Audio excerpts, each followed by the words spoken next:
would like to remind everyone that this show is brought to you by the Dolphin Wars.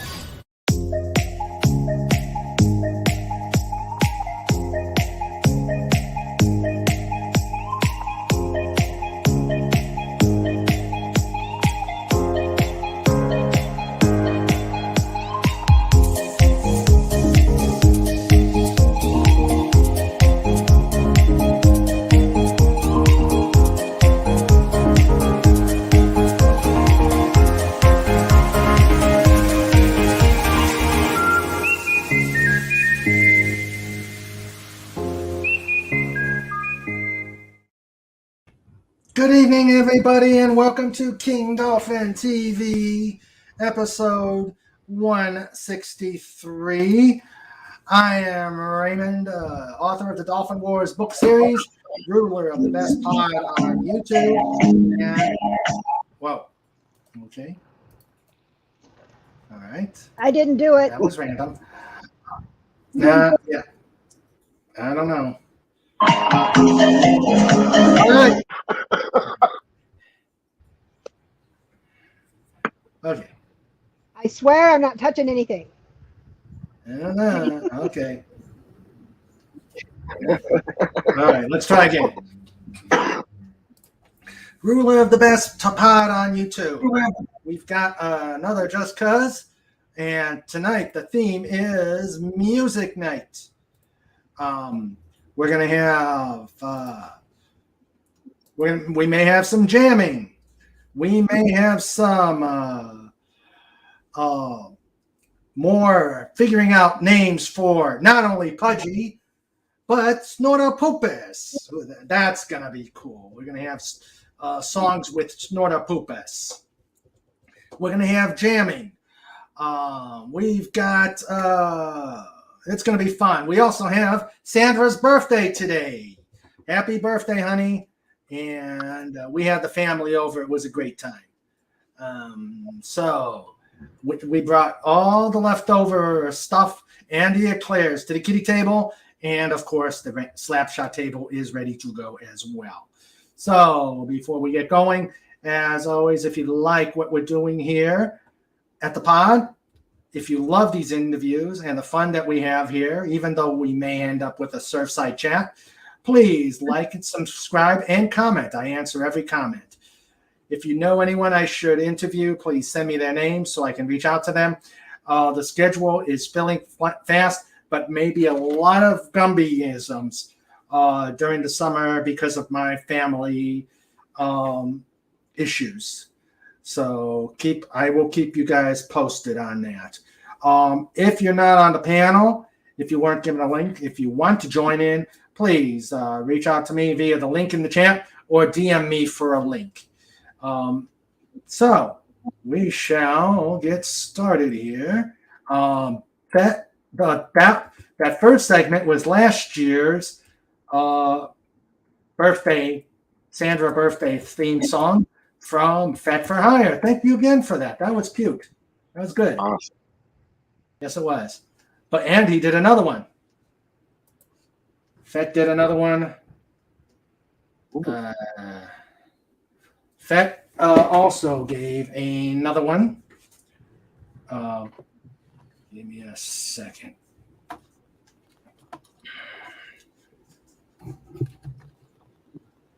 Give me a second. Very good.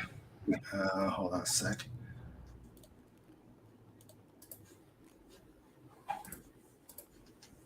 Happy birthday, Sandra. Happy birthday, Sandra. Happy birthday.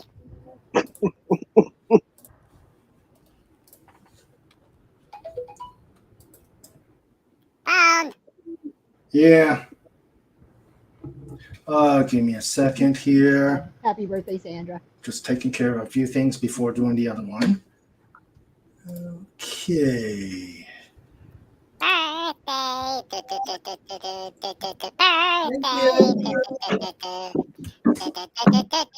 know it's Sandra's birthday. It's Confucius' birthday too. You know it's Sandra's birthday. Happy birthday to you.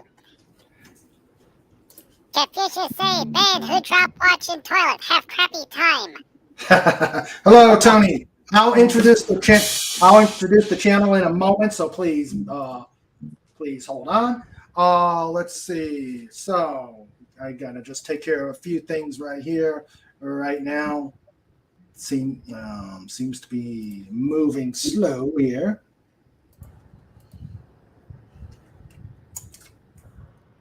Birthday. This is holy music. Birthday.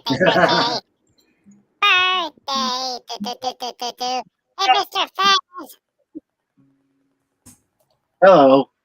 what's in the fridge of mystery? Yeah, what's in the Ooh. Fridge-immerse? This is personal but interesting and kind of scary on my end. Y'all know I've been doing the family history, and I've been more or less sitting on this for the last 2 weeks. But going through the family histories, found a lot of information, a lot of sources. And I mean, this stuff, I've actually started putting a book together on this. But I found something really, really neat, hence my name for today. Fez Franklin. Okay. Mm-hmm. Well, on my mother's side, going back through the Vale family, we come to the Folger family. And there is a Mary Folger. It gets there. But there was a Mary Folger who is a multi-times great-grandmother to me.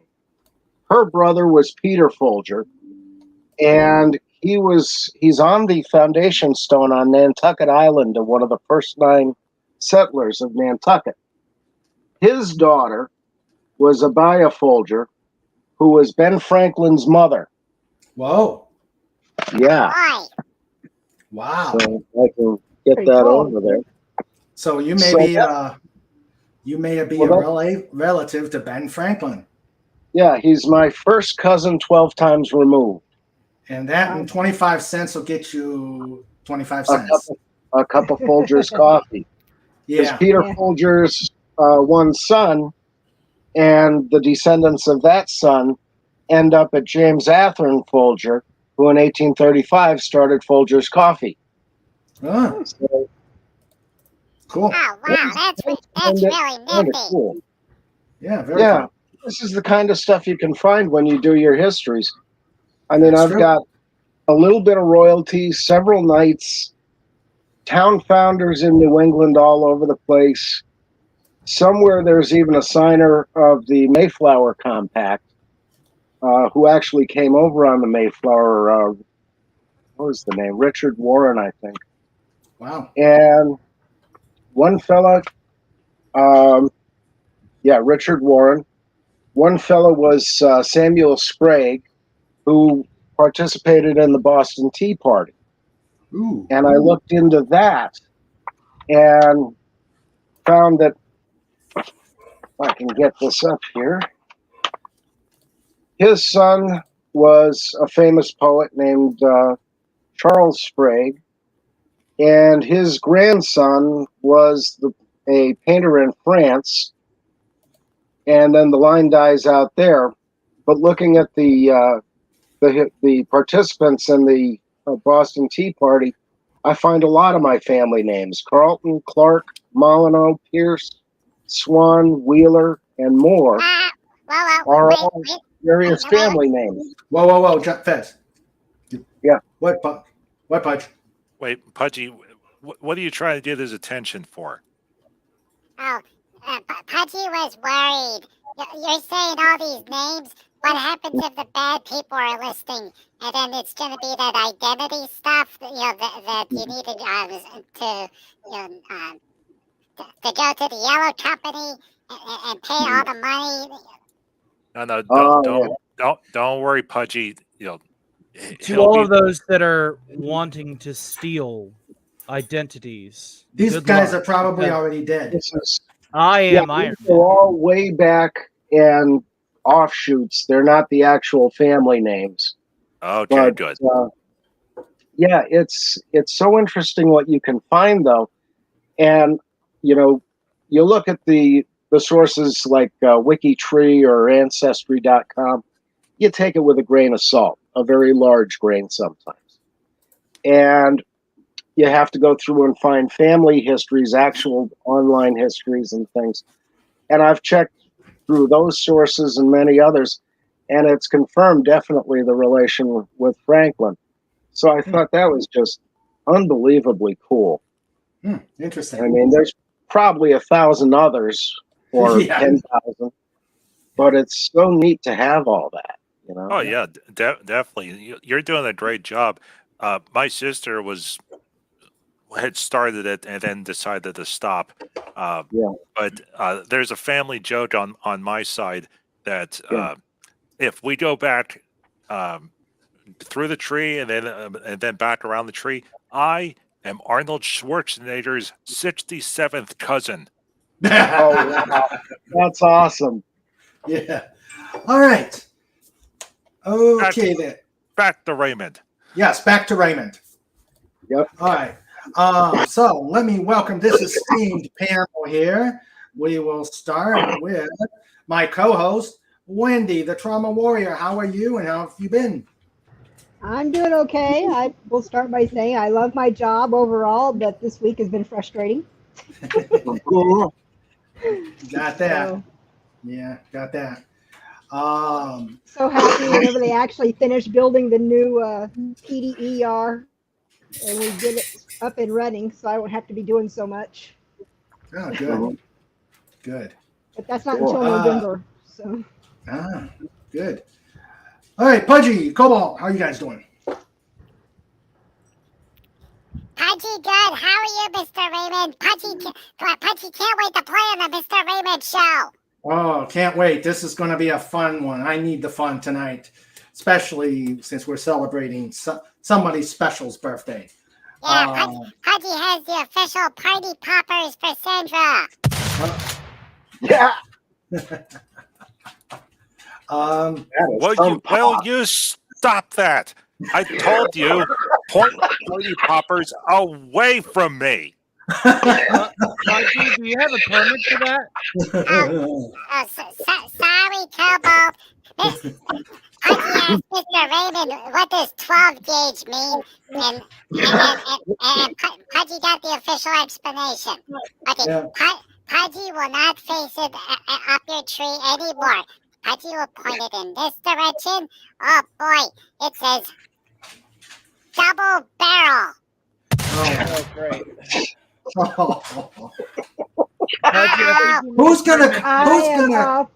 I'm off duty.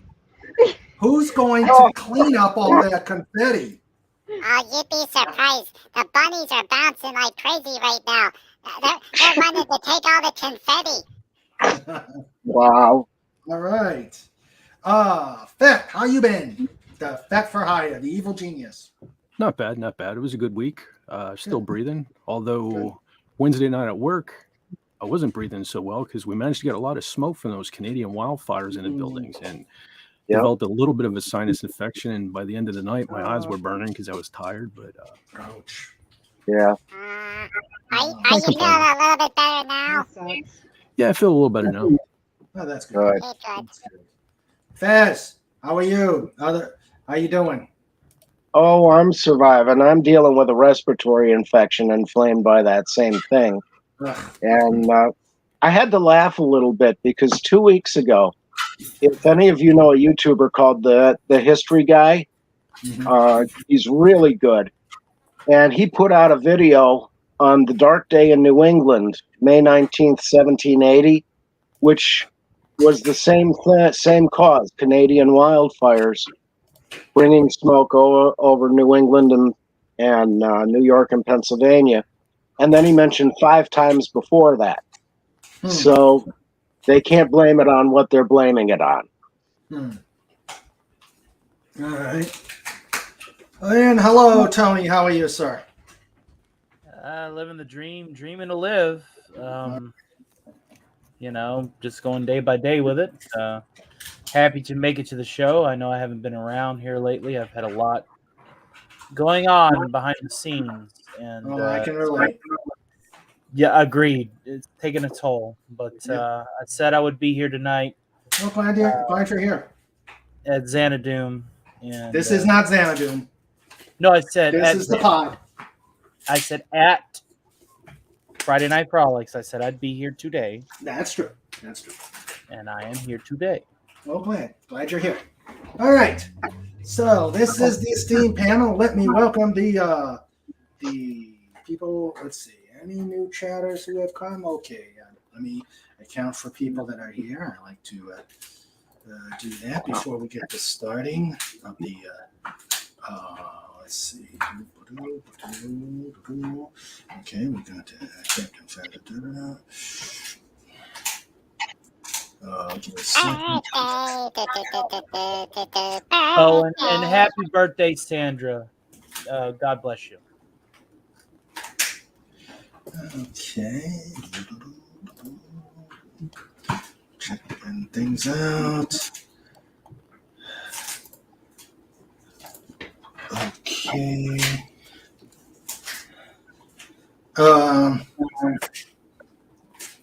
I guess Sandra's asking Tony, you a question? Yeah, I see it. I won't let it drag down the show. If it comes to the point to where it's going to drag down the show, I will politely bow out. But I'm happy to be here. All right. Cool. Did I miss?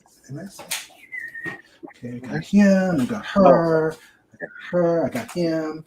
I got him, and I got everybody here. All right. So we shall start with the amazing ranch team who I got here. Besides those in the panel, we got the first in, the last out. Legatus Legionai. Hello, my friend. I've got an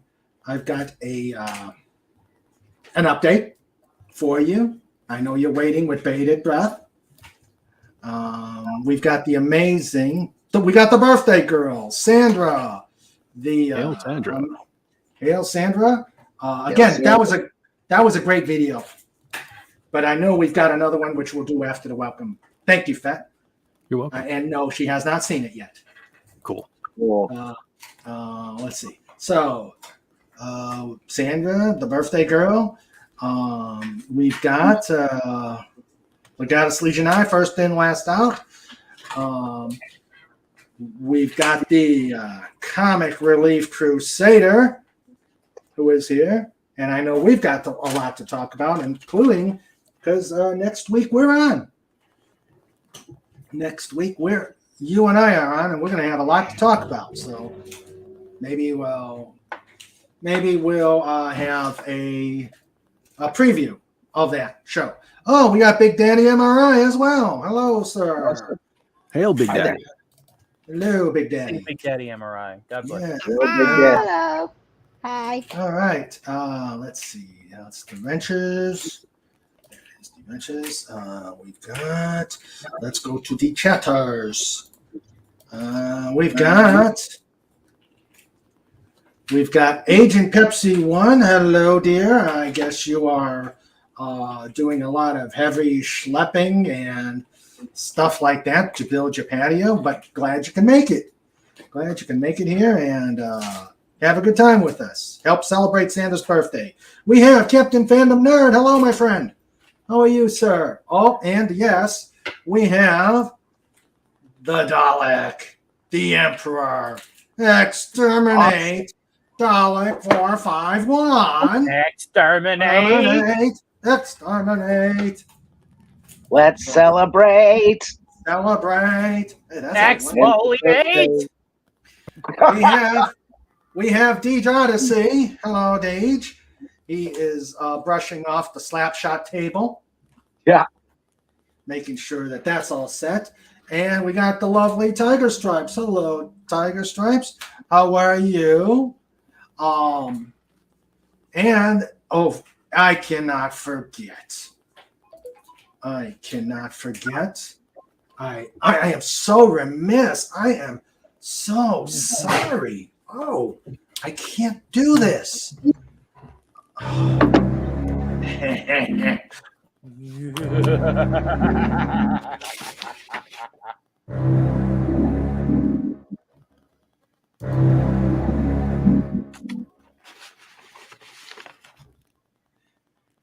You were You're muted. muted that time.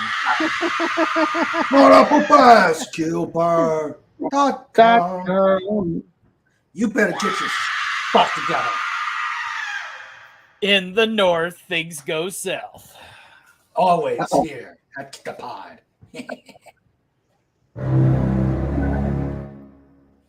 All right. Okay. We also got Matt G. Hello, Matt G. Glad you are here. Looks like we're gonna have a lot of fun tonight.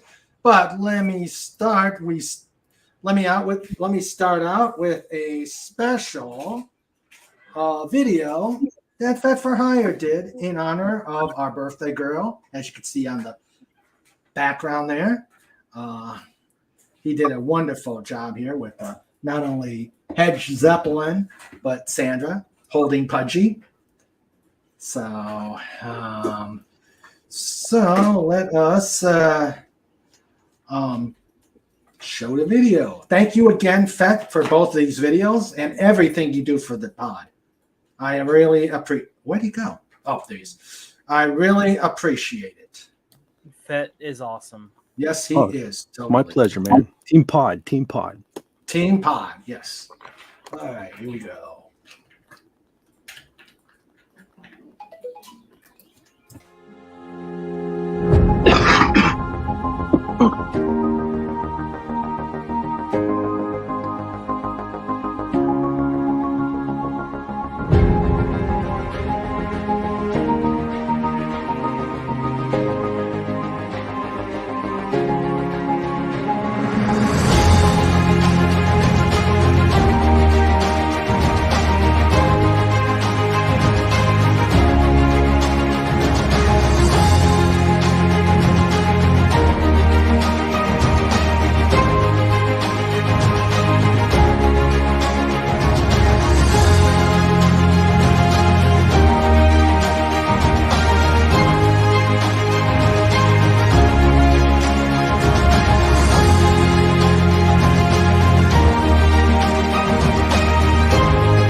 Wow. Awesome.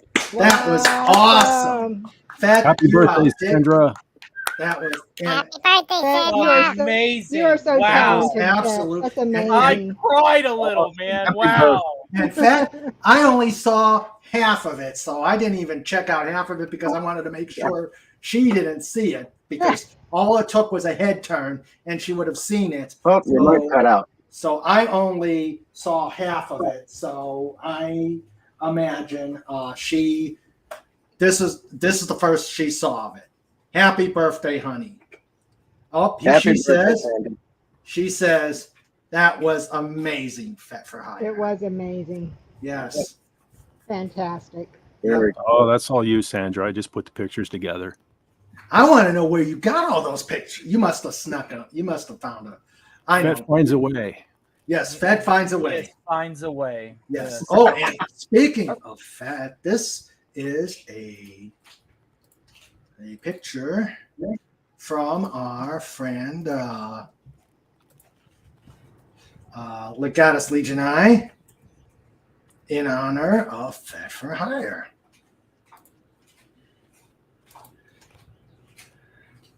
All right. Come on, stupid StreamYards. Yeah. The duck strikes again. Yes. Darn it. Somebody does seven. Gonna have to make Snort growl. No, I got it. Let's see. Okay, there it is.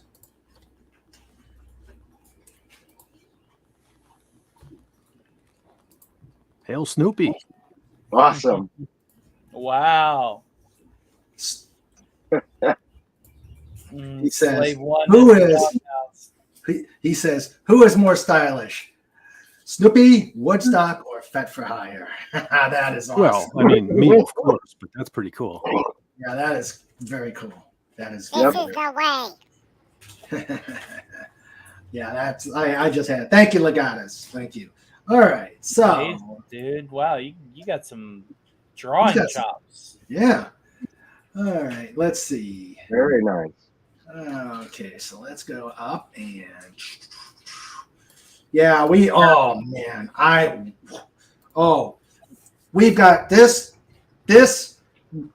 I'm going to break in with a nutty news segment because this just totally qualifies as a nutty news segment.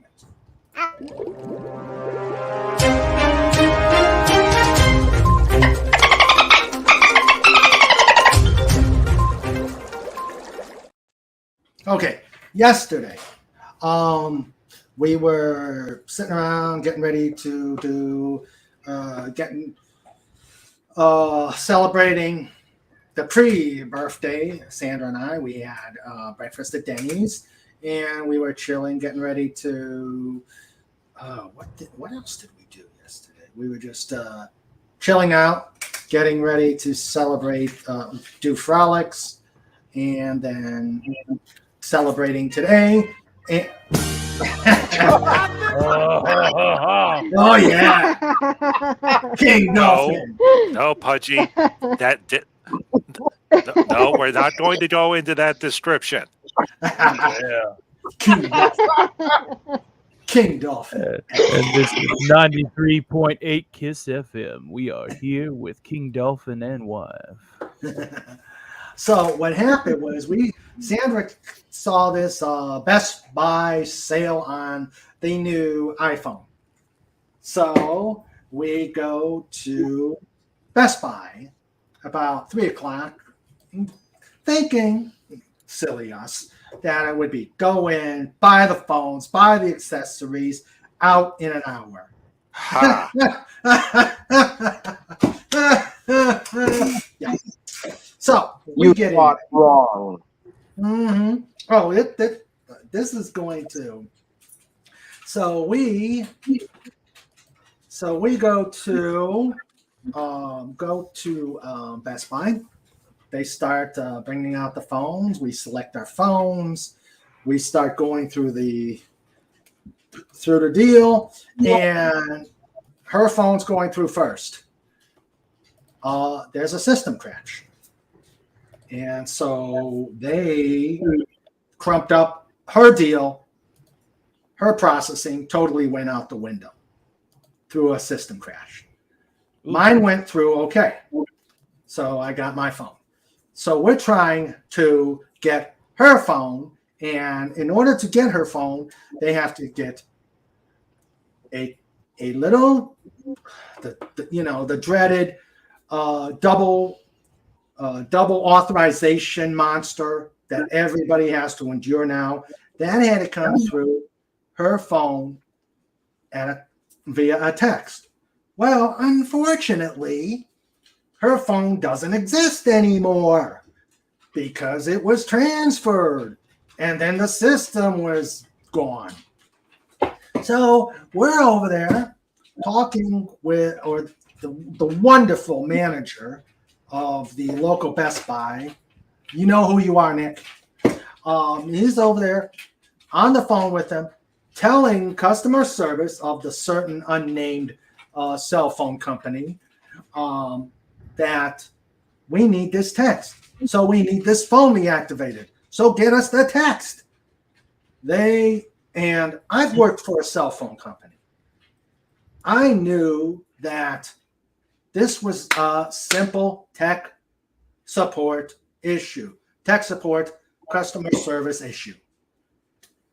3 hours later, we're still waiting and waiting and waiting. And he's on the phone. You can tell he's turning red.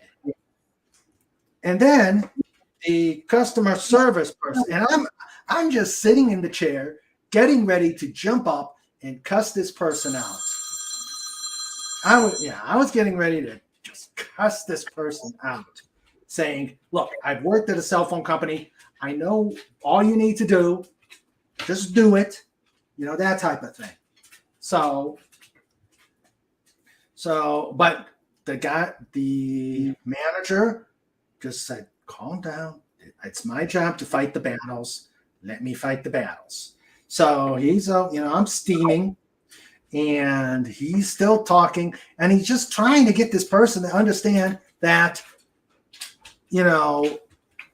just turn back on the phone and let this text message go through. Because obviously, due to some stupid reason, they can't send a text message to my phone, even though we're both on the same account.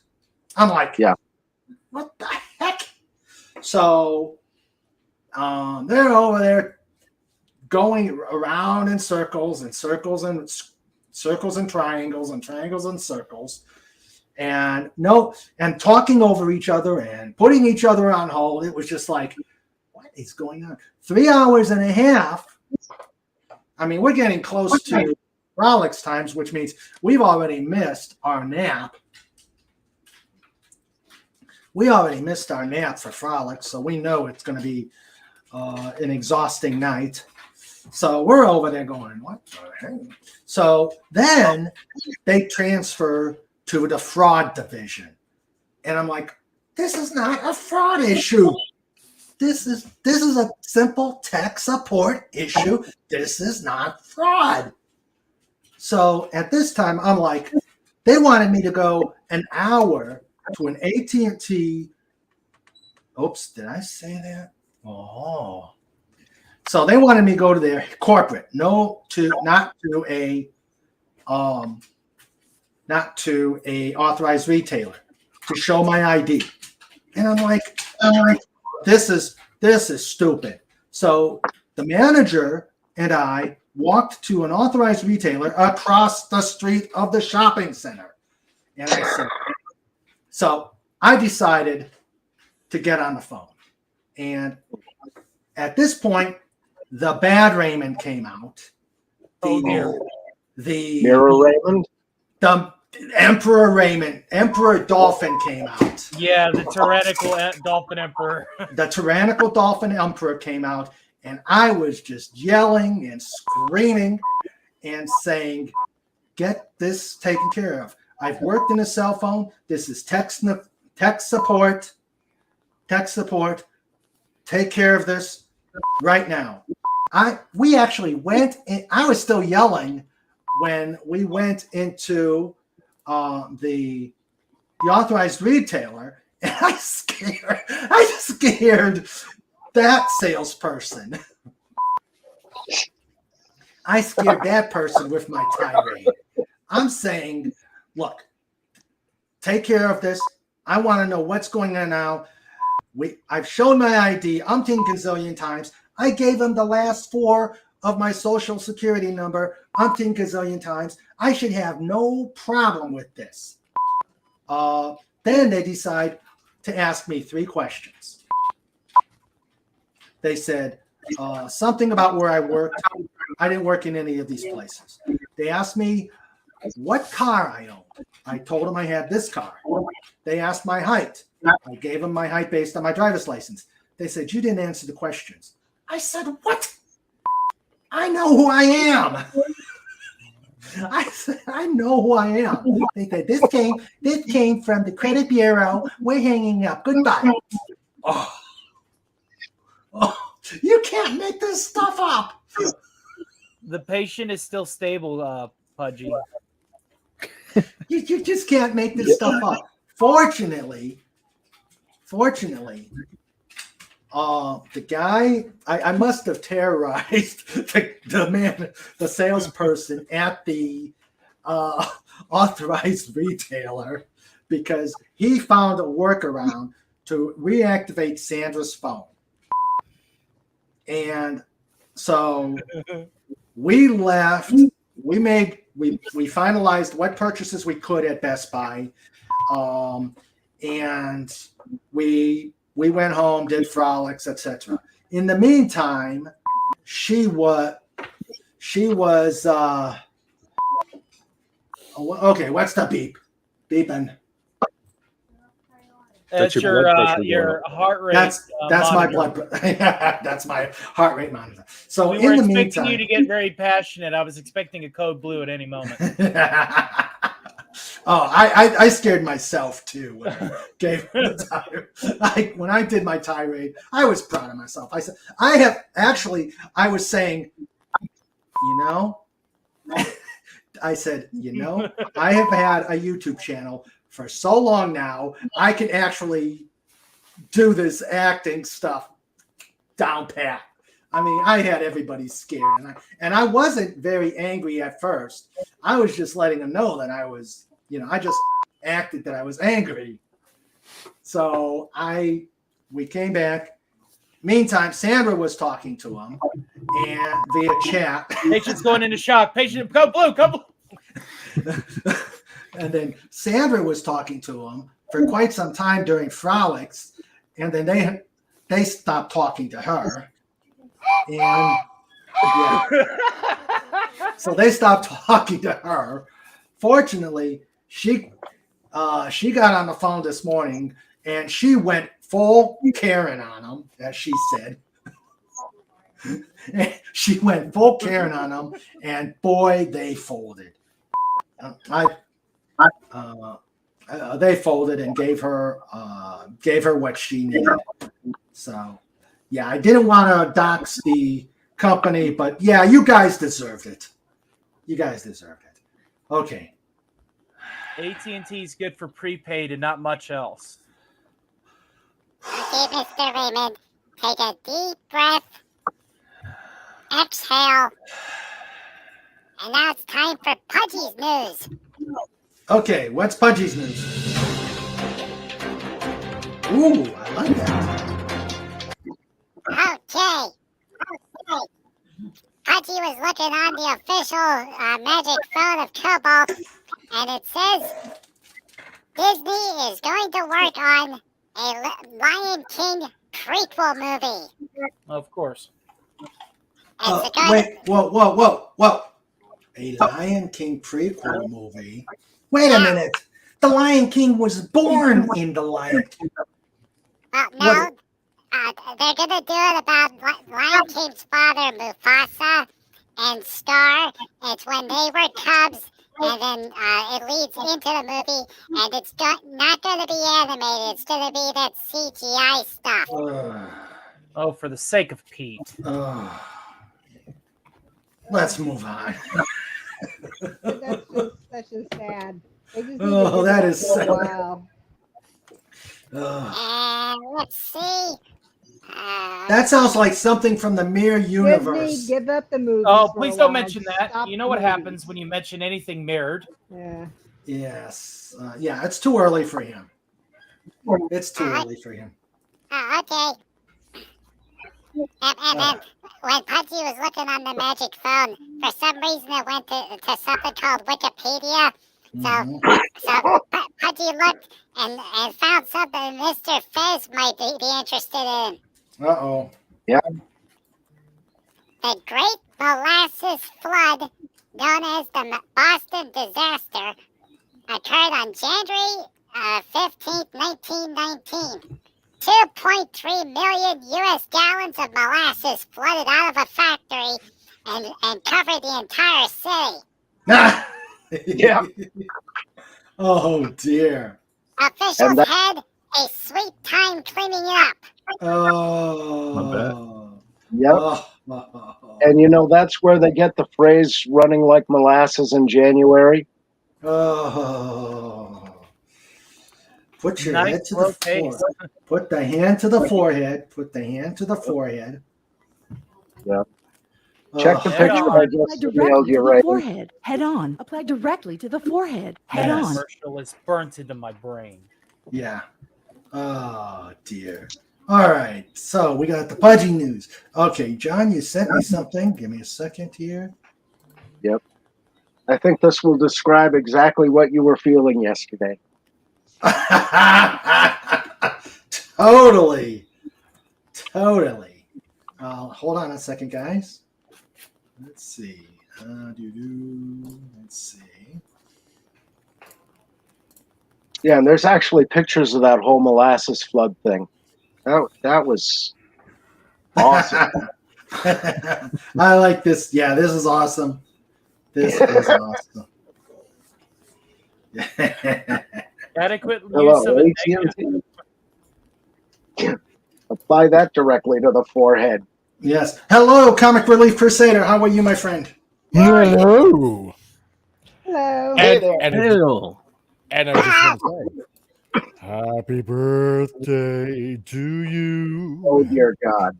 Happy Oh, yes. birthday to you. Happy birthday, dear Sandra. Happy birthday to you. What was that? At least there was That no was just my dress little this mini time. air horn.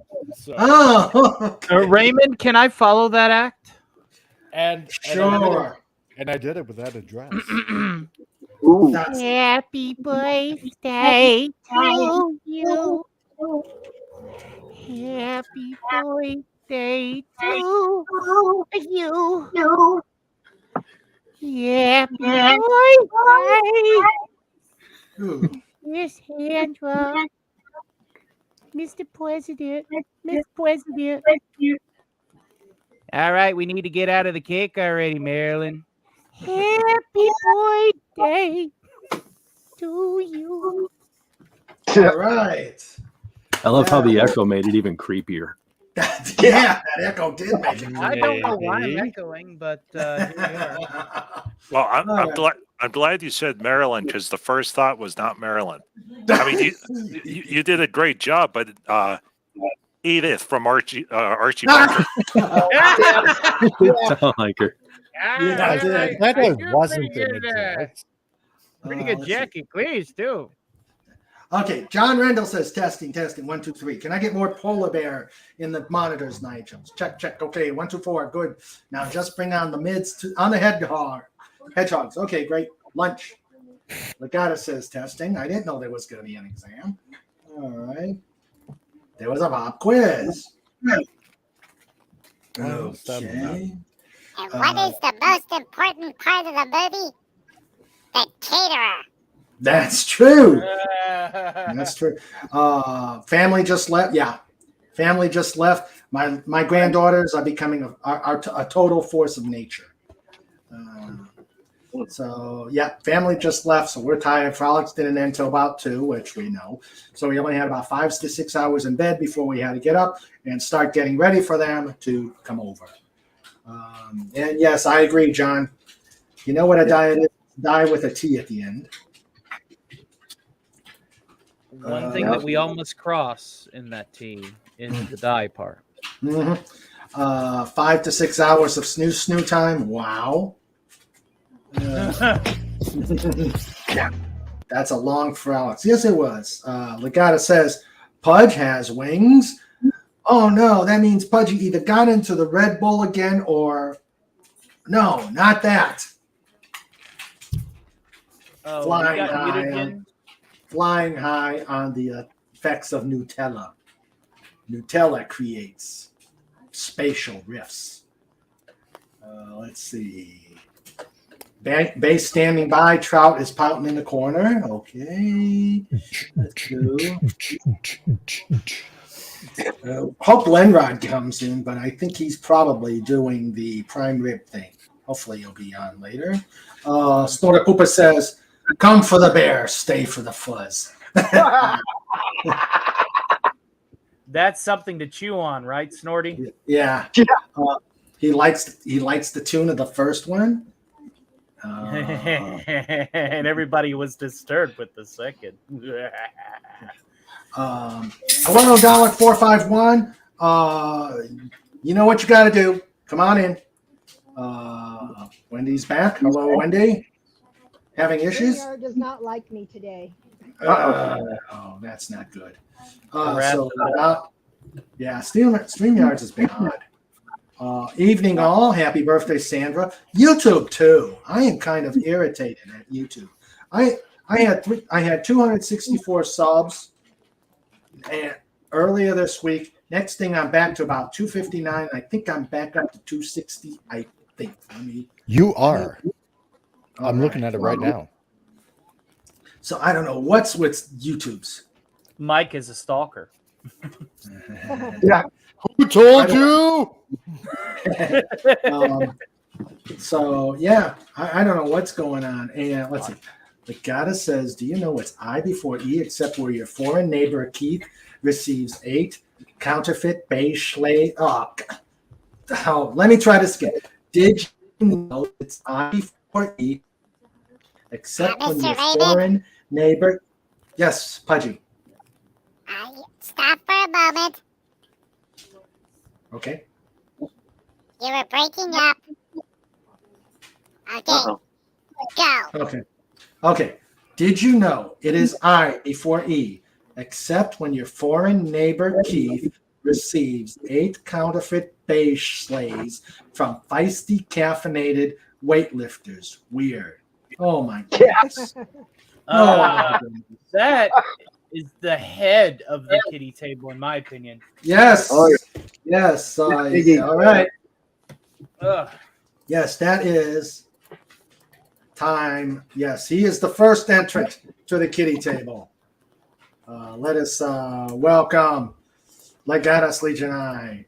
Now, I may be slow, but I finally got that joke. Oh, it took me a bit too. After I could untangle my tongue. On that one. Okay. That's almost I before E thing always messes me up. Oh yeah, it does. I need more coffee. Does that mean Agent Pepsi 1 is bowing out for a little bit. She's about to get hit with thunderstorms. Who? Agent Pepsi 1. Okay, Agent Pepsi 1. Be careful. Stay safe. Stay safe. Yep. Yes. Yes. Yeah. When it's safe, you can come on back. We will probably be here. You take care. Take care, Miss Pepsi 1. Yep. Yeah. See you later. They say. Yes, Pudgy. Can Pudgy ask Mr. Fett a question? Oh, please do. Okay, Mr. Fett. How many metal heads does it take to change a light bulb? No. I don't know, Pudgy. How many? None. They embrace the darkness. True. That is true. That is very true. So I gotta ask everybody, how's everybody enjoying that wonderful weather coming down from Canada that makes everything look like Blade Runner 2049? Oh, it's fantastic. That's all the and we jokes thought that you were our you guys friend. down there tell about. I thought you were our friends. We're not seeing it in deep South Texas. That's for all of your Canadian jokes that you've been telling. We have over the 106 years there, degree weather. Oh, there you go. In South Texas, we have 106 degree weather instead. I live down at the foothills of Appalachia, and on my way to work on Wednesday, it was thick. Yeah. Yeah, I Wednesday couldn't. was bad. Yeah, that's what she said. No! Oh, Oh burn! no! Oh no! Who mentioned it? Is this a freelance breakout? It's getting stronger. Hello, Mr. Raymond. Happy birthday, Sandra. Hello, Mayor Pudgy. How are you? Mayor Pudgy's great. Mayor Pudgy has a question. Go ahead. What do you call it when Saxon goes off the stage? I don't know. What do you call it when Saxon goes off the stage? Sax off. Mayor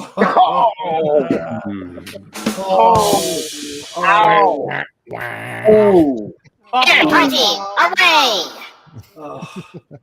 That one actually hurt. Yes, it did.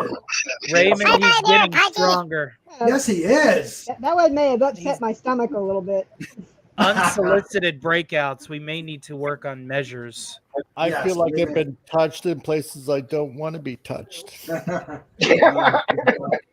God. Well, it could be worse. I have access to the other joke he was going to tell. What is 9 arms and stinks? Oh dear. I don't know. Def Leppard.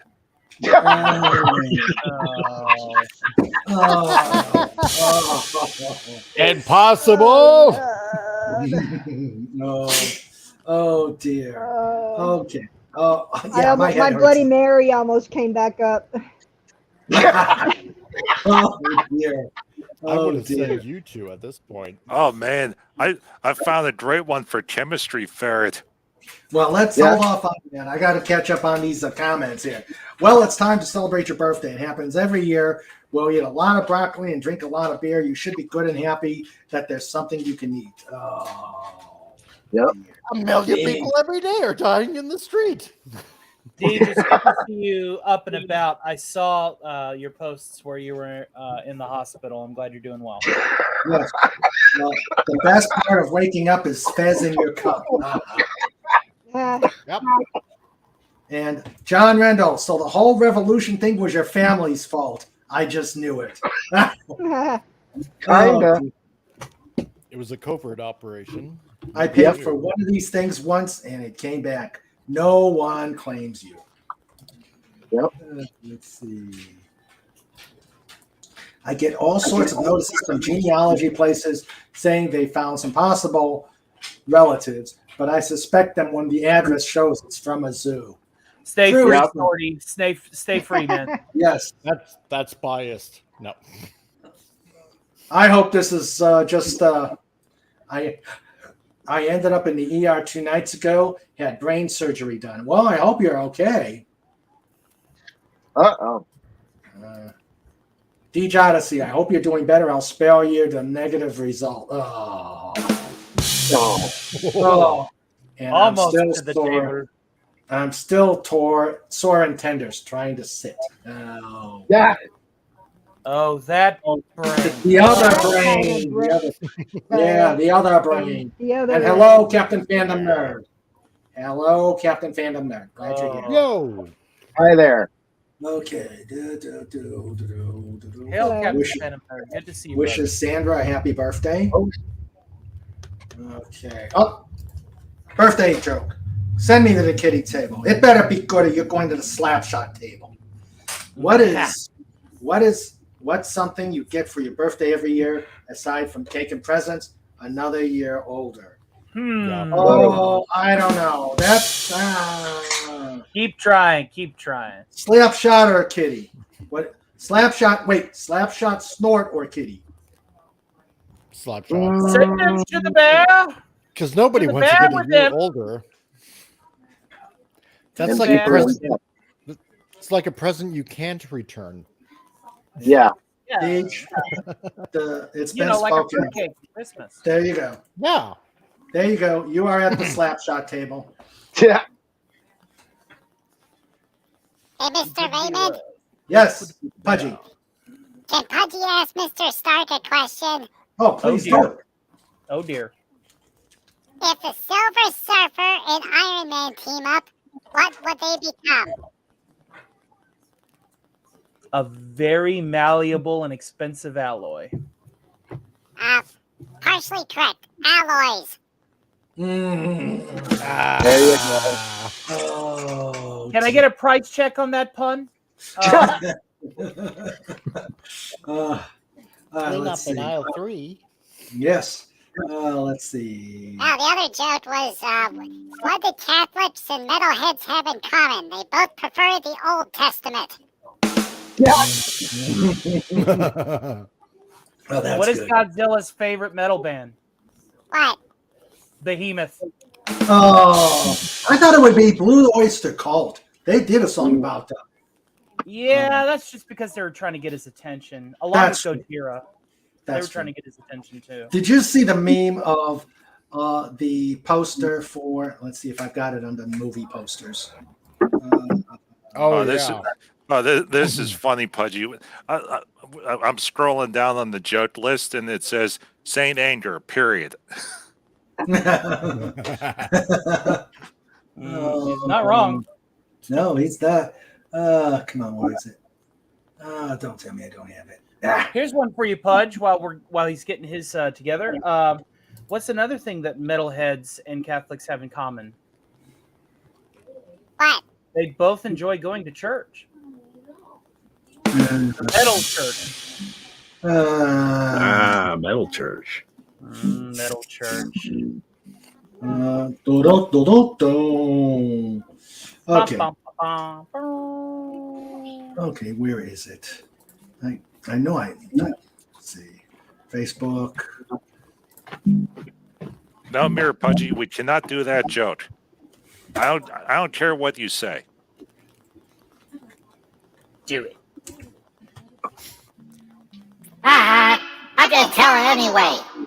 No, he's back. Oh, come on. No, you're not. You're not going to tell that joke. Tell the joke, Meta Pudgy. Good, Pudgy. Very good. Do it. What is 3 legs and a on top? Oh no. Oh no. You're out to get me banned. A drummer stool.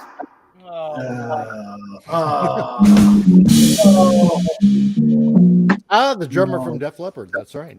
I'm not bringing Murderface out. Okay. Here is the latest movie poster for that awesome epic, The Little Mermaid. Yes, I know which one you're talking about. Oh yeah. If I can get it, Fred. Sushi.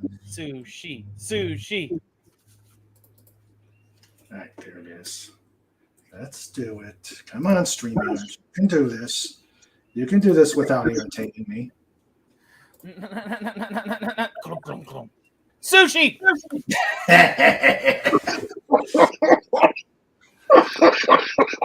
The way it should have been. I don't know. I feel like that sushi might be a little irradiated. Did you put it in the microwave? See, that would have been the moneymaker right there. Yeah. Oh yeah, definitely. That's the one. See, that's the sequel to Godzilla meets Bambi. Splat. Yeah. Oh, I love that. The first time I saw it, I just didn't expect it. Like I didn't expect it to just See, somebody should be doing with AI being the big thing and stuff like that. Everybody should be doing that, like redoing Godzilla versus Bambi, then Godzilla versus Little Mermaid, and all these new Disney live action movies, and just redo it like in one big giant AI film. That would kill it. Yeah, that would. I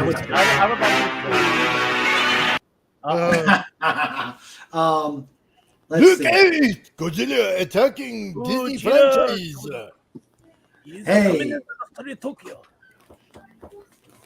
Candalic 451 wait, let me do it. Candalic 451 exterminate all those forest and grass fires.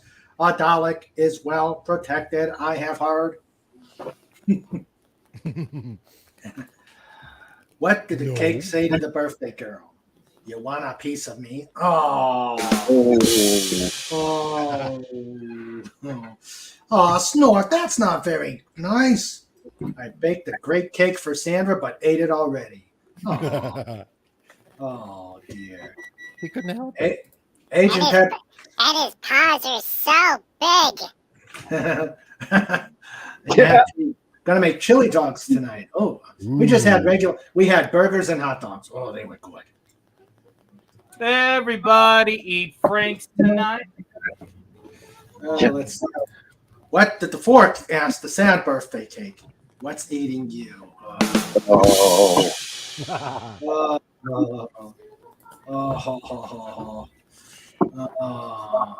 Yeah. You know, I thought of a good birthday joke, but I don't think we can hold a candle to the one so far. No, okay. All right, there you go. There you go. I was wondering what Tony. Yep. I was wondering when Tony was going to make his debut at the kitty table tonight. Let's see. You know me. You always got to do it. Mm-hmm. Cheers, my friend. I brought the bar. The goddess and I will be happily sharing drinks and eclairs. All right. Why do some people get heartburn every time they eat birthday cake? I don't know. Why? They forget to take off the candles. Oh. Yep. Okay. We won't go over this again, but Sandra's telling Agent Pepsi One I got her stuff for her iPhone that she didn't get one, and our granddaughter made her a birthday card. Oh, yeah. Nice. Let's see. There I am at the table. Okay. Ironic, seeing as I just had pizza delivered to the tower, so I also have that at the kitty table today. Thank you, Dalek, and actually thank Fed for Hire. That slideshow was beautiful, Raymond. Sandra and I are so precious together. Thank you. Awesome. I think so. We make a great team. Yep. We make a great team. A dream team. Yeah, that was a great slideshow. And medical studies have shown people who have more birthdays live longer.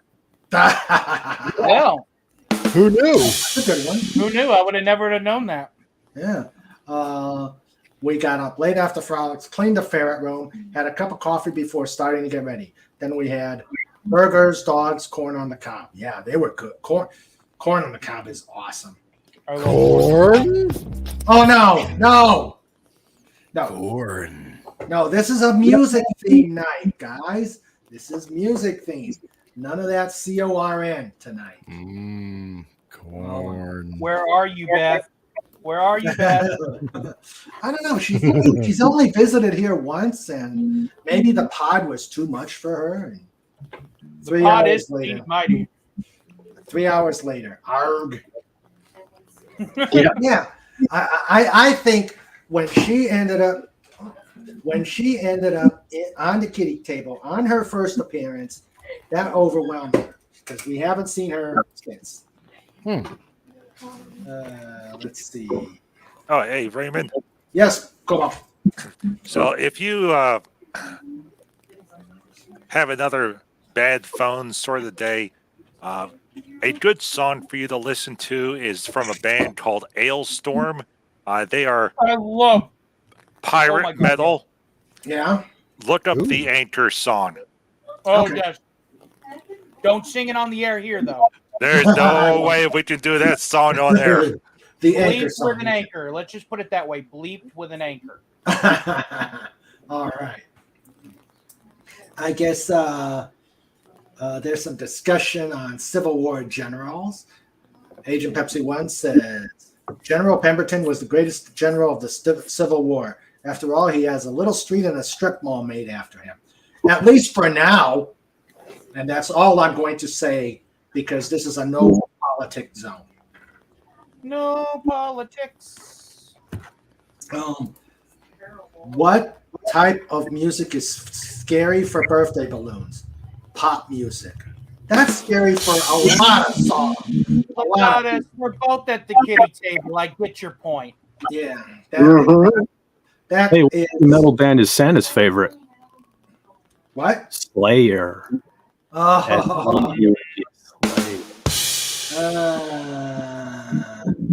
Oh, well, that gets fit there. Uh-oh. Yeah. Raining Pudgy. Fat, fat, fat, fat, fat, fat, fat, fat, fat, fat, fat, fat. What did Mary Antoinette get for her birthday? Her cake, and she ate it too.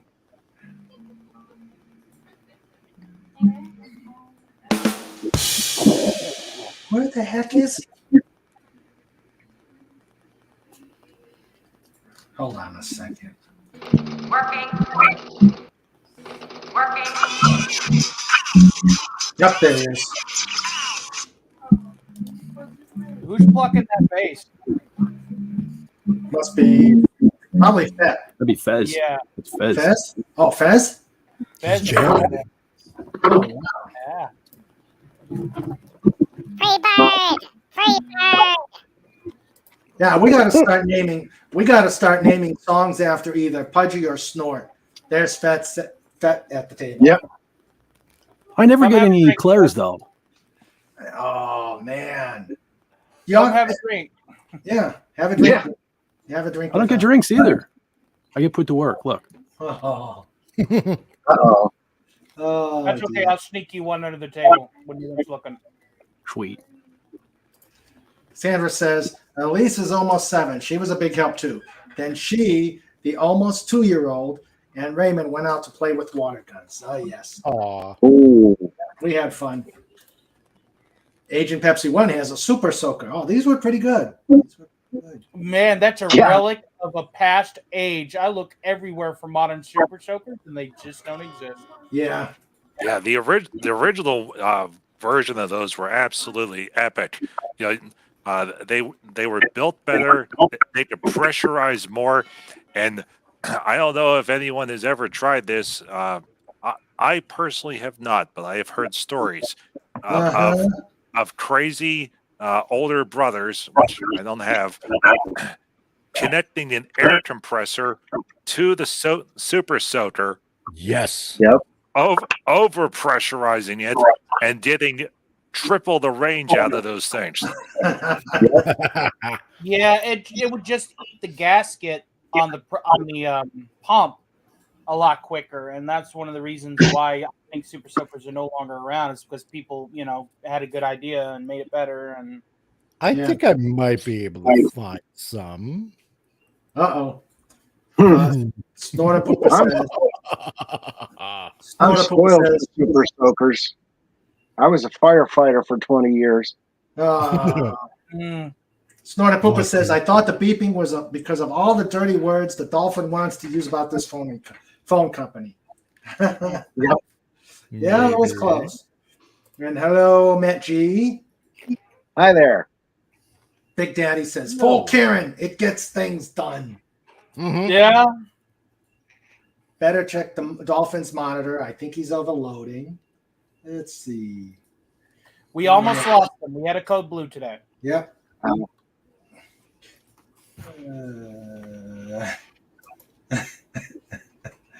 Yep. Okay. Put the tarp over the concrete.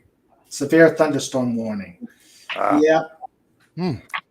Actually, I was watching the video, and it was a discussion of what will happen when Disney runs out of movies to remake.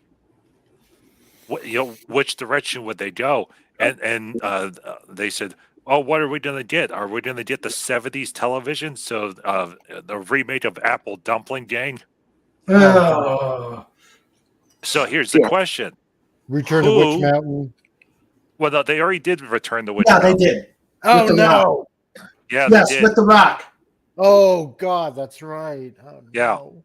So here's the question: who of the current modern actors Right. could they get to replace Don Knotts? They try Will Yeah. Ferrell first. Yeah. Oh hell no. That's sad. You Yeah. can't replace Don Knotts. No, you No, can't. They shouldn't try. No, No, you he shouldn't. was totally 100% totally unique. Yes. Yes. Yep. Snorta Barney Poopa says Fife, it. man, Barney Fife. Yep. Snorta Poopa says it all. Dalek 451 treat Disney to some special handling. Exterminate. Yeah. Yeah. Plunger, You know what? not the egg beater. You know what they could do, and this is just totally out of left field. If they actually took the time to do this quality-wise, right? Not making it. Yeah, I know. That's why big long shot. But if they were to redo the black hole, right? Yeah. And totally spruce it up, like really going to the hilt with this thing. Don't add any kind of woke garbage to it or anything like that, or race swapping or gender swapping or whatever. None of that crap. All right. And totally redo the black hole. You might have a winner there. Might. Because that was a good movie. Yes, it was. Yes, it was. That's a classic. Oh yeah, big time. Yeah, it was. Yeah. And boy, with modern technology, you could really redo those robots. Oh God. Yeah. Oh yeah. Oh, Maximilian, I thought he was one scary robot. Yes, he was. Yep. Why was I picturing Bugs Bunny singing that? That's what I was going for.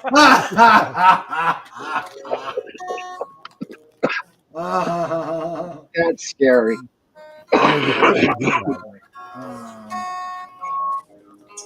Let's see. I'm a man with 1,000 voices. I know what I was going for. Okay, let's see. Agent Pepsi One says, "Will do, love you all." Well, hope to see you, and stay safe, Agent Pepsi One. They're blaming it on forest fires, but the dirty secret is the fires were started by smoking moose. Da da da da da da da da da da da. Yep, they were. Rider. Da da da da. Hey, that actually has a plausible part to it, because Joe Campbell is out of work now, so he went up to Canada. Yeah. Carla says, Hey, "Hey, Carla. team, can't Hey, make Carla. it today. Happy birthday, lovely lady. We love you, Sandra." Yes, we do. Hi, Darla. And hail to Carla. Hail, Sorry you Carla. can't make it, but I know where you're at. You are in OZ, and enjoy your time there. No, what it was is all the way from Nova Scotia clear across Canada to British Columbia. They've been finding all of these arsonists that have been starting all these fires everywhere in Canada, and the RCMP's been arresting them like crazy. But what's going on up here in Canada is, and I'm not trying to make this political whatsoever, so don't get me the wrong way, but the Liberals and the NDP are trying to say, "Oh no, this is climate change. This is all." How does climate change start fires? Yeah, exactly, right. Because the Earth is heating up, but they're covering it up. They're trying to make it sound like this is all because of climate change. No, it's because they're arresting all these arsonists all across Canada. Like I said, from Nova Scotia all the way to BC, and they're catching all of these guys. And comics. I mentioned before about that video from the history guy from 2 weeks ago on the Dark Day in New England. Watch that. It mentions 5 other times that this happened long before coal and oil. Yep, exactly. The thing is, and fires. Oh well, you finish your thought. I'm sorry. Then I'll do mine. But no, they're trying to peg it on climate change. And what's going on? There have been lots of retired firefighters that have been on call saying we'll help out with all of these, but Trudeau up here is saying, we don't have enough people. We don't have enough people. But these retired firefighters are not getting the call. And what they're doing is apparently Trudeau a few days ago is like, we called the South African firefighters to come up here to help. It's like, you have tons of people up here saying we will help. And they're not getting calls because the government's saying, "Oh, we don't need you." It's ridiculous. It's ridiculous. It's stupid. Yeah, I know.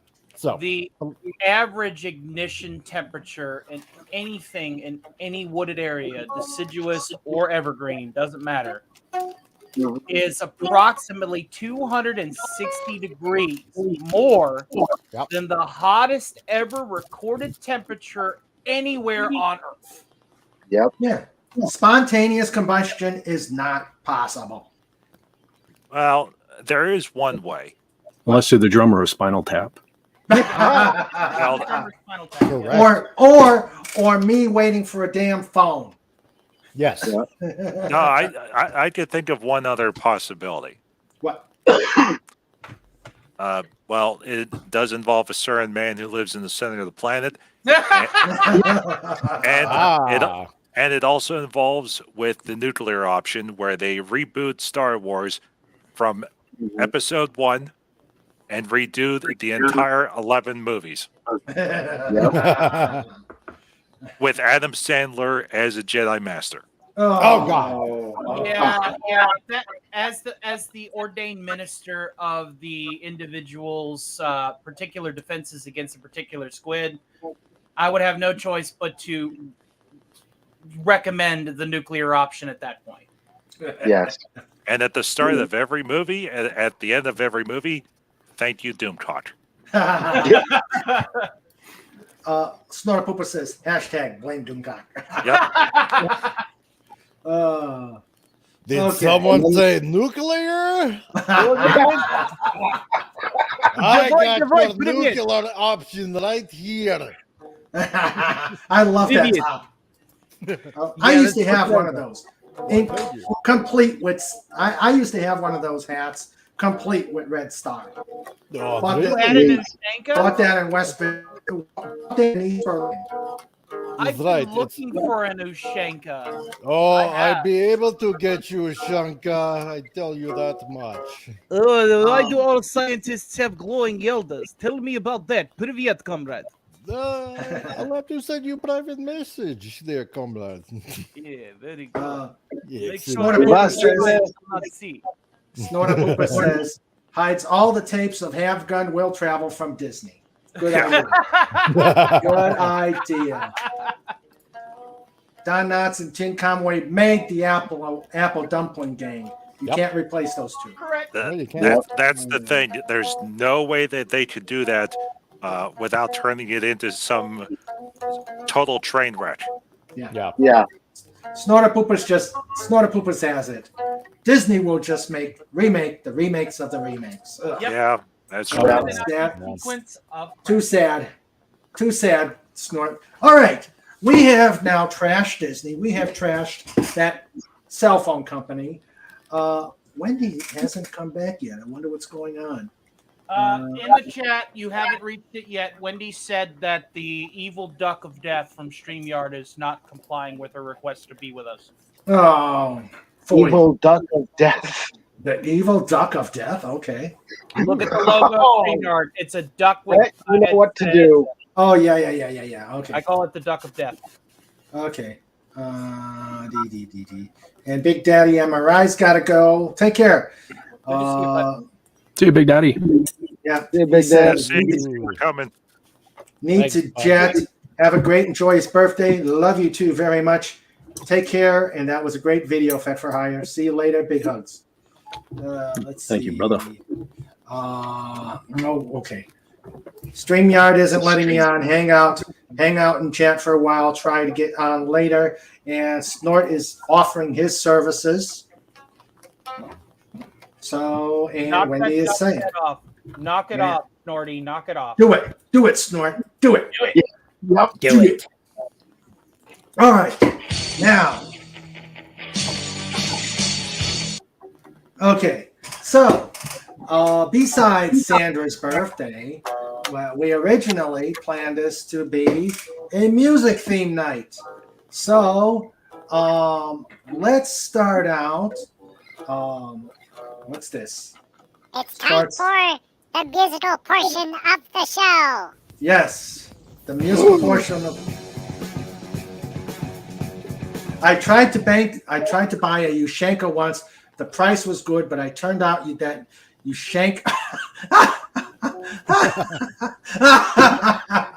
Well, well, Snort. I tried. Okay, let me.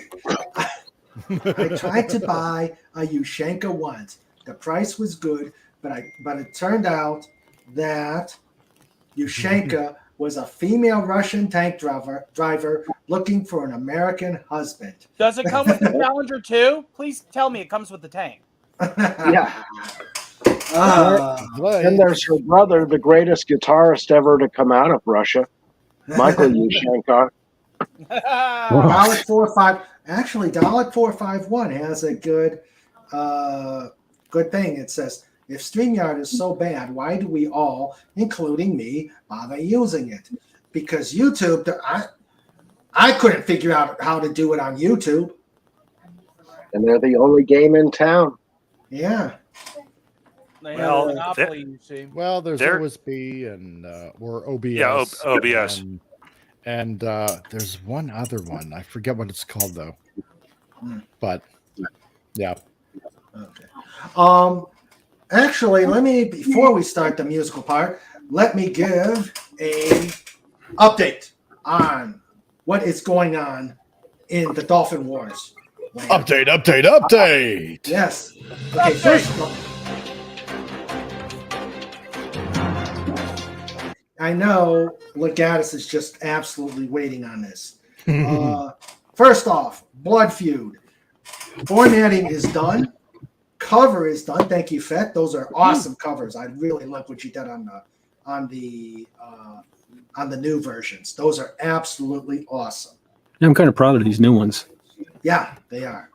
I think I'm going to show them. Awesome. I wanted to surprise everybody, but let me show them. Well, technically, it's still a surprise. It's just scheduled a little earlier. Yeah. So right now, okay. No, I don't want to hear about DeSantis. Go away. Yeah. There's a time and a place, people, and not during Just Cuz. Just Cuz. Yeah, Just Cuz. All right. This is funny. What? Yeah. Whoopi Goldberg is upset at Activision Blizzard because of Diablo 4. She bought a copy of it, not realizing it doesn't work on the Macintosh. Oh, Whoopi. Ooh. You're so old. Look at that. Okay. There is the cover for Blood Feud. Jupiter. Awesome. I like me likey. Yes. Yes, that is the cover. All right. Let's see. I don't know what that cloud is, but it's huge. It's the best. That is a cloud ever. nebula. That is the best cloud ever. I don't know about Jupiter. It looks a little bit small, but that's a pot of dolphins. That is huge. I could have done it better myself. Well, maybe I could have done it better myself, but that's awesome. Yeah. All right. I heard you could put a board cube in it.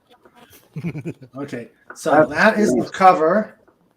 And let's go to the back cover. And there's the back cover. Oh, Dolphin sad. Yep. Sad Dolphin is sad. Sad Dolphin. Yeah, that's awesome. That's awesome. That you outdid yourself. Thank you, sir. Awesome. Beautiful. I'm liking that. Yeah. I have to give props to Fett. Yeah. He does all of my graphics too. He's a workhorse. He is. Yes, he He's is. a machine. You are an evil genius. Absolutely amazing. That's right. You are a machine. So back to all the pieces are together. So I am looking to probably put it on Kindle. So probably this week. I'd like to get it out before I have to go on my away mission. Because I've got the feeling my away mission is going to be very stressful. Oh, really? Yeah. So I want to try and get this done before I leave. And then work on getting the hardcover out for the July 19th release. So, Cool. so that is the latest on Blood Feud.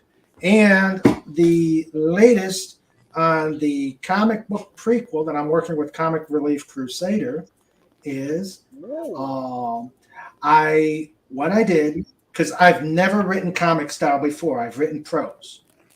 I sent what I thought was an amateurish attempt at storyboarding for a comic to the professional expert on it, Hungry Boy, to see what he thought, whether he thought it was good, bad, ugly, needs a lot of work, and he came back very impressed at my amateurish attempt. Awesome. So, yes, so I take that at high praise. Yeah. So the next step is I sent a few portions to Comic Relief Crusader, and we'll see what happens. Yes. Yeah. And we'll talk more about it on Wednesday. But what were you gonna say? Well, I was just saying with I suppose I could say training with Hungry Boy. Just basically, essentially, getting me up to snuff and whatnot. Apparently, like you, Raymond, apparently I'm impressing him as well and leaps and bounds. So yeah, no, it's really coming together. It's really fun. It is coming together, which is awesome because I'm learning different posing techniques, shading techniques. Learning how to read, the breakdowns that, like, for example, the ones that you provided and whatnot, and, really trying to come across with the pages from different perspectives, making it more, how should I put it, like more cinema-like of sorts, using different camera angles and whatnot. And so the next test that I have to do with Hungry Boy, because I'm telling you, he's putting me through the ringer. So, which is good. It's fun, it's tiring, it's fun, and but it's equally exciting as well. So right now, what he has me doing, and I'm sorry for the train in the background because you all know where I'm at anyway, is doing a 65 panel tier. He said, make one look kind of like Ripley from Aliens and Rorschach from Watchmen, and they're basically battling it out because that's something that you have to get used to, according to the notes that you, Raymond, wrote. Mm-hmm. So he said, you might as well dive into this now because you're gonna have to do it. I'm like, 65 panels, oh my god. He's like, nah, you'll be good for a while because I got stuff that I gotta get done. It's like, oh god, I have to draw 65 panels. So. Wendy Trauma Warrior goes back to big circles. Big circles. Huge circles. They're gonna be huge circles. Big the circle. Hugest circles that you've ever seen in your entire life, Wendy. I promise you. Wait a minute, the most awesomest, biggest circles you've ever seen. Well, we could talk about other circles. Yes. And they won't be crop circles. No, these will be the kind of circles that you would be totally proud of. That's the truth. Wendy turns to the left and knocks over Mr. Fett. Oh! But what a way to get knocked out. Yeah, exactly, right. But Raymond, I got to get going because I'm going to help my son fix up his bike. So, Sandra, happy birthday. I hope you have a wonderful birthday today. And I'm sure that Raymond will be gushing love all over you and buying you stuff you never knew you needed. So, yeah. Exactly. That's exactly it, Bez. That's awesome. Big circles. Big circles. Snorter Pooper says, big circles. Big circles. Make circles big again. Make circles big again. They're going to be awesome. All right. Take care. See you guys. Again. Take care, Comic Relief Crusader, and see you Wednesday. All right. See ya, See ya. Comic. Later, Crusader. Take care. All right. The Comic Relief Crusader is getting going. All right. So we are going to start with on our music theme. She's back. Music. Hey, Wendy. Welcome's back, Wendy. Hey, Wendy. Apparently, Hey there. If you threaten StreamYard with an enema, it works. Oh my God, you threatened it with an enema? That's pretty brutal. Ooh, nice. I told it it needed an enema, and I'm back. All right, yay. Alec451 says, I know why we use it. YouTube doesn't let you stream with guests except on mobile and with only one guest at a time. StreamYard is the best option we have for the kind of streaming we all do. So true. So true. All right. Who wants to? Okay. We had so much fun with the naming song, putting Pudgies in songs. That was quite interesting, Mr. Raymond. Hello, Mir Pudgy. Mir Pudgy again. Oh no. Yes. Wow. So Mary Pudgy has a question for you. For who? For you, Mr. Raymond. Okay. Ask away. What did the toaster say to the slice of bread? I don't know. What did the toaster say to the slice of bread? I want you inside of me. Oh dear. Mary Pudgy, away! Oh, these drive-bys. I gotta throw this out to Mir Pudgy. If it wasn't for him constantly downloading our albums, we'd be broke. Yeah. I'm bringing the vodka to the table. That's it. That's probably a good idea. These drive-bys are becoming these drive-bys from Mirror Pudgy are becoming dangerous. Yeah. Snorter Poopa says, my enema's enema is my enema. That's confusing. Yeah. Let's see. Yes. That joke was snort. You know, one of the reasons I wanted to work one of the reasons I went to surgery is because you don't have to give enemas in surgery. Yeah. Snort. All right, let me find. Hey, I have a question. Go ahead. How did the orchestra attract heavy metal fans? I don't know. With a superconductor. Oh, that's a good one. That was a good one. Yes. That was a good one. Let me find it. Bet needs to go to my table. Yeah, I need He drinks. deserves a drink for that one. Yes, he does. He deserves a drink for that one. Cocktails come with straws, so you don't have to take your helmet off. Okay. Awesome. Okay. Well, I'm Boba Fett. I take my helmet off all the time.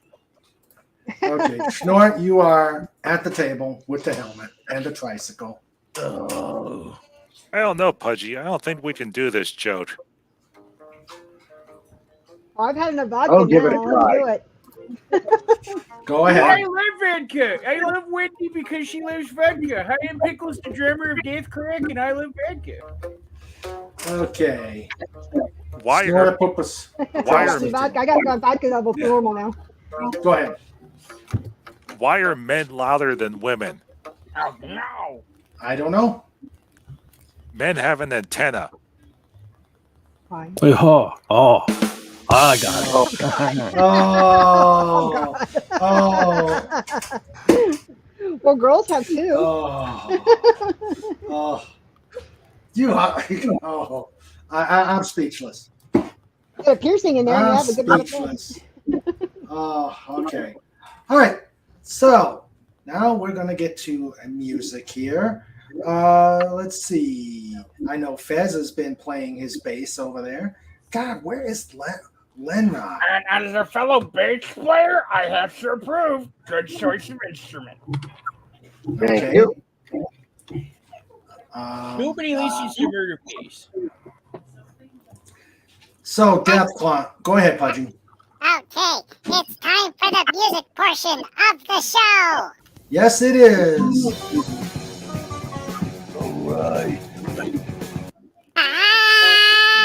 just remember, guys, we can't do a lot of we can't get the copyright monsters on me. So just remember that. Let's see. Snorta Poopa says, but the tuners on women are more fun, or so the humans tell me. Oh. Yeah. Okay. So, Fez, what kind of bass is that? Oh, this is the Dreadnought Dean Acoustic. And I got this, oh God, many years ago, probably 10 years ago. Okay. No, before that. I had it when I had my studio. So probably 2010, 2011, somewhere in there. Okay. But it's easier than dragging out the amplifier and trying to find a chord that works. And well, you got an outlet right there. No, I mean between the guitar and the amp. Ah, gotcha. And this outlet has my heater on it, so I don't like to overcharge that one because when it gets cold down here, I gotta start that thing up, and it gets hot. And the circuit breaker pops. And the circuit breaker pops. Yeah.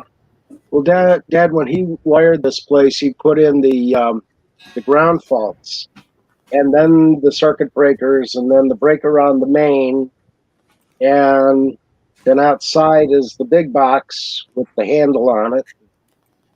You know, so I'm pretty well protected. It's just I don't like to tempt fate. Well, not more often than I do. All right. Okay.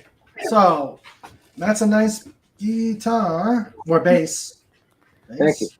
It's a little heavy, but, you know, I can imagine. It works. All good basses have weight. Yep. What and bass? Nice thing about this, last time I tuned this up was a year ago, and it's still in tune. All right. So, Beth, whoever you are, what bass do you play?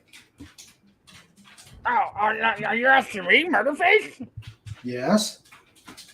Hold on. Let me check my lawyer and make sure that I can promote the brands in a way. Right. While you're doing that, mess with, you know. Murderface is kind of shy about talking about his instruments. We'll be back in a moment. Okay. Pat, what is your favorite instrument? You mean type of instrument or brand? Type, brand. We've seen all your good guitars and whatnot. Yeah, I'm a guitar player. My favorite brand is Ibanez. Most of my collection consists of Ibanez. Oh, okay. Cool. Boy, have I got a project for you coming up. Oh, nice. Yeah. That looks cool. All right, we've just confirmed with the CFO that we could talk about Gibson on here. Sorry about that. All right, so the bass that I play is the Mike Wall T5 bass. It's Gibson Thunderbird Studio 5-string. It's a really awesome bass, and I recommend it. All right. All right. Okay. So we found, like I said, that when we were putting Pudgy in a lot of the songs that are out there, Snort says, Mel Gibson. Yeah. We were having a great time. I decided to expand our renaming of songs to add Snorta Poopas. So songs, you can come up with song names with either Pudgy or Snorta Poopas. Oh gosh. Cheyenne, get your butt out. Oh my God, I'm not muted.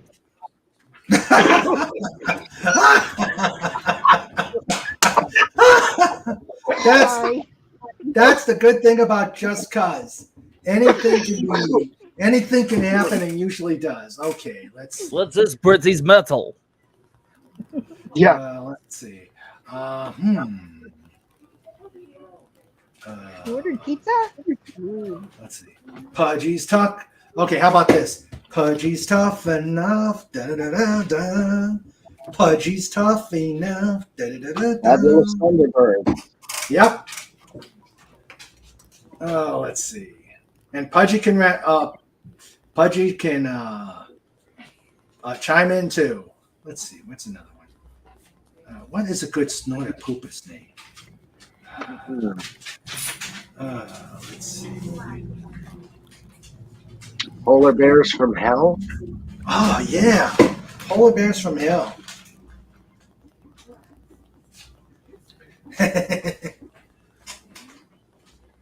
Lots of rock with this. I'm sure we can find something.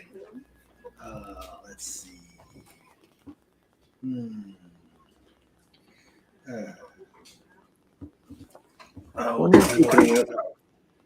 Wonder if you could incorporate Snortopoopus into Slow Ride from Foghat.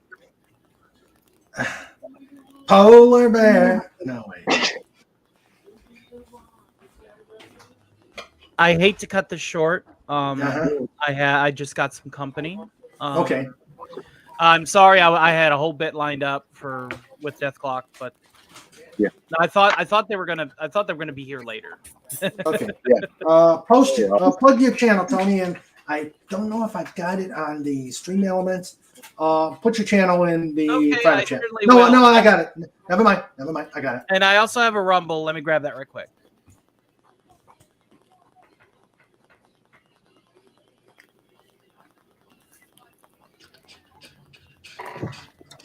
Everybody's starting to rumble. That seems to be the wave of the future. Just saying.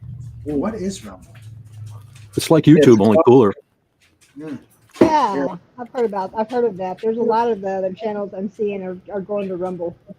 Yeah. They're not getting the copyright hits and everything else. Okay, there's his channel. Okay, and then here is his. Let's see. There is his Rumble. So better than YouTube or StreamYard? It is the future. It's a lot more lax with what you can say on there, and it doesn't dock you for your opinions. It doesn't punish you. Hi, I'm Stark of Iron. Most people call me Tony. I am Iron Man and a multitude of other characters that I voice in my spare time. I host a karaoke stream at the end of every month on Sunday. Otherwise, my Sunday streams is just a place very similar to Just Cause, a little less structured, where we just all hang out and talk about whatever. He thinks Just Cause is structured. It's the fool. If a show has a segment, it has structure.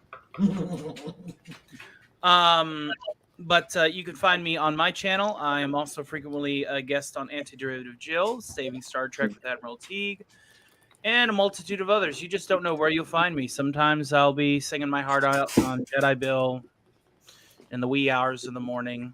I'm a proud member of many communities, most being obviously the Xanadu community, followed with the pod. And I just love you guys, and I appreciate you guys. Every click, every subscriber. I'm almost to 210. Push me to 210. I will release the video that I did for Pop Culture Breakdown last Wednesday on my channel once I get to 210, and I am one away. All right, cool. All right. So again, it's a pleasure. Sorry, I had a whole thing lined up. At least I got Murderface to talk about his base, but I was going to have them argue with each other a little bit. I hope that my Death Clock was in good form. Fed for Hire is usually a good judge for that. What did you think, buddy? Spot on as usual, brother. And you know it. All right. Well, I love you guys. I had to laugh, Tony, when you mentioned. I had to laugh when you mentioned that you're allowed to talk about Gibson. Exactly. You got the joke. They're suing for everything. They do. It's crazy. That's why I had to pause. I was like, wait a minute. Do I want to do the joke or not? Because I wanted to tread carefully because I could get sued just for joking about getting sued by him. So yeah. So okay. All right. Well, you take care, Tony. You too. You Take guys care, Tony. Yeah, take it easy, Tony. Bye. All right. Snorter showed the picture of Ukasha or Oksana or whoever she is, the lovely lady he was trying to date.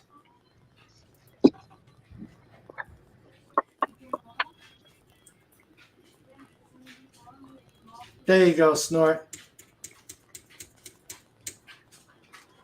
Lots of medals.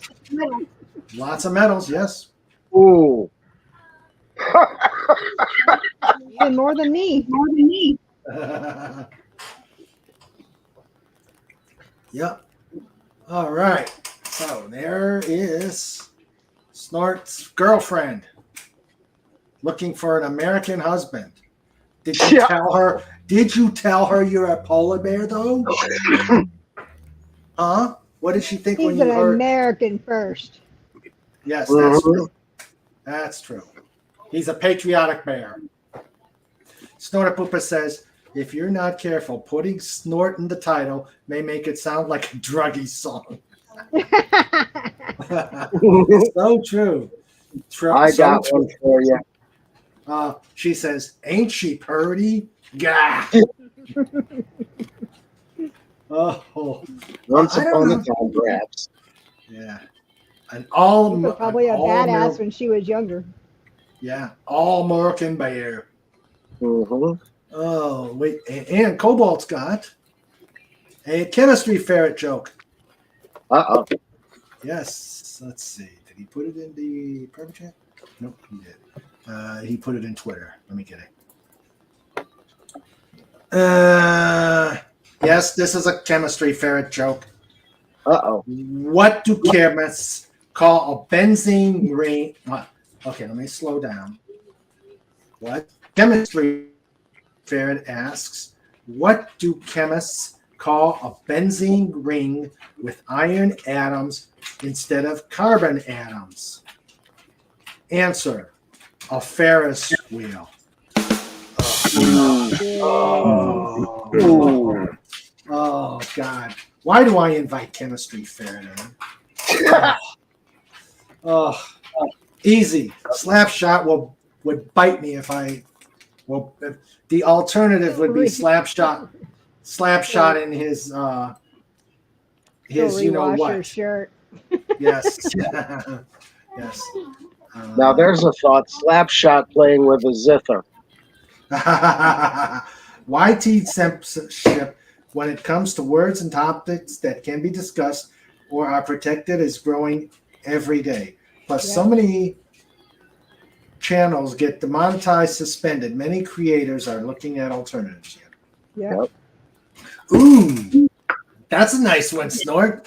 Snort me tender, snort me sweet. I got one for you. Okay, go ahead. Now I have to face it, Snorter-Poopus wants lunch. That's a good one. Might as well face it, Snorter-Poopus wants lunch. I like that. Maybe Snort didn't treat you quite as good as he could have. That's a good one. Free. Oh, come on. Free bear. Free Pudgy. Free Pudgy. Yep. I don't know the words to it. I'm not a big Leonard Skinner fan, but Free Pudgy. Because I'm a fool for the Pudgy. What are we going to say, Pudge? Fly Snort to the moon. Let Snort dance among the stars. That's a good one. Yep. Phantom Outsider. And hello, Phantom Outsider. Hey there. And Matt G. Hello, Matt G. Oh, fellas. Let's see.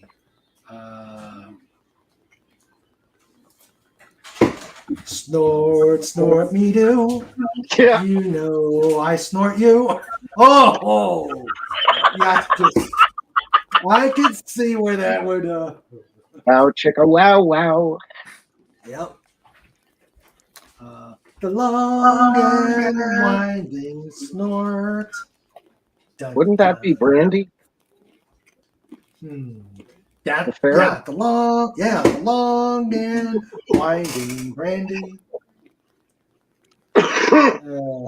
I'm lost in the desert on a snort with no name, just trying to stay out of the rain. The rain.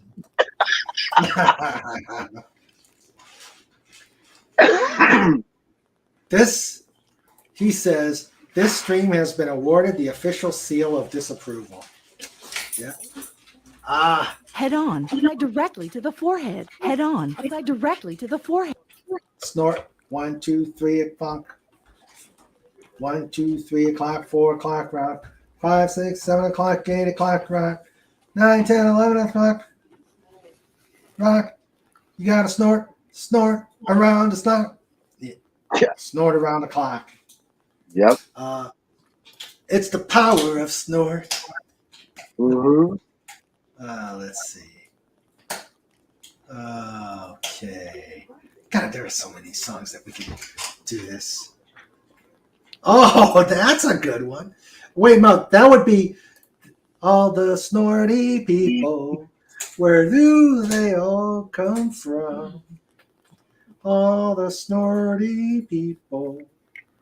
Where do they all come from? Eleanor Pudgy. I broke Fez for the first time tonight.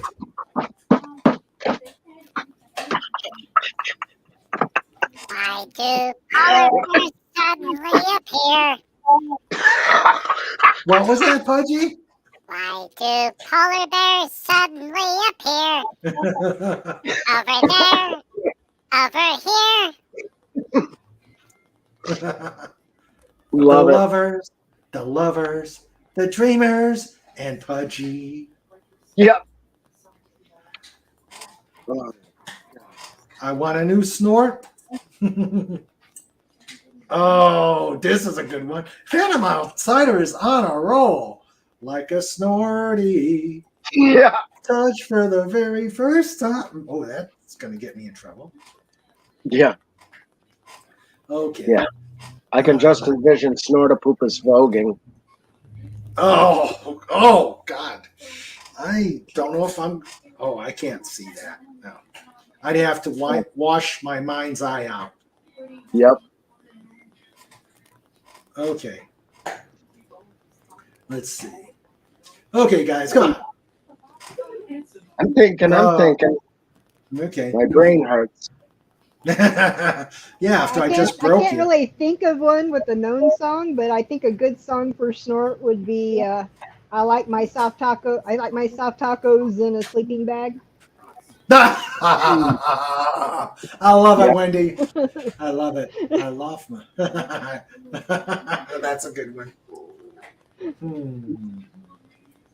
He's on the polar bear radio. Whoa. Video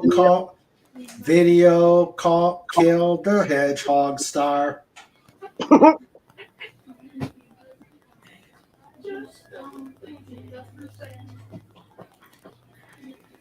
Oh, what? Oh, so who's that in the background? Okay. Hello, Mrs. Pat. Don't want to close my eyes. Don't want to go to sleep because he'll snort us and we'll miss everything. Never heard that song before. Enter Snortapoop. Wait, what? Wasn't that the one from that Bruce Willis movie whenever they went to go blow up the asteroid? Oh, yeah. Aerosmith. What is this? Chocolate apples, black forest, triple fudge, chocolate blackout, chocolate raspberry. Come together. What? Come together right now over snort. Doom, doom. Wait, Pudgy, I will take some out for you. Don't climb into the jar. But Pudgy can't reach the peanut butter pretzel thingies. I've learned from the last show, whenever I bring a snack for behind the scenes, not to keep it out of hedgehog range because I don't want a repeat of. Pudgy want a pretzel thingy. So I made sure to put the jar within hedgehog distance, but the problem is it's now he can't reach the pretzel thingies, so it was on top of the jar and almost fell in. So so his butt and back paws were wiggling. So I had to get him out of the jar. Oh no! Because that's happened once before. I went off to work. I come back. Pudgy had eaten through 2/3 of the jar of peanut butter pretzel thingies, and he's just sitting there and waving at me.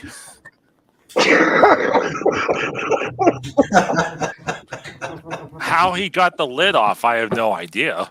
Well, maybe he had a bunny do it.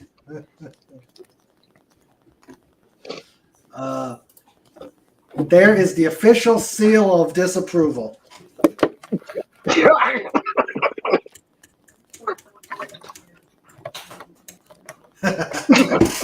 Oh dear. Oh dear. Oh dear. Let's see. Serving size 10 pretzels, 47 servings in the jar. Okay, this means it is 2 days worth of Pudgy. Oh my. Which means we will have a passed out hedgehog.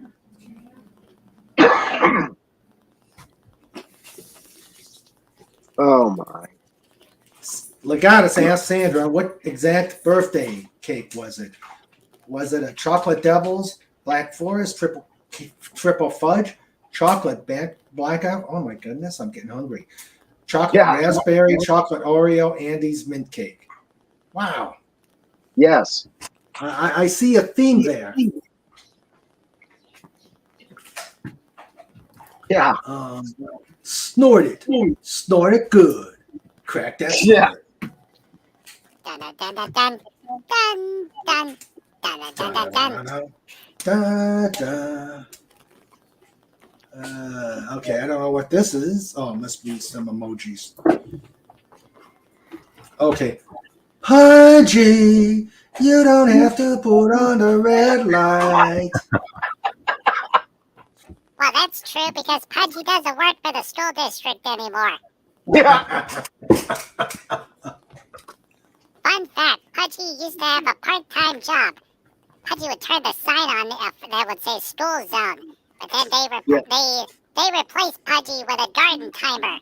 Darn you, garden timer!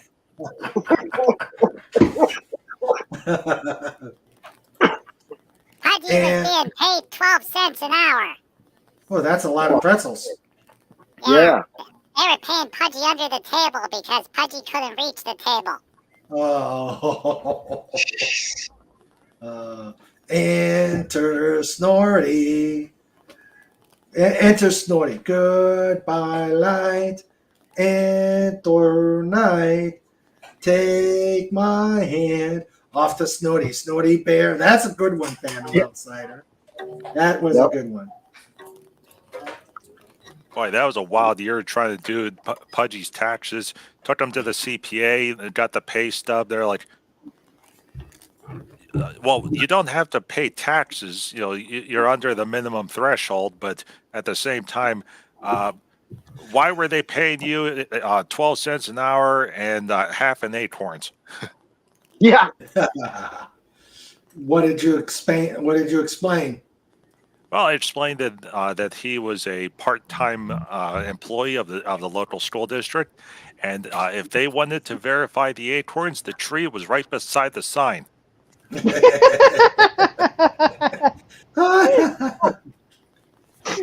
And Sandra tells Legatus chocolate with white frosting. Yum. Mm.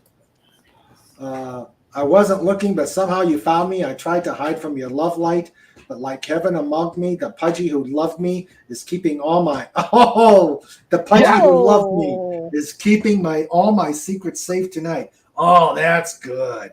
That is good. Yes. Oh, we can. Yes. Go Pudgy is Snorty. Go Yeah. Snorty. Wah, wah, wah. It's the eye of the Pudgy. It's the thrill of the snort. Ha! I included them both. Oh, awesome. That Yeah. was good. Yeah, put them both in. Let's see. Stop right there. I gotta know right now, before we go any further, do you love me? Will you love me forever? Do you need me? Will you never leave me? Will you make Pudgy so happy for the rest of Pudgy's life? Will you take Pudgy away and... wait, come on. He doesn't think that word applies. It's Paradise by the Hedgehog Light. Snorter Pooper says, can you say diabetes? Yeah. Too often. Come on, can you make it meatloaf? Meatloaf does actually sound pretty good, Pudgy. Pudgy wanted to be a school bus driver, but he couldn't reach the gas pedal or the brake. Here's an important question for those of you that enjoy Meatloaf. Meatloaf, the dish, as well as Meatloaf, the band. But whenever you make meatloaf, do you put the ketchup covering over top of it, or do you cook it without the ketchup? I do it without ketchup. I use Worcestershire. But yeah, Mother usually makes it without any. Yeah, but a lot of people put like a onion soup mix into the meat. I use green bell peppers, red bell peppers, and onion that I saute in advance and add it in. Yeah, nice. My mother usually makes meatloaf without any of the ketchup covering or any of that, and I put ketchup on it later to kill the taste of the onion. I do add a little bit of mustard into the meat too whenever I'm mixing it all up to give it a little bit of wetness. But I never use ketchup on top. Sandra does not use ketchup for anything. Yeah, I never put the ketchup on top. It's always sans ketchup. Now afterwards, I might use ketchup with it, but I always like it whenever on the rare occasion that I have leftover meatloaf and it goes into the refrigerator, it gets real hard. Cut it into slices and put a big thick layer of mayonnaise. Make meatloaf sandwiches. Oh yeah, that's what I do. Yep. But see, the problem is I make a meatloaf. It's absolutely wonderful, and then Pudgy and I eat it all.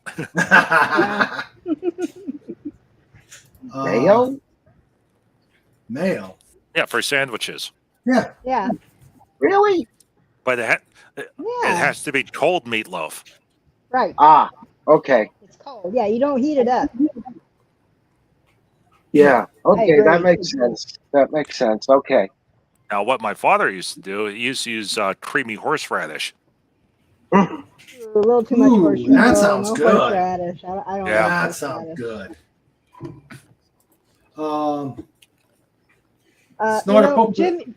Jimmy has ordered some pizza from Grubhub, and she just came and showed me this picture of the person delivering our Grubhub, and it looks just like Raymond. So I'm a little confused. Oh God! This person looks a lot like you. I'm kind of wondering if you're going to walk up to my door here in a minute. Oh boy, that's interesting. Things have happened. It is interesting. Yeah, it is. Snorter Poopus has been known to put Heinz 57 on the meatloaf. Let's see. Snort. You eat every one of us. Snort. You eat every one of us. Every woman and every child. Yeah. Snort. Carnivore of the universe. Snort. You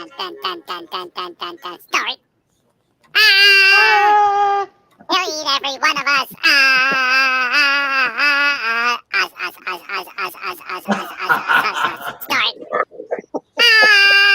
You eat every man. every child. Yeah. Snort, snort, snort, snort, snort, snort, snort, snort, snort, snort, snort, snort. Ah! Carnivore of the universe. Da, da, da, da, da, da. Snort, snort, snort, snort, snort, snort. Good one. Speaking of which, we got to get the Flash Gordon version of show notes. I know you're a busy man, Fat, but I don't. Yeah, know. I will get that. I will get that to you. All right.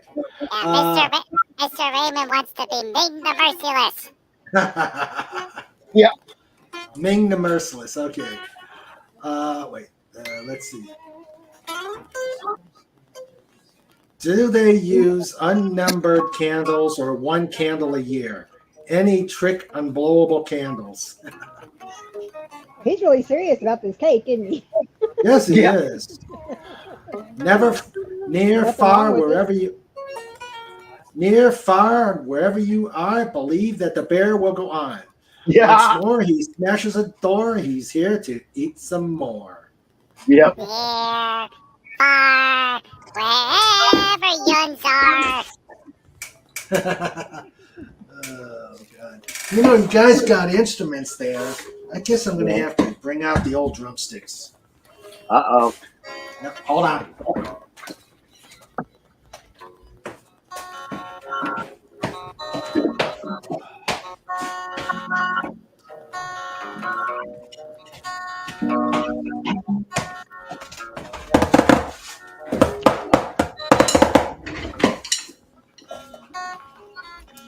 I can't drag the snare, but at least I got to practice. I've got to practice drum pad here.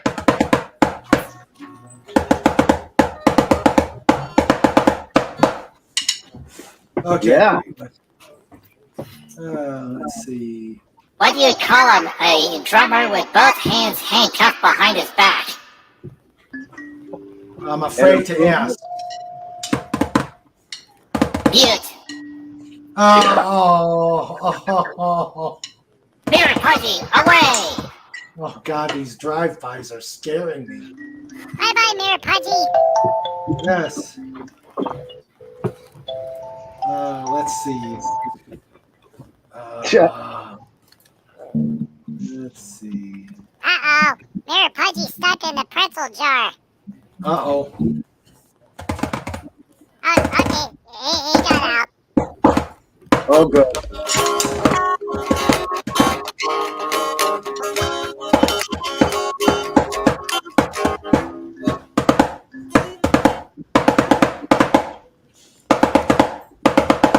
Hey, here's a question for everybody. Yes. Have you noticed that on the nutrition labels, on the back of them, a lot of them now say contains bioengineered food ingredient? Bugs. Ugh. Bugs. Yeah. Oh. That's Probably the way they're hiding the word bugs. And The other funny part is, so the front of the jar says peanut butter filled pretzels with peanuts on the label. Mm-hmm. On the back it says warning, contains peanuts. Yeah. People are dumb. But if they don't put it on there, people are going to say, "Oh, I can eat the peanut butter filled pretzels because there's no peanuts in it." Yeah. Hand directly to the head directly to the head desk. Head desk. Hello, Dalek 451. Hi, Dalek. Hi, everybody. Hi, Dalek. Hi, Pudgy. And Sandra, if you're listening, happy birthday. You know it's Sandra's birthday. It's Confucius' birthday, too. Confucius say, man who dropped watch in toilet have crappy time.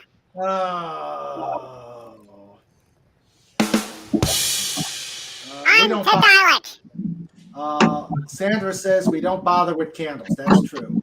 And Magana says the kitty table requires slices of birthday cake to go with the eclairs as we are celebrating, eh? And I agree. Snort says, hey, I lost an ancestor in the Titanic disaster. He fell off the iceberg when the ship hit it.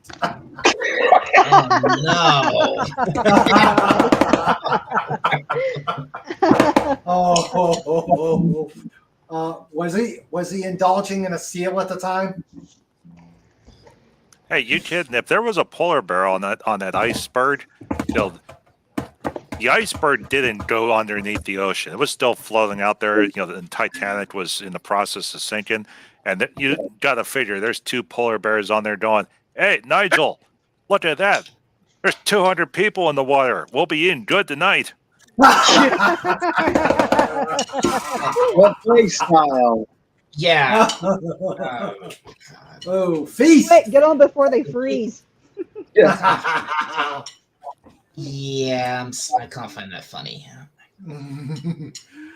But Snorty now, he takes them into his crushing arms, eats them under the light of 1,000 stars, puts his paws on their beating heart. Somehow Snorty fits into every song. Yeah. And Sandra says thank you to Dalek451. You're welcome, Sandra. And glad you are here, my friend. Hope you are enjoying yourself. Hey, did you see that? I can't remember which science group. They did a 360 picture, with all digital pictures of the Titanic wreck. Oh yeah, I saw that. Yeah, I heard about that. Oh, it's amazing to see. It is. It shows the front half of the ship, but the back half is completely missing. Mm-hmm. Well, yeah. That's how. Well, yeah. People know. It's kind of separated. I mean, I think that they did do the entire debris field, but if you watch the documentary that they made with it, it's gorgeous. Mm-hmm. I mean, so much. There is just so much detail. Even the wrinkles in the mud at the bottom of the ocean. Yeah. In the seabed. Probably a lot of the rear portion, because that would be where the drive system is, where the boilers are.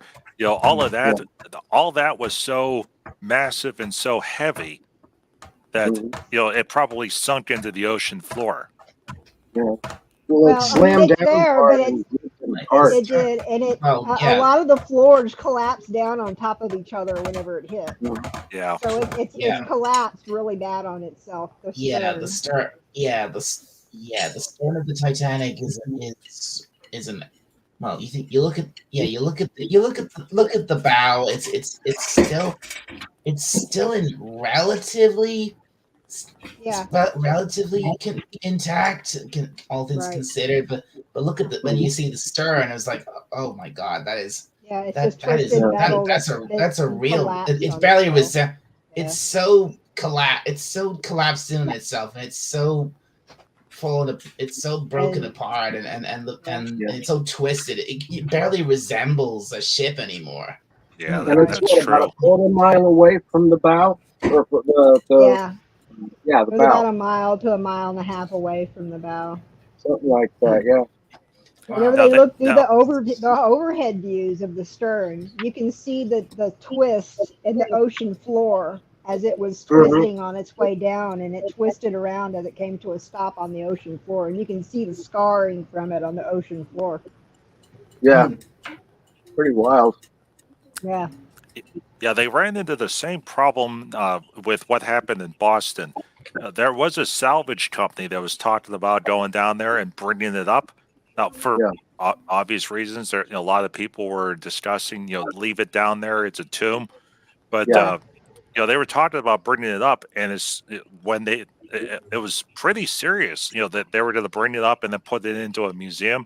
Well, the White Star Line is a defunct company, but it's still owned by a shipping company, and that shipping company is still in Britain.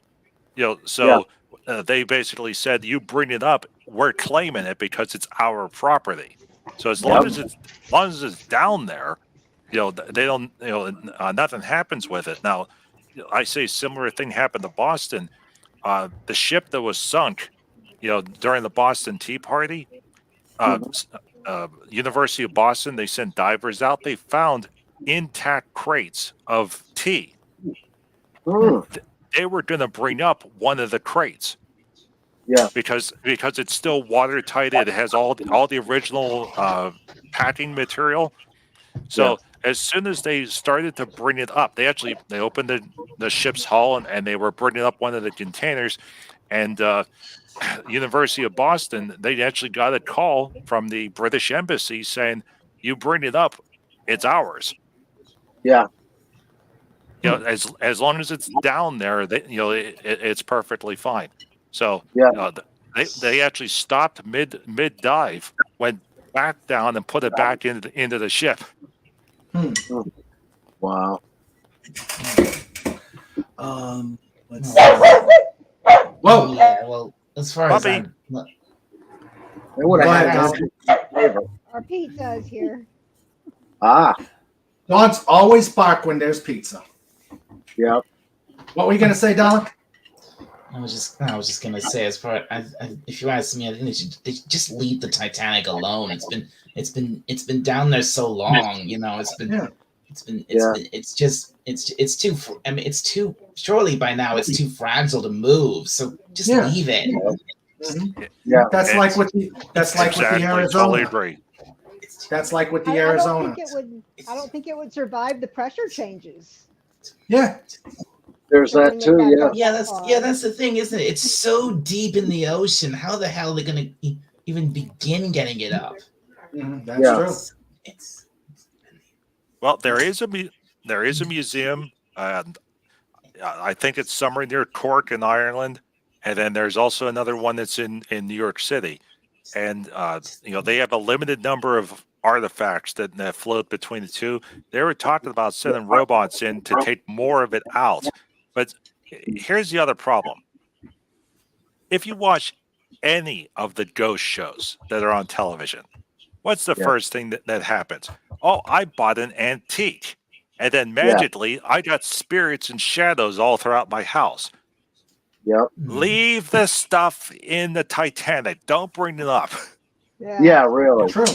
You're going to have all these confused ghosts. They've already recovered. I mean, come on. Haven't enough artifacts been recovered from the Titanic already? Exactly. Yep, true. Well, the other thing is people can bring it up and then... Not to mention, I heard it. Not to mention, there's also that big piece of it in Las Vegas. I heard about. Yeah, that big piece they brought up. Yeah, it's on loan from the museum in Cork, I believe. Yeah. And of course, there's a whole lot of other shipwrecks they can explore too. Yeah. Yeah. Well, I mean, they definitely leave the Arizona alone, except to put anybody who dies at Pearl Harbor that will be buried there. They'll go down and put them in there. Well, correct me if I'm wrong. I believe the Arizona is still U.S. military property. Yes. It's still a commissioned vessel. Yes. Yeah. So the only way that can come up is if they have the permission from the Navy. Right. And that's not going to happen. Yeah. Yeah, the Navy's not going to raise it. No. Now you've heard of what's going on in I think it's the China Sea, with the Chinese companies that have gone down to the shipwrecks there that are also war graves. They've been planting explosives in the ships, blowing them up, and then pulling up the wreckage. I forget who had the video on that recently, but it's kind of disgusting, you know. Well, yeah. Again, let's avoid the P word, but yeah. Phantom Outsider says the Titanic wreck is considered a graveyard site due to the number of people that have gone down. Well, exactly. Exactly. Yeah. And yeah, so definitely. We just yeah. Oh, all right. So back to what? Even sitcoms. The Polar Bear. That makes no sense at all. What? The song? How can a ship being commissioned if it's sunk? It's basically on paper. Yeah. And They also, it's used for promotion of I don't want to say promotion, but what's the other word? it's a memorial. Memorial for the Navy dead. Yeah. And it helps to paint a good picture of what the Navy was at that time and what they hope the traditions will carry on to be. Mm-hmm. There's one other ship too. The Constitution. The sailing ship of the Navy is still in commission and still crewed. Yeah. And that's I think a cadet training ship, isn't it? No, it's if I remember right, it's a display. It's a demonstration model, and it does vessel, and it does have a full Navy crew. Okay. Ooh, what's this? Ha! Oh, nice, Fat. Oh, wow. Nice. I just ran and took a quick picture of my Titanic model. It's a little dusty, but nice. It's been a long time. Nice. That's a nice desk. That's beautiful. Yeah. And I love what's on the screen right now. Yeah. Wait a minute. Why is Mirror Pudgy running on the bridge?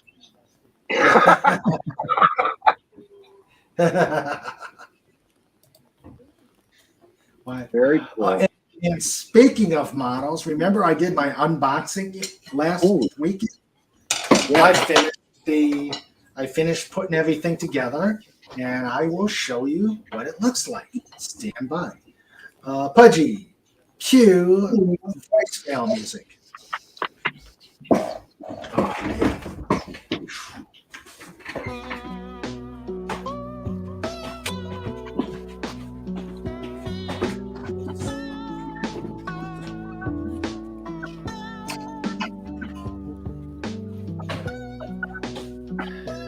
Did you know that we have a website?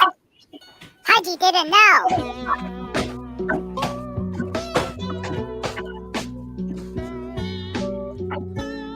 Go to the dolphinwars.com for all your goodie needs.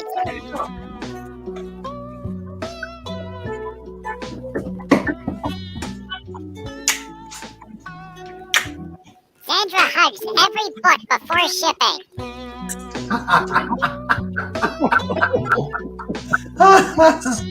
Sandra hugs every book. The victory? No way. International shipping is a possibility. Ask your operator.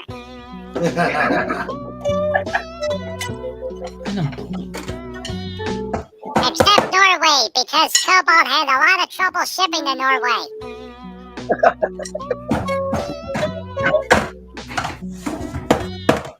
Pudgy doesn't know what a value-added tax is. Please don't make Pudgy calculate it.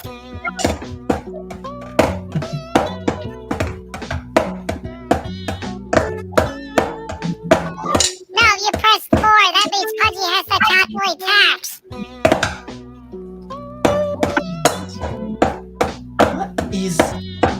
What is he doing? Okay. Connecting your call to Dalek for taxation questions. Uh-oh. Uh-oh. Oh, boy. That was... strange. Yeah, that was... What we talking about international shipping? Well, true story. I used to do eBay. So I sold a limited edition CD. So I sold it for $10 and then $10 for shipping. So total $20. Okay. So I took it to the UPS store that was down the street from me. And I said, okay, I need to ship this to Norway. And the person said, oh, dear God. I said, okay, that's a problem. What do you mean? So it was 10 pages of international shipping forms to ship this CD. So I filled, and one of which was the VAT tax calculation. Now, thankfully, I was under $15 for the item value. Otherwise, I would have had to pay tax. And I asked the shipping clerk, just out of curiosity, what is it? So it was 15% on the value of the CD, 15% on the value of the shipping, 15% of 2/3 of, it was this huge sheet of formulations and everything because of the way the VAT taxes are calculated. So in the end, I made a grand total of 13 cents on that order. Oh, Wow. dear. Jeez. Dear. And I That's got horrible. I got an email from the guy saying, I still didn't get the CD. I said, well, right now it's in Belgium. And he says, oh, great. It'll be an extra month. Yeah. So 63 days later, he actually got the CD and then thanked me. Wow. Oh, dear. So Hail Grace Ailey K. Hello, Grace Ailey. Hello, Hello. Grace Ailey. Hello there. Apparently, the Norwegian postal system is run by the mafia. We just want to dip our beak a little. Yeah. Yeah. Let's see. There's a law channel. There's a law channel that I listen to during the week. She does live stuff on pop culture law, and she has this lip gloss line through Gerard Cosmetics. But anyway, somebody from Norway wanted to order some of that lip gloss, and they said it would be $56 just to have it sent to Norway alone. The shipping would be $56 Oh my gosh. for a lip gloss, which costs like $12. Okay. All right. I love who's doing that must be Fett. Yep. Fett doing. All right. Well, you hear me noodling? Yeah, I like it. Sorry about that. All right. No, that's fine. This is music day. Hey, darling. Yeah. Is Heathrow in London? Heathrow Airport? Yes. Why? Okay, yeah, because my dad got in a fight in the airport there. Oh, really? Oh, dear. Where didn't your dad get in a fight? Well, That's an no. interesting story. So, Dad flew over to. Well, he was supposed to go to Denmark. Mm-hmm. So, unfortunately, that means that you can't just go straight to Denmark. You got to land in London. So he got off the plane, went through customs, got flagged at security because he was wearing steel-toed cowboy boots. You told us this story. Yeah. Yes. So, yes, I remember that. well, so he gets through customs, goes to the next portion, and then there's some guy with an attitude, and of course, Dad couldn't hold his tongue and just say, let me take my boots off. No, he had to give the guy attitude. So he learned quickly how British people fight verbally. And then he bumped into a couple of guys from Scotland, and he had no idea what they were saying.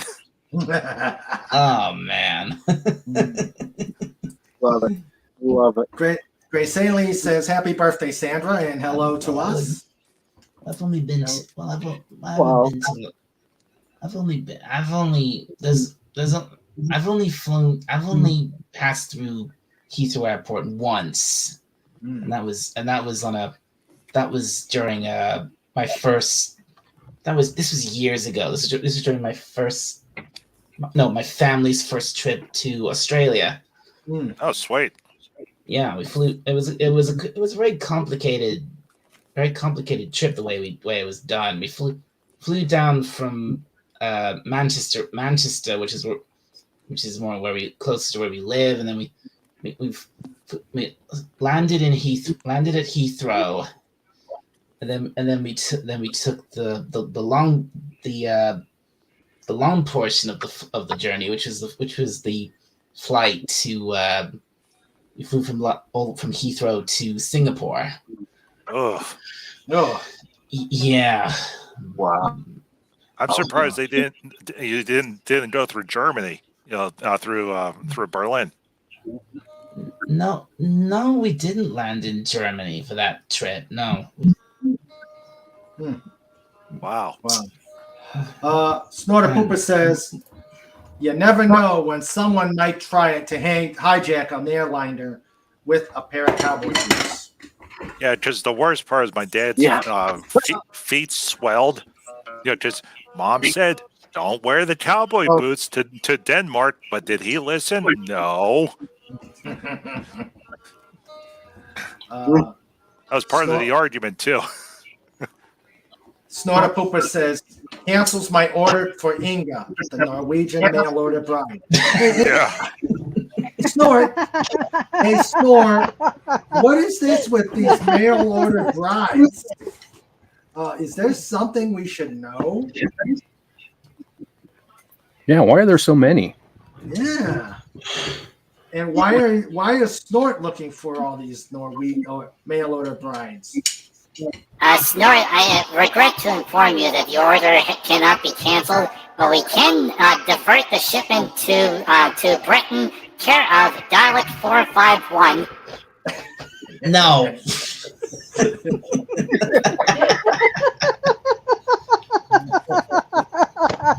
Oh my God. Hey, Dalek, you're getting a mail order bride. Oh my God.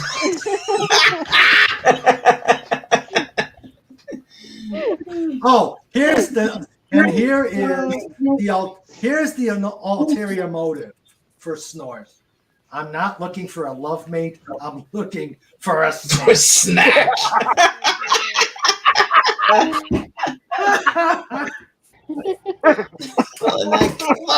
How is he messaging that in his order? That's what I want to know. Yeah, I'd like well, to. If he wants to, if he wants to eat her, maybe it's better she gets sent to me.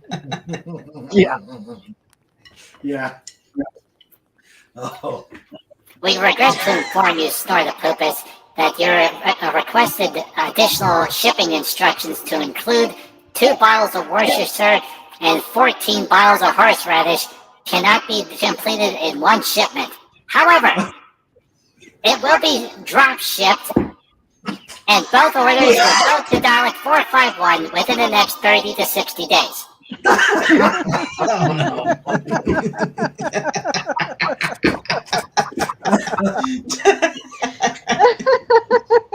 Hey, Mary Pudgy, can you drop ship one of the Worcestershires and the horseradish over the Friendship Town? Sure thing, no problem. It's all going on Snort the Poopus' credit card. And Snort says, Dalek 451. I can't even. You'll like Inga. She's tall, blonde, and loves herring. She sounds lovely. With large circles. 2 large circles. Yes, please.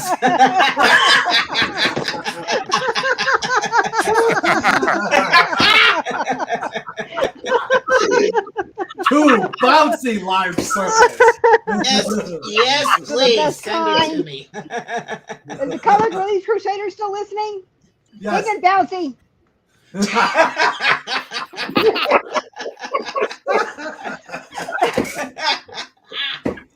Pod broken. I am not touching my motto until we calm down. Oh dear. Oh. They're making me another drink, so you better hurry up and show it. Yes. Oh, I'm afraid. Okay. Here is the finished soy product. Let me do this before we go further. Ooh. Oh wow. Oh, nice. Armed and dangerous. Armed and dangerous. Very sweet. Love the detail. Yeah. What kind of plane is that? This is an F-16. Mm-hmm. A CJ. It's the flagship of the 480th Fighter Squadron from Spangdahlem, Germany. I used to be stationed with them. Mm-hmm. This is actually a new type of glass, a new type of paint job, where it's supposedly to cut down on the jet's cross section, and of course it's got its. I used to always love it's the lines on the F-16. Yeah. Now Lenrod says I should kit bash it, so it ends up, because this is what he did as the fighting ferret. Yeah. Yeah. Neat. Because that's what he did. That's awesome. Yeah. That's how. All right. Okay. Let us continue with the madness. Let's see here. Where were we? Big circles? Big circles. Big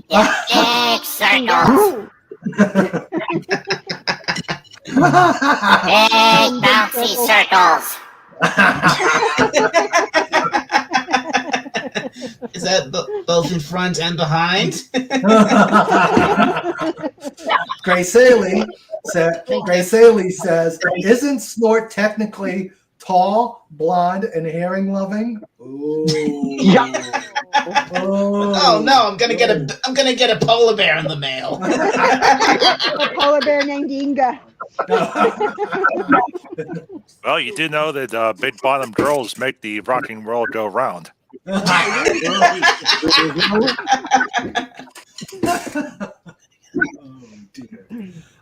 Let's see. Isn't okay. And then Wait a minute, Cobalt. Wouldn't that be big bottom bears? Yeah, that's more appropriate, Pudgy. It's actually fat bottom bears. Fat bottom bears make the rocking world go round. Okay.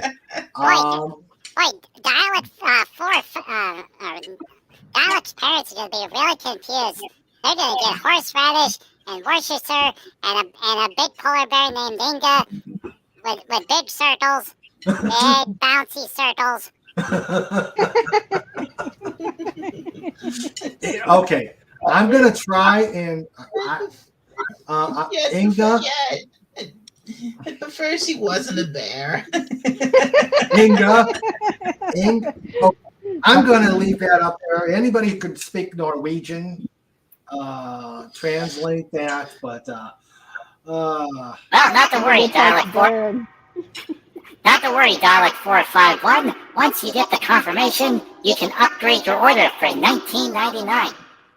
Oh. $19.99 or $99.99?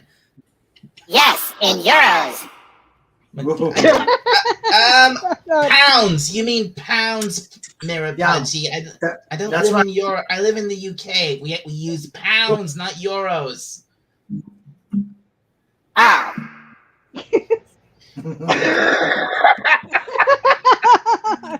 I think we silenced Pudgy or yes. Pudgy. Yeah, Mirapudgy is silent. Okay, Mirapudgy just has to recalculate in kilometers. Oh God! I broke. Well, I did it. I broke Mirapudgy. You broke Mirapudgy. Let us. Snortapooper says, I suppose I could be called a champagne blonde. And Phantom Outsider says, remember, $451, the package I gave comes in, will be addressed to I am Huge Man. Oh,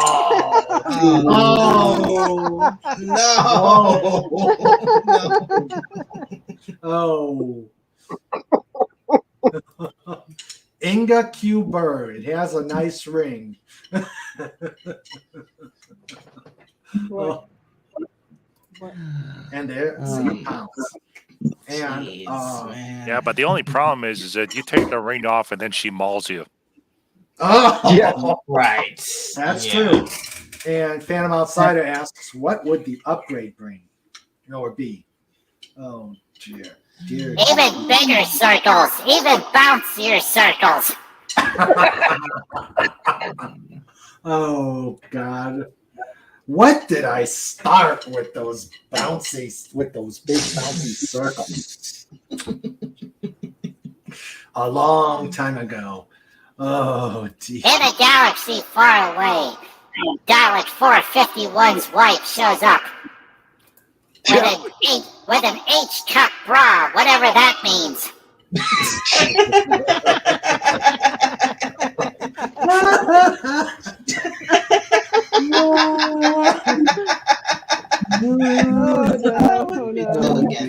wouldn't be too against that. Ooh, mama. Ooh, chicka chicka bow wow. Snort says, I'm sorry, I left a ring around the tub. For $19.99, that's a pretty good deal. Oh, dear. It is, yeah. Oh, dear. Thank goodness Mirror Pudgy got it right. Oh? Oh, dear Yeah. God. They go up even higher. It goes up 6 more levels. Oh, God. I think 2 Graf Zeppelins fighting a headwind walking down the hallway. Okay, back to songs with polar bears or hedgehogs.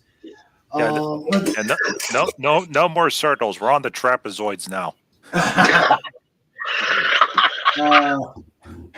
Snort said, but he landed on the deck and some strange Canadian woman started singing a horrible song. Yep. And oh yeah, of course. And sitcoms: The Polar Bear and His Wife, The Movie Star, The Professor and Mary Ann, all on Snorty's Isle. That's a good one. That's a good one. Let's see. Too bad Pop Culture Curator wasn't here to hear that. Yeah. Snort. I mean, he does review Gilligan's Island, doesn't he? That's true. We got to. Yeah, we'll have to put that. Yeah, we'll have to put that on. Hail, Pop Culture Curator. Hope you're feeling better, my friend. H cup means 2 wheelbarrows. Oh, and he's not done.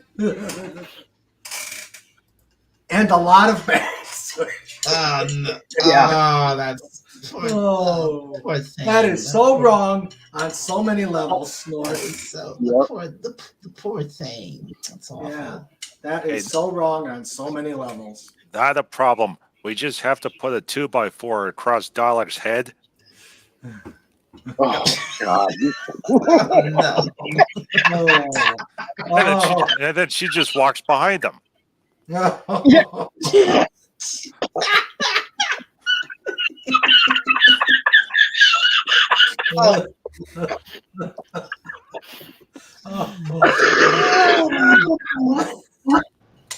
I just pictured that in my mind and it scared me.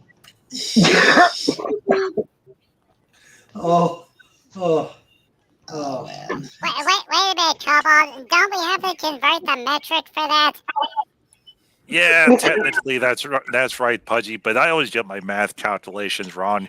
And I think perhaps we should pick and go to a different topic. That way we don't completely break Dollar. Yeah, and everybody else. You've broken everybody. Pretty much everybody here. Thanks, Pudgy. Oh my! Well, that's what this. So true, Snort. So true. Let's see. 1 meter is 39.37 inches. Divide by 2. Add the square root of Snorterpoopus's belly size. Carry the 1. Okay, the answer is 7. Okay. 7 what? 7 what? Pudgy doesn't know. Let's move on to Mr. Fat. Yes, please. Bless your little head, Pudgy.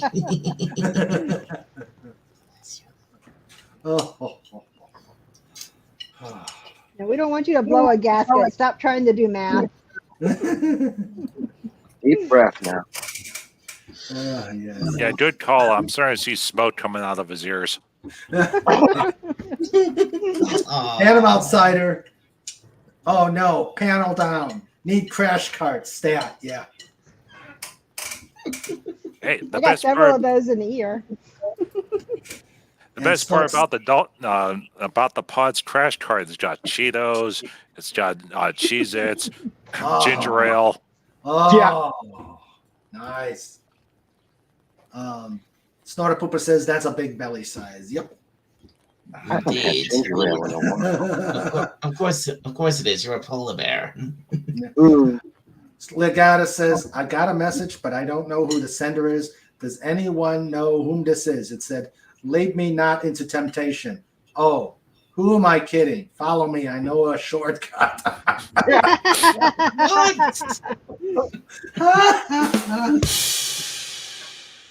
And Grace Haley says, I knew there was a reason to remain an innocent bystander tonight. Yeah, that was probably wise, Grace Haley. Yeah. Things have, the rails have disappeared. Yep. The partisans have blown the rails. The pizza was good. Oh yeah, what'd you have? Just pepperoni. We're pepperoni. simple. Oh, okay. Pepperoni, nice. Love pepperoni. Pepperoni's good. My favorite. Except I don't eat pepperoni. I eat mushroom and onion. Yeah. Well, at times I will. I had a pepperoni pizza last Thursday. Oh, cool. Yeah. Cool. Well, the thing is that I don't eat pork, so that's kind of a deal breaker for me. Yeah, so no pepperoni, no sausage, no ham. Yeah. So basically, no meat lovers pizza. No meat lovers. That sucks. Well, you know. But and Sandra agrees with you. I mean, what kind of onions? Regular or red? Regular. You agree with me? That's disgusting, Sandra. Thanks. Pepperoni rocks. She does not like vegetarian pizza. Sorry, Sandra. What are you agreeing with me with that pepperoni is good or mushrooms are disgusting? Let's see what she said. I don't mind red onions on a pizza, but regular onions, no. Don't like onions.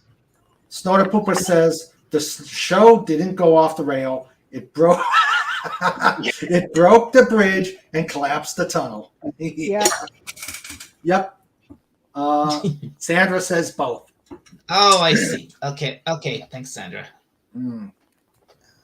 Yep. Oh, you know why the tunnel broke? It was only half a circle.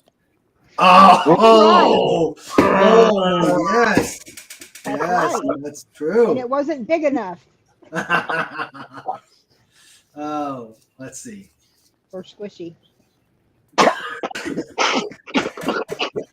I got him! I got him!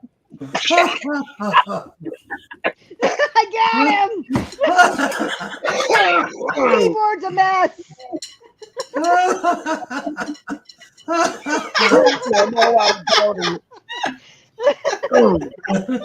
Same, I need to come over there, John. It's exactly the same. Oh dear. Oh God. Now, was it a natural tunnel or was it a manufactured tunnel? As far as I'm concerned, it can only be natural. Meanwhile, back at the Earth. Well, then that makes sense because natural tunnels vary in size. Oh dear. Yeah.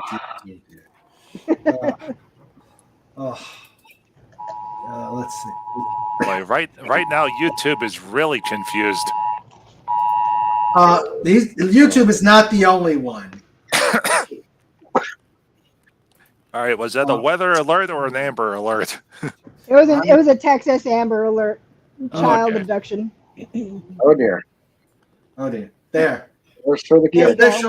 The the official John Rendell keyboard protector. We have deployed.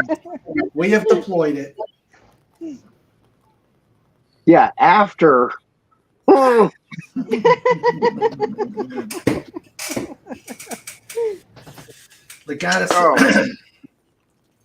Legata says, when someone asks you to spell orange, ask them if that is the fruit or the color they want spelt, and watch the confusion on their face. Huh? I'm gonna do that. That is hilarious. I'm gonna try that. And then ask them to come up with a word that rhymes with orange. Or I'm gonna ask somebody to spell orange, but I'm gonna tell them the fruit, not the color.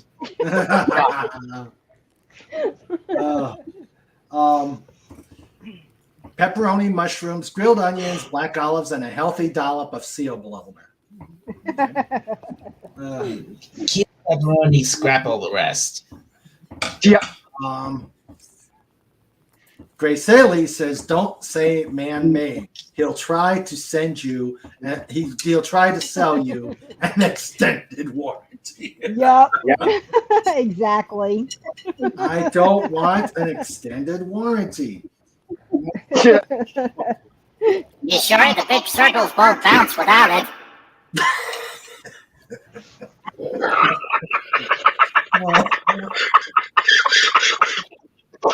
Bingo! Bingo! A vet-breaking bingo. I got it.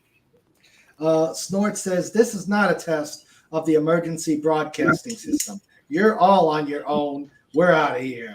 Do you remember those tests? Do you remember those tests when they were kids? Yeah. And the worst part is when we actually needed to use it, they never turned it on. No. We always lost electricity before that could happen. That's true. That's true. I don't know. We had the Japanese transistor radios back in '72, and we could hear them all the time when the flood was coming. Well, during the great DC earthquake of I remember that. 2010, was it 2010? Yeah, I think it was. Yeah. In the great DC earthquake of 2010, all of a sudden we heard a boom, and everybody and nothing came on the radio. Everything was out, and all you saw was people walking up and down the street because everybody was going to avoid the metro. Yeah. I was at work. I was working in an office building. I was up on the floor 6. The whole building is shaking back and forth all the way up in just outside of Pittsburgh, and half the building dispersed. The other half the building stayed because we're on the we were working on the call center, and we're like, oh yeah, we're having an earthquake. Building's shaking. What do you mean the building's shaking? And why do I have to pay $5 for such and such? Oh, it's part of your plan, sir. I really need to leave my station. You're not leaving even if there's a hurricane. I'm okay, fine, whatever. Whenever we had the meteorite exploded here last year, we had that meteorite explode here. Yeah. It just went completely silent. Nobody knew what anything was. I wasn't getting reports from law enforcement for the longest time, and I'm the director of the ER at the trauma center. And I wanted to know what was coming. And they couldn't tell me. And it was driving me crazy because I needed to know if I needed to amass more nurses on call to bring them in for mass casualty scenarios. But after a while, they're like, well, there's no damage. I'm like, well, okay. But what was the explosion? Yeah. And then about 8 hours later, they figured out it was probably just a meteor. Or what about the big power outage of 2003? Oh yeah. Yeah. Of course. I was during the great power outage of 2003, I was doing a flight lesson in an airplane, and the only people that were talking, air traffic control couldn't talk because their power was out. So it was only airplanes talking to airplanes and saying, "What's going on here? We lost power." Mm. And it's like, oh my goodness, what could have happened if things? What would have happened if it was at night? Yeah, That would have really. that would have been a mess. Well, the good news is that the FAA has the plan. It's from Die Hard 2.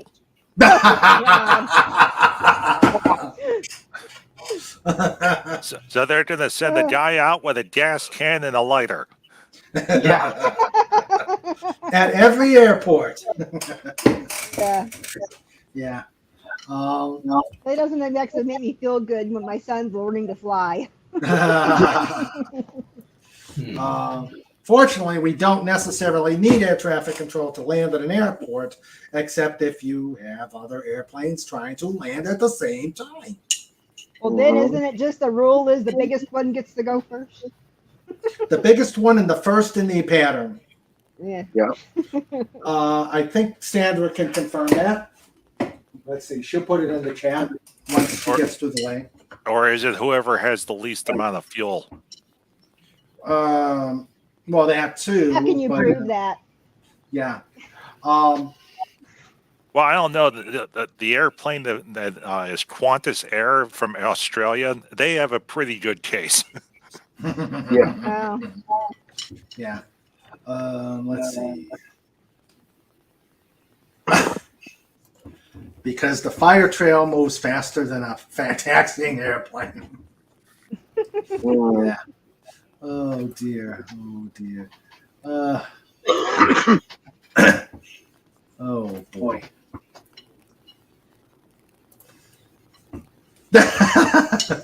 None of these things sound great. Someone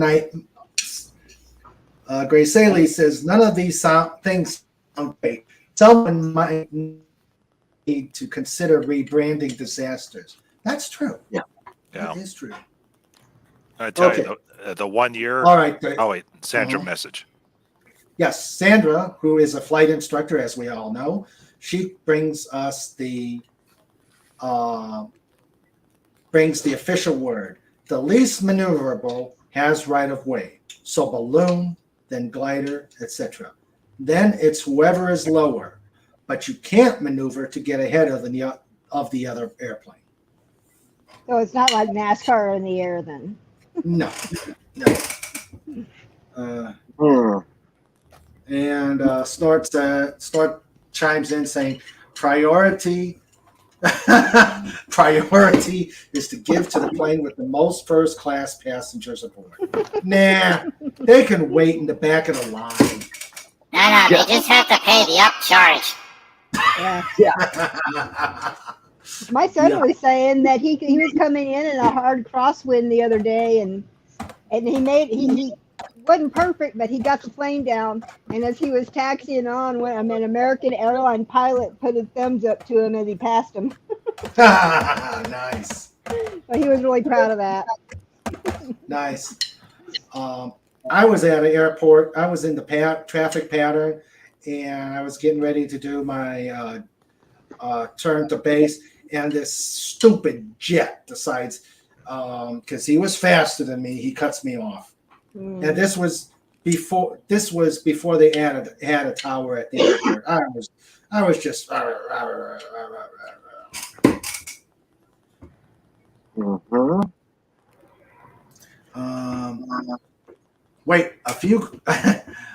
few weeks ago, we learned from Snorter Pooper Cuber, polar bears can fly, but have no data on their ceiling or maneuverability.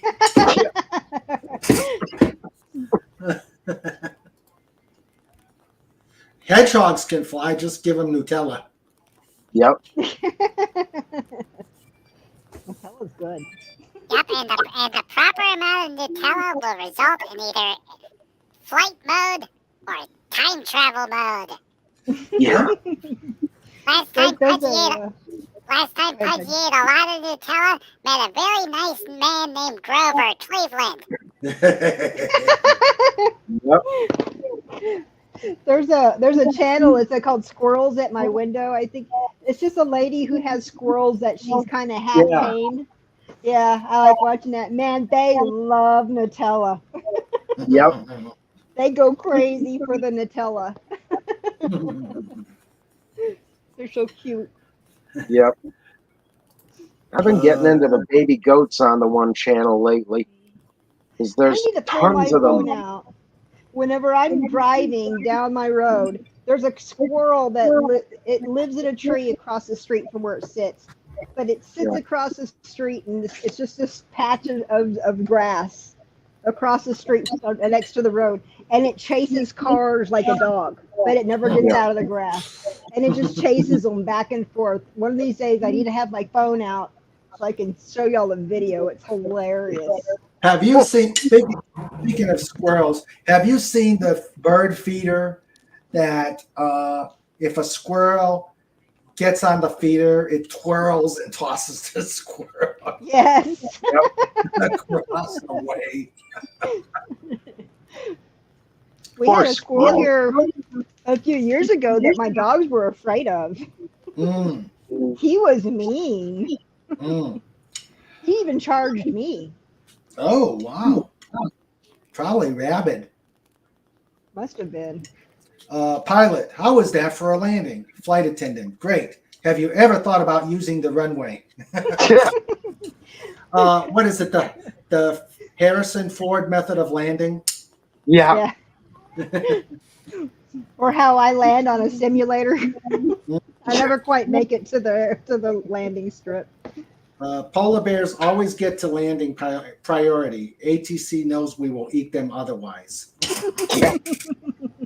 Oh, boy. Oh, dear. Oh, dear.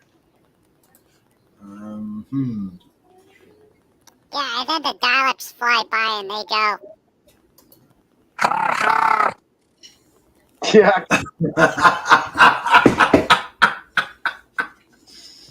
That's good. That was good. Oh, dear. Oh, dear. Well, fun fact: Daleks do not have. Actually, they have unlimited fuel supplies for flight capability. They just go down to the whatever restaurant it is. They get the garlic meatballs, and then they just load up. And then within 1 to 2 hours, then they have recharge capability. Garlic meatballs.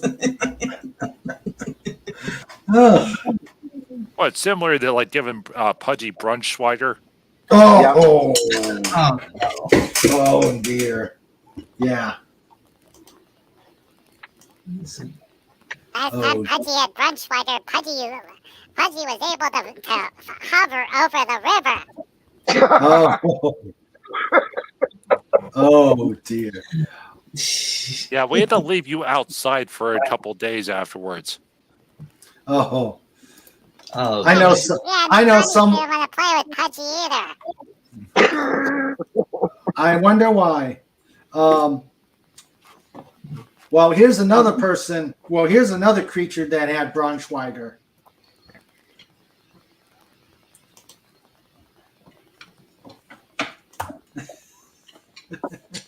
Oh dear.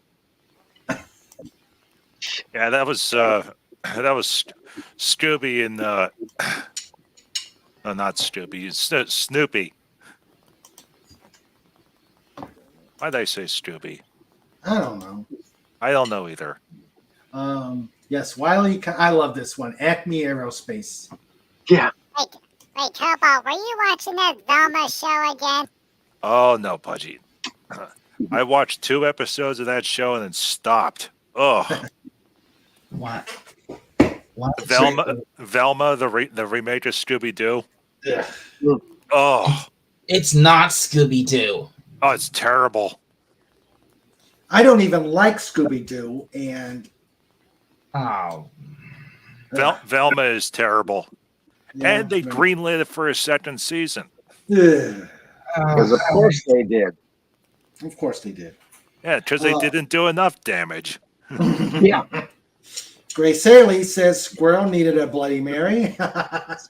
Yeah. That's probably why it went to attack Wendy, because I don't know.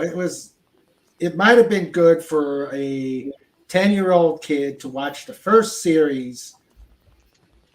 Okay, but after the 15th iteration of Jumping the Shark with Scooby-Doo, Scrappy-Doo, Dorky-Doo, Hillbilly-Doo. Come on. Poopy-Doo. Poopy-Doo. I did actually like the Scooby-Doo movies where they had the guest artists, where they had the guest stars, but that was about the extent of it. This week, Scooby-Doo is with the Harlem Globetrotters. Yes. And or today Scooby-Doo meets Batman and Robin. Yeah. Yeah. Or Scooby-Doo meets the Addams Family. Yeah. I remember that one. And the Three Stooges one, too.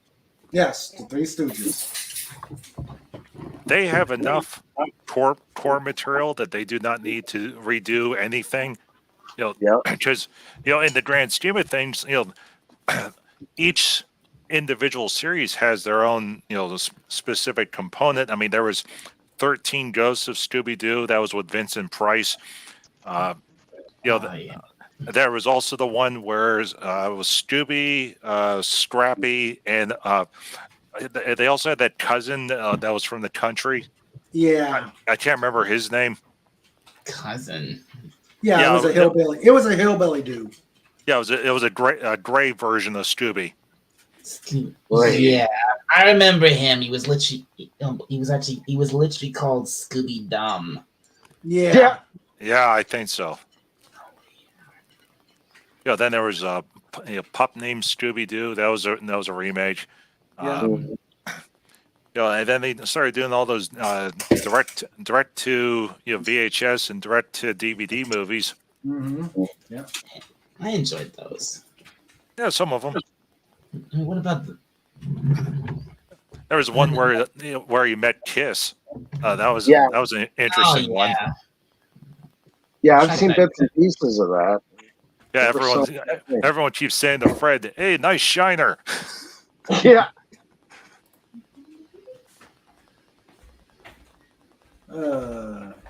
Let's see.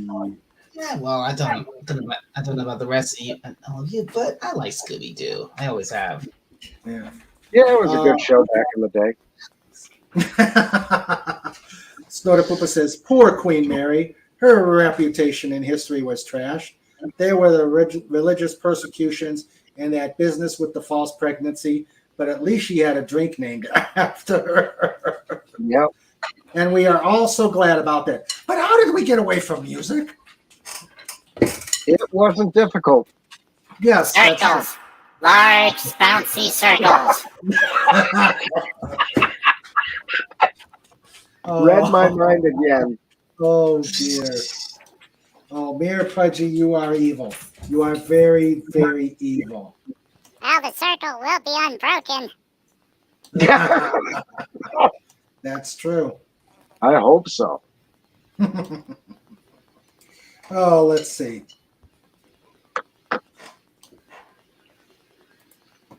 What about the boats? The Queen Mary. Let's doing this, but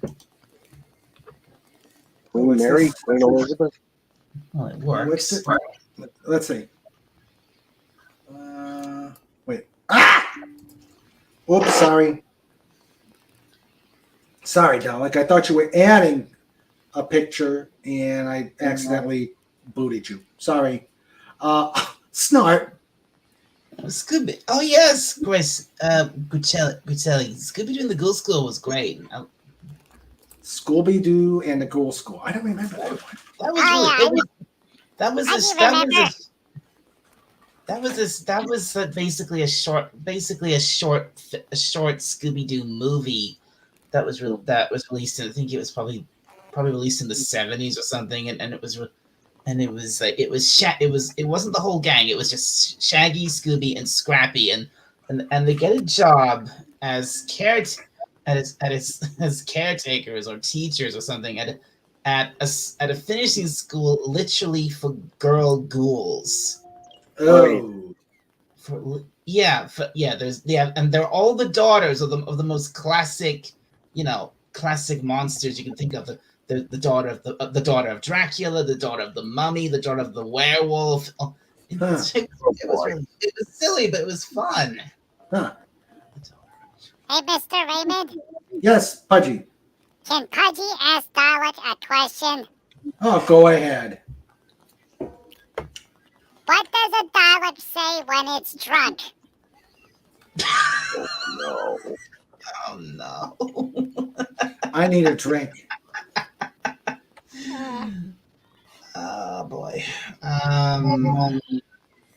Bloody Mary time. I don't have mix for Bloody Mary. Darn.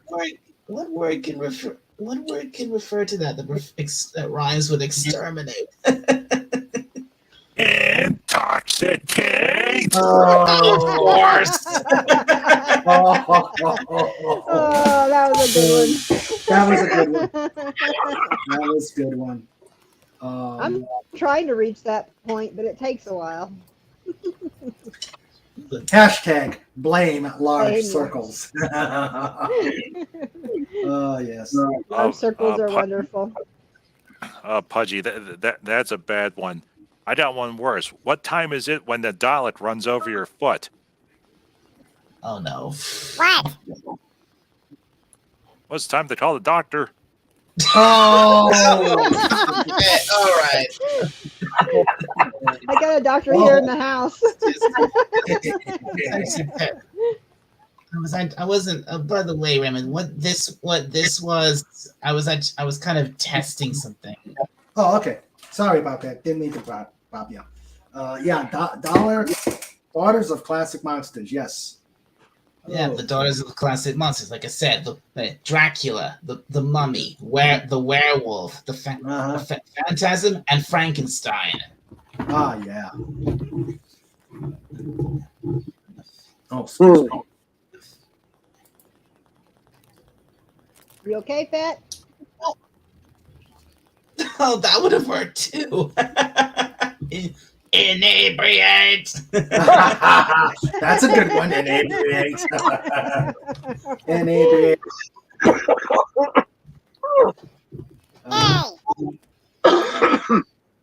Oh, snort on purpose. That's a good one. What did the Dalek divorce attorney say? Exterminate. Yeah. Oh, yes. That's a good one. What? Again? Oh. There's another lizard in the house that Jimmy wants me to catch. Oh. Jimmy doesn't like lizards? No. Apparently, removing critters from the house is my job. Oh, okay. Well, I'll enjoy. Be right. Okay.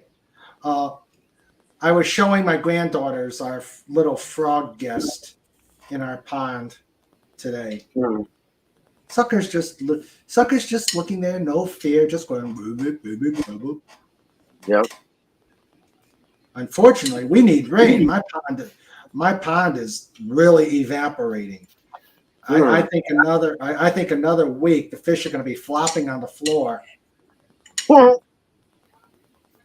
That would be sad. Yeah, 13 fish. Yeah. Hmm. Phantom Outsider says, "Don't give the crazies in Hollywood any idea. How would they screw up Daughters of Frankenstein's Monster, The Werewolf's Daughter, and Dracula's Daughter?" True. Mm-hmm. Yeah, well, yeah, I know. If they really took on a product like that, they would absolutely ruin them because those monster girls from the school movie, they were really fun little quirky characters. Yeah. Oh, really? Oh man, I gotta put this up there. I know there's probably people that would probably want this, but why would I give, unless this was not affiliated with the mouse, why would I give them any money? Give me a second here. Not that.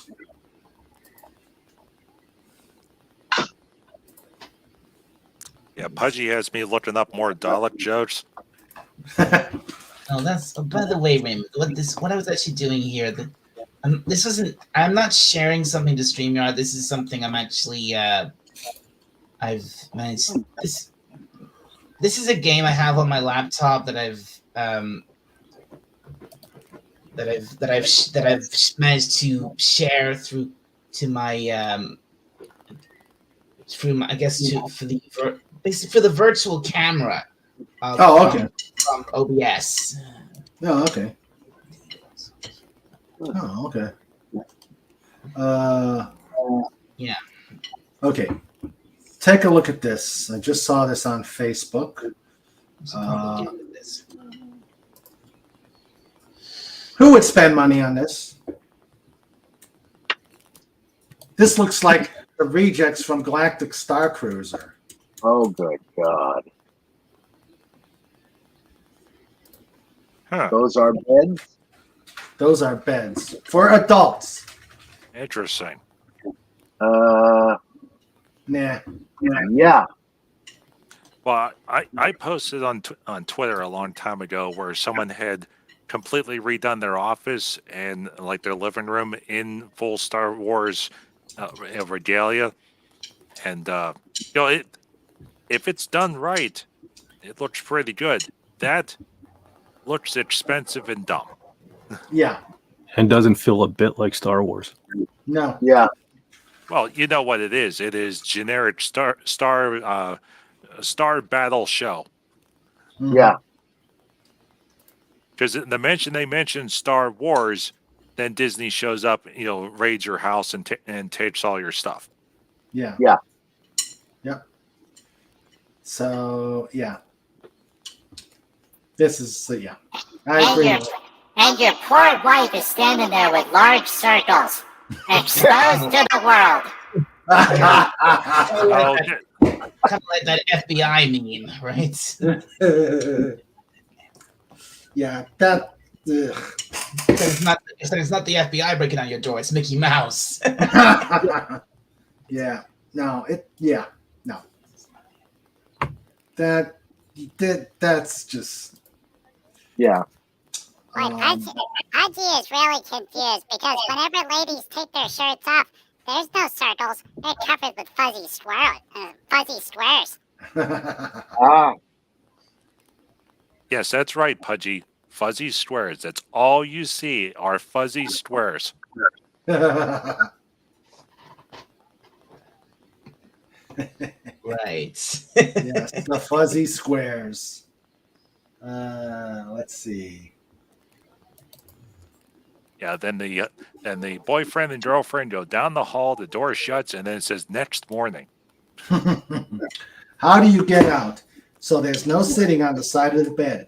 As John Bender said, that's very clever, sir, but what if there's a fire? I don't get it. And Grace Haley says, or adult, for that matter. Yes. All right. Yeah. I'm gonna go back to naming music songs. Got to figure. Let's see. I went through the desert on a bear with no name.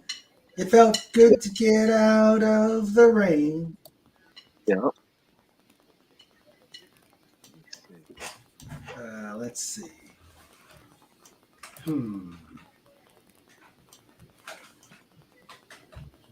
Oh, wow. Somebody made a Dalek out of stained glass. Oh. Really? Yeah.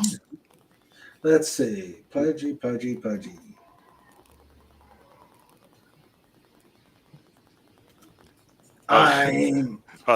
This is funny. So there's a picture of a TARDIS, and it's surrounded by Daleks, and one of the Dalek has a pizza box, and it says, Daleks try different tactic to enter TARDIS. Well, that's one way of doing it. We have your pizza order. Doesn't that sound like Pizza Man? Land Shark. Yeah. Let's see. Pudgy song. Oh man, I had a Pudgy song, but it disappeared.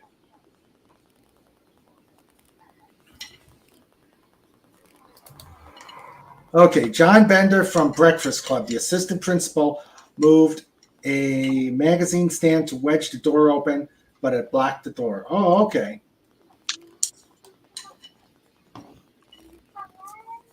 Let's see. Gosh, Pudgy song. Damn, there's so many. Take Pudgy home tonight. Dun, dun, dun, dun, dun, dun, dun, dun, dun, dun, dun. Take Pudgy home tonight.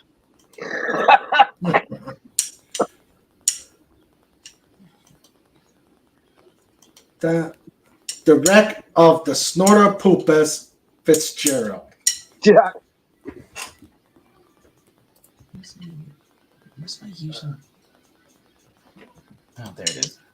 Let's see.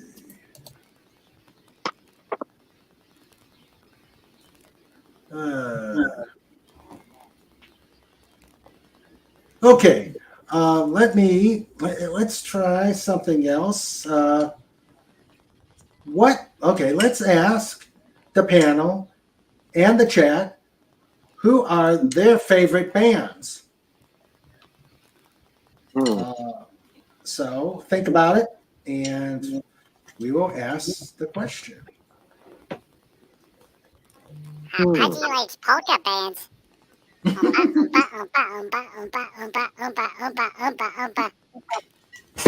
Hello, Sean Carter. Hello, Sean. Hi, Sean. Hey, Sean. The best part about polka music is it's real easy to bounce to. Bouncy, bouncy, bouncy, bouncy, bouncy. Yeah. So Pudgy would like Stanky and the Coal Miners. Okay. All right. Is that a polka band? Yeah, from up in Wilkes-Barre. Oh, okay. Actually, between Wilkes-Barre and Nanticoke, but they were famous for quite a while. Okay, Fez, we'll start with you. What is your favorite band? Boy, that's a question and a half because there's so many. I would have to say the first one I really got into big was Kiss. But there was also, the classics back in that day. Yeah, I'll stay with that for right now. Kiss. Okay. Wendy, you. Like John, it's hard to name one because the bands that I've seen live, at concert, I would have to say the best concert I ever went to was Aerosmith back in '94. Yeah. But I gotta go with Metallica because I just like the music. Mm-hmm. Okay. It's on the radio, it's Metallica, but live, Aerosmith all the way. Okay. Dalek, how about you? My favorite bands. Yeah. AC/DC. AC/DC. Ah. Oh, okay. Fed, how about you? Okay, I know everybody thinks I'm going to say Megadeth, but I'm not. Okay. I have what I consider the big three. The three that got me into metal music. And number one, if you made me pick one, it would be Kiss. I'd have to go with John because they're kind of like the band that got me into music because I was a young kid and the makeup and all that. So Kiss was the band that got me into music. But then I discovered Quiet Riot, which led to Wasp. So those are three bands that I really can't live without. Thrash metal came later, Megadeth, Overkill, Creator, all that stuff. But, so I guess if I had to pick one, it'd be Kiss. Okay. Yep. Cool. My favorite all-time band is Emerson, Lake and Palmer. Yep. I would, yeah. But yeah, that would be my favorite all-time band. And when Doomcock sang the Court of the Crimson King last night, I was like, whoa, this is, Good this song. was, because that's Greg Lake got his start with King Crimson. Yeah. Yeah. And in fact, if you listen to ELP did a compilation called The Return of the Manicore, and they included 20th Century Schizoid Man and Fire. I wish they would have included the Court of the Crimson King, but the only one who I believe was there was Greg Lake, but Emerson, Lake and Palmer. A close second would be Jethro Tull. Yeah.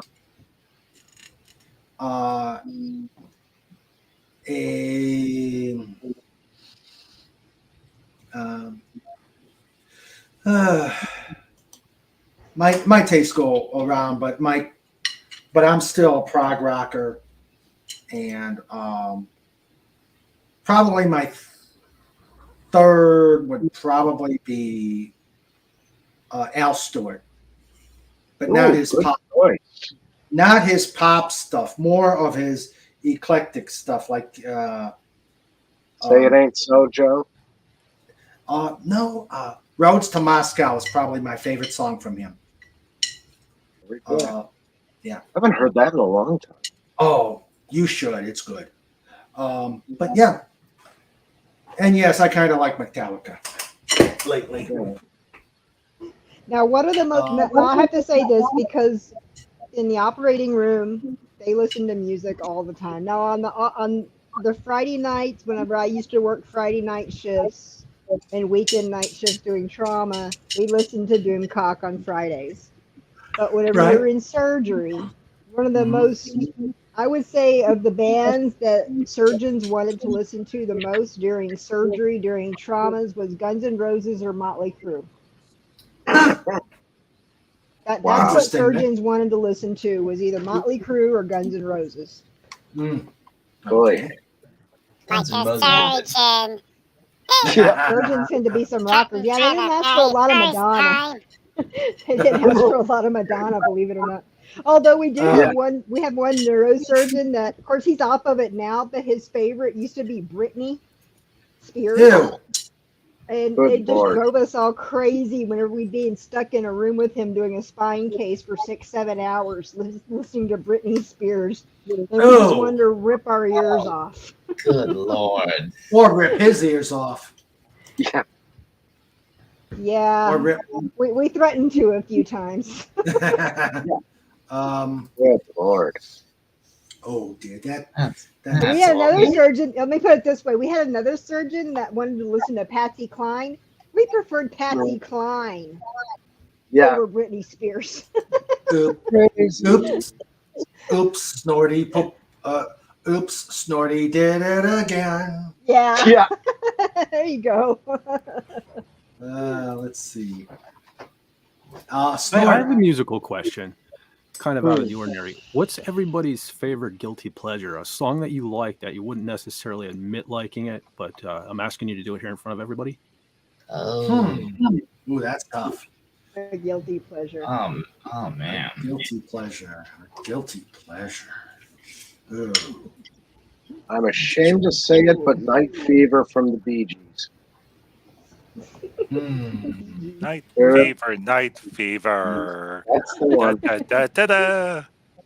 There was just something calming about that song back in the day. Okay. I will tell you what one of my favorite I don't songs hate the was Bee Gees. when I was a little I'll be girl honest. before Kiss became popular. I had Sean Cassidy record, and I used to listen to a do run run run, a do run run, and then I heard Kiss, Yeah. and that was done. Yeah, we had Partridge Family record, and there was a couple Yeah. of songs on there I really liked. I still have the Sean Cassidy album. I Do do. ya? I admit it, right here. I still have it. Awesome. Well, a The long vinyl. time, long time ago, at a different employer, I was driving, and it was a rough area. So I pull up to a stoplight. I got the windows down, and I was listening to the Fat Boys. I got it cranked on the stereo. So and it's the Chubby Checker Twist version. So there's these guys with bandanas tied in a specific way, and they're wearing their Doc Marten boots, and it's clear who they are. So and here I am in my vehicle with the windows down playing the Fat Boys, and then the song fades away, and then it goes to the Humpty Dance by Digital Underground. And I'm singing it word for word at the stoplight. Their mouths dropped all the way down to their chest. And the light turned green, and I said, "I got busy in a Burger King bathroom." and then pulled away. So you had Cobalt. You had street cred. Awesome. I would like to think that those two gentlemen who were like 18 or so, and if I think back, that's been, that's 17 years. They'd be 28, 35 years old, and they're probably like, "Hey, do you remember that Eagle, driving that vehicle, singing Humpty Dance?" Yep. How the heck did he reach the pedals? Let's see. Sandra said I had Sean Cassidy records. Gosh, what was? I had so many.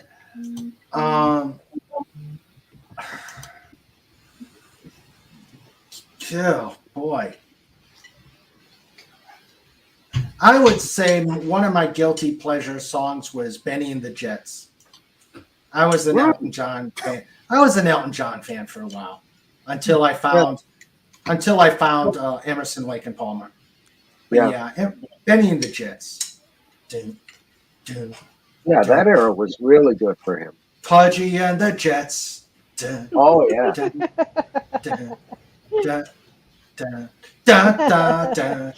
other, not. Hello? Oh, pop. Yeah. Oh, Then I found Kiss. I remember, and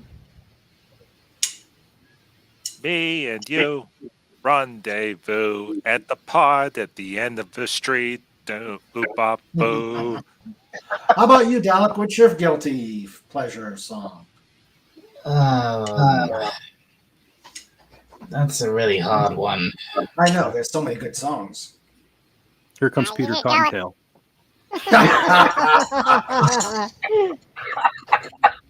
Oh, dear. There comes Dalek Cottontail, hopping down the bunny trail. Exterminate!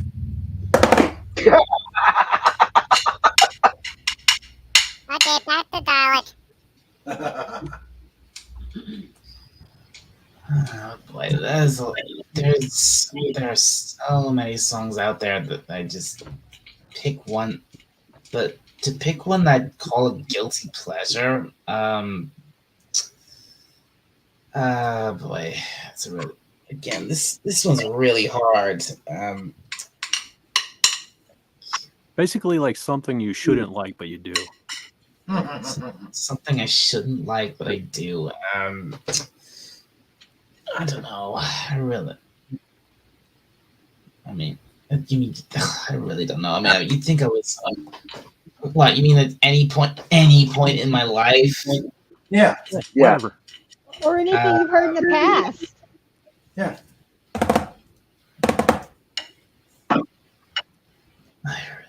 Well, you're like my son's age, so I know you're in your early 30s, like my son. But anything before that? Yeah, I am. I am in my.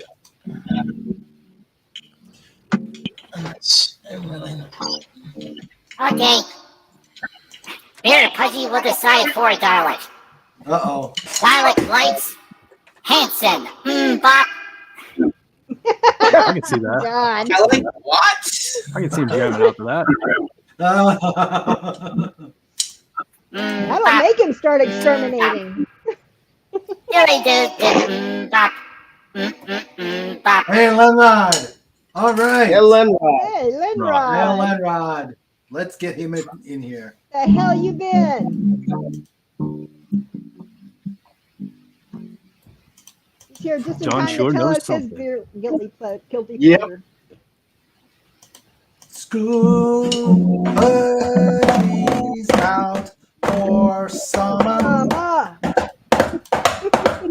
Pudgy's out for Feed my polar bear. $1 billion. Polar bears. Yeah.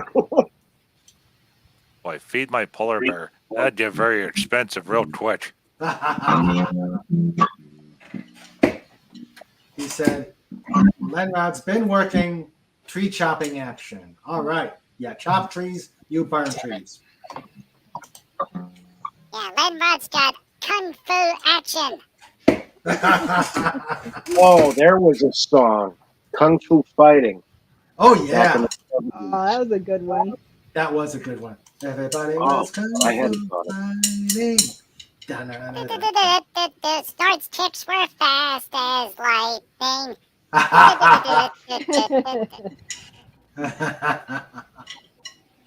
Oh, yes. Oh, God. I'm trying to think. It's a good. Here's a good question. What band do you put on and you don't skip? You know, it's one of those deals. You hear them on the radio. It doesn't matter what the song is. You know, and if it's playing, you just let the song finish until you move on to the next one. For me, Creedence Clearwater Revival. Yeah. Cliff Richard, Devil Woman. Okay. That was just an awesome song. For me, it'd probably be Eye of the Tiger. Yeah. Paradise City. Go ahead. Those. Oh, I was just saying. You said when you said Paradise City, I love that. That's a great song, Paradise City. I like it. And Sean I Carter said Bohemian Rhapsody. Yeah. Oh yeah. I too. Bohemian Rhapsody. Mainstream, I would go with Devil's Dance by Metallica. I will listen to that. If that came on, I would listen to it straight through.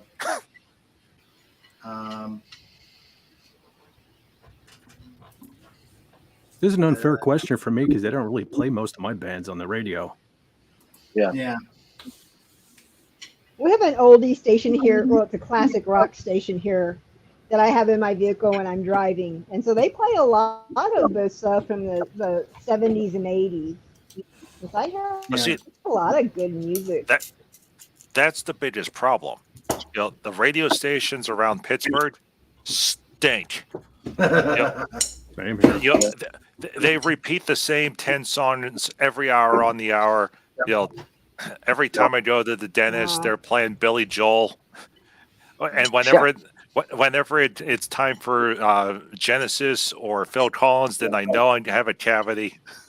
But you notice too, if you go to listen to if you go to Pandora, it's the same thing on Pandora. The same 9 or 10 songs. That's all they can This afford. is a local. This is a local classic rock, and they play everything from "Blinded by the Lights" through Motley Crue.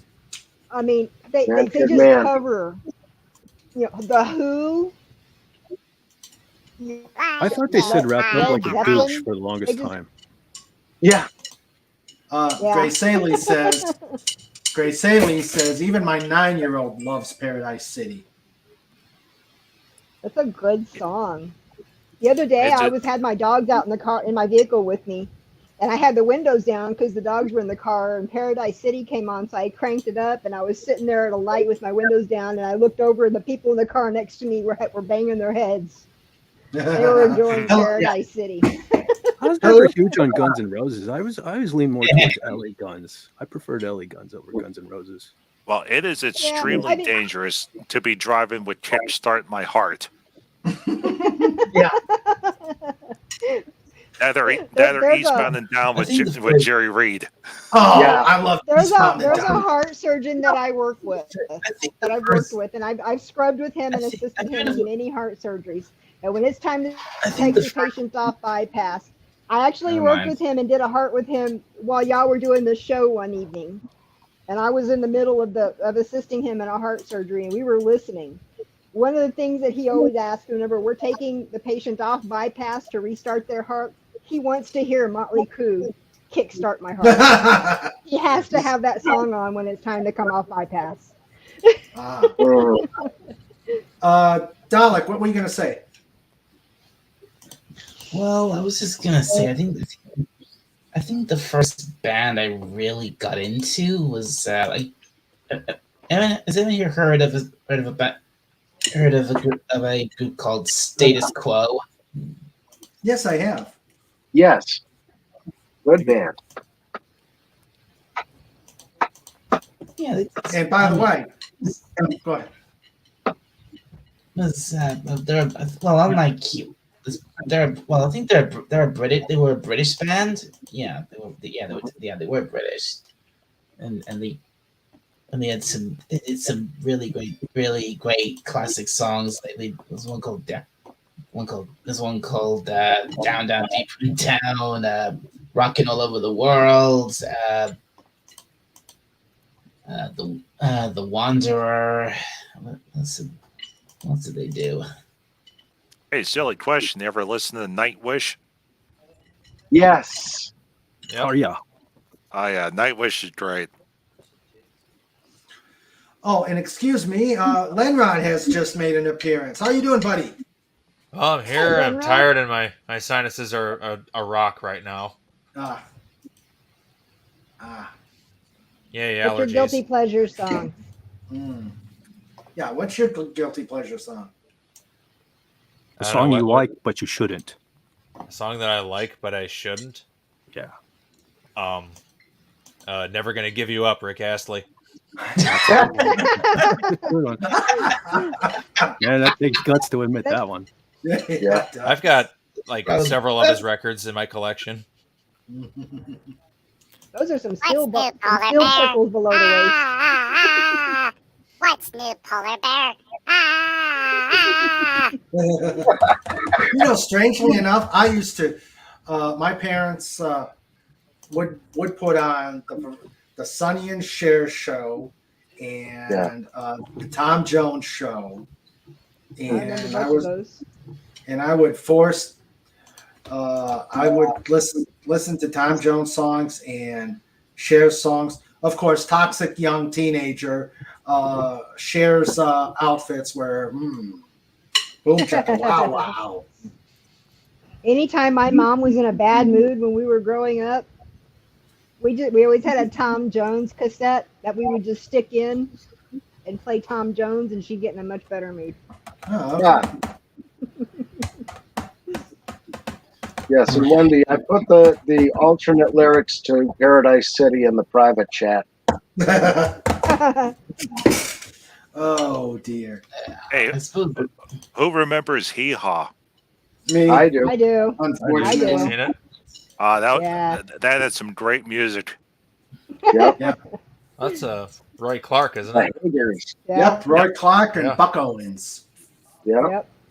Let's see.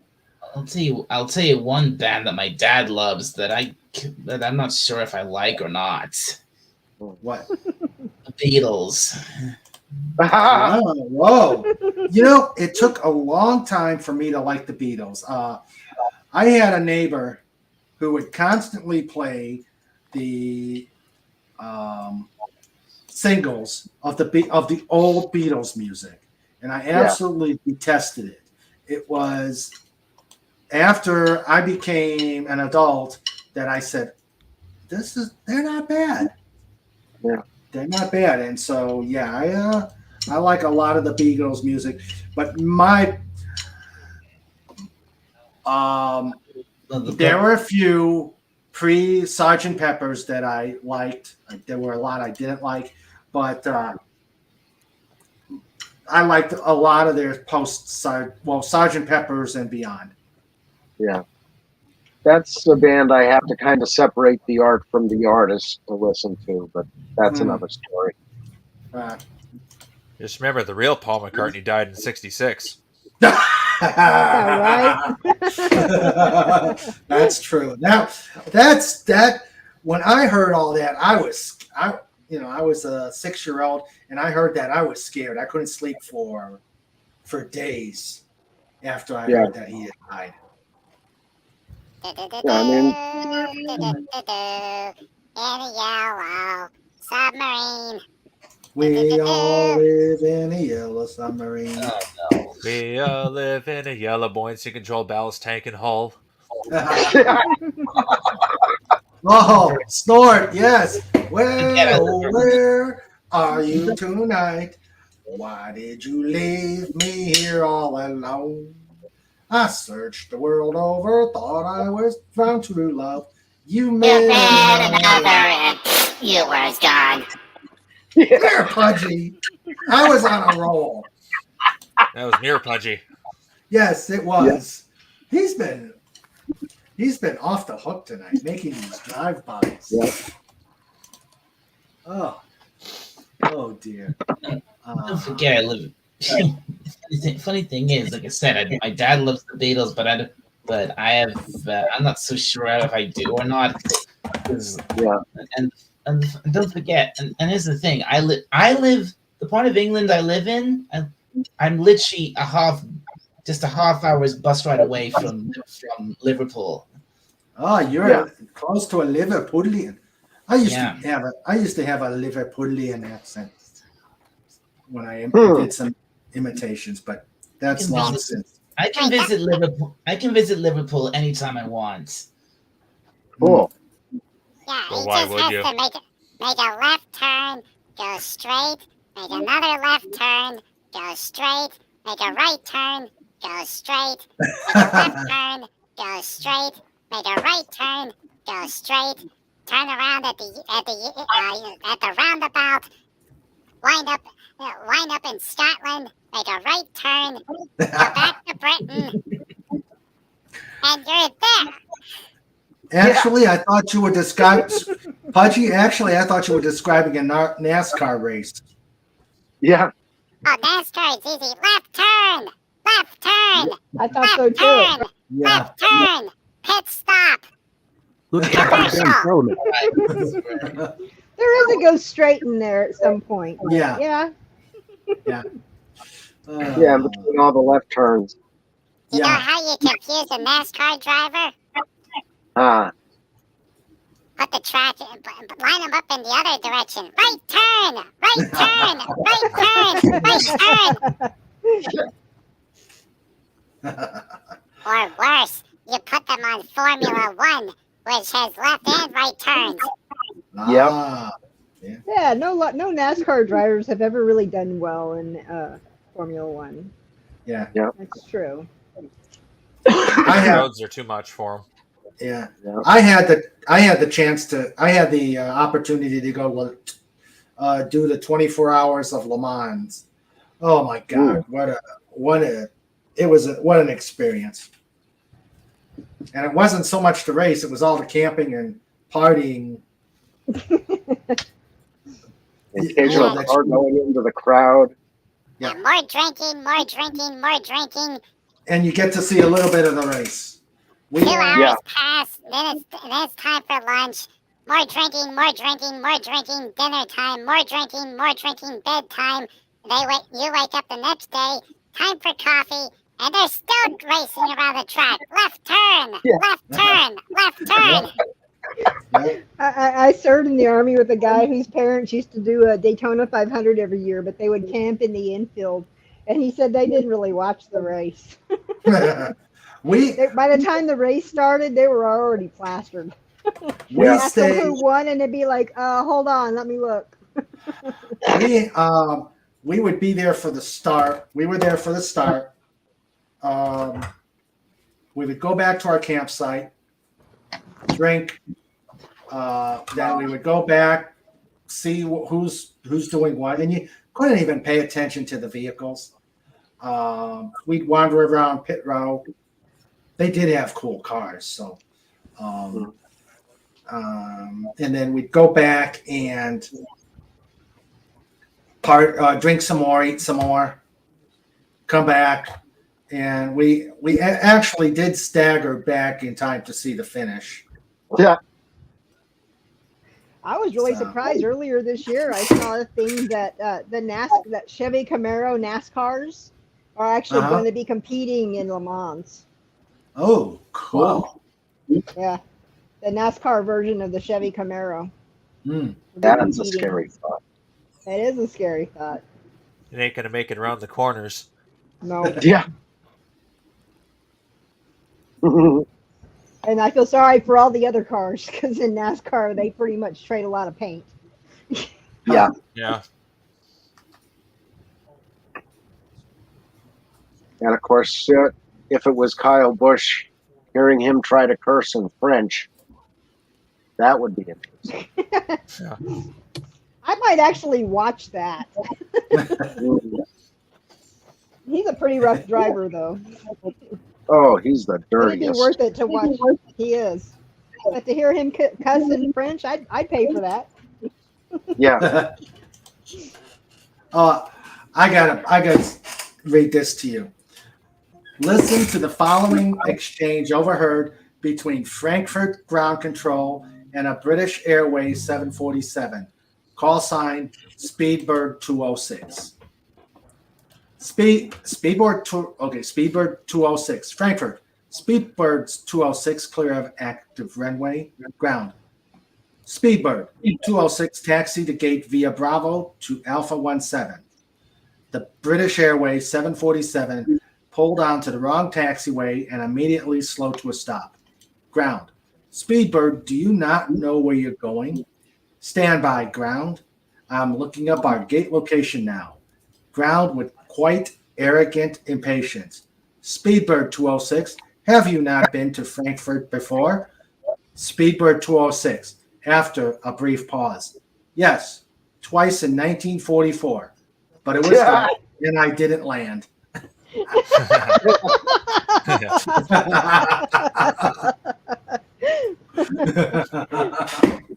That's Love cool. it. That's cool. Yep. Evidently that was a true conversation. Okay, let's see. Back to music. Let's see. $1 billion pudgies. Yes.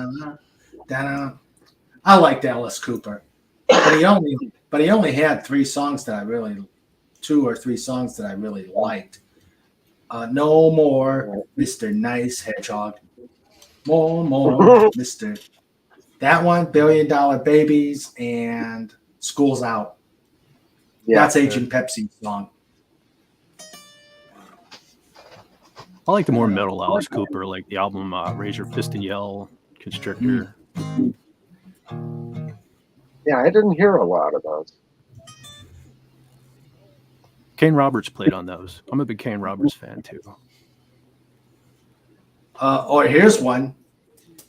Pudgy's Garage.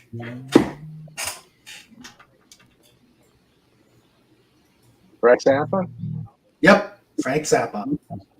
I forgot the tune, but it was, yeah. That was the only album from Zappa I liked, and that was, oh my god, that was a freaky weird album. Watch out where the Snortopus goes. Don't you eat that yellow snow. Yeah, I've always liked Apostrophe. That was just a cool record. Valley bear, he's a valley bear. Valley bear, he's a valley bear. Oh my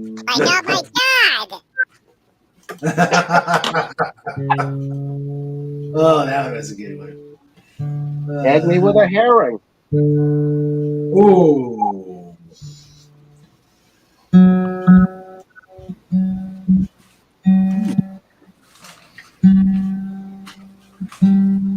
Tuning the guitar. Yeah, I had it in E flat. I'm like, this song sounds weird. Oh, yeah, that's right. I'm down a half step.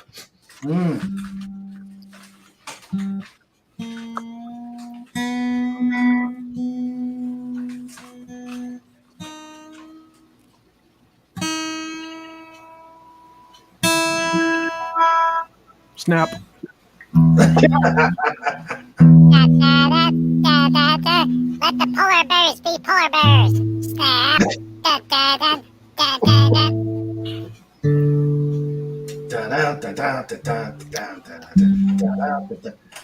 I'm the coldest Snortopus.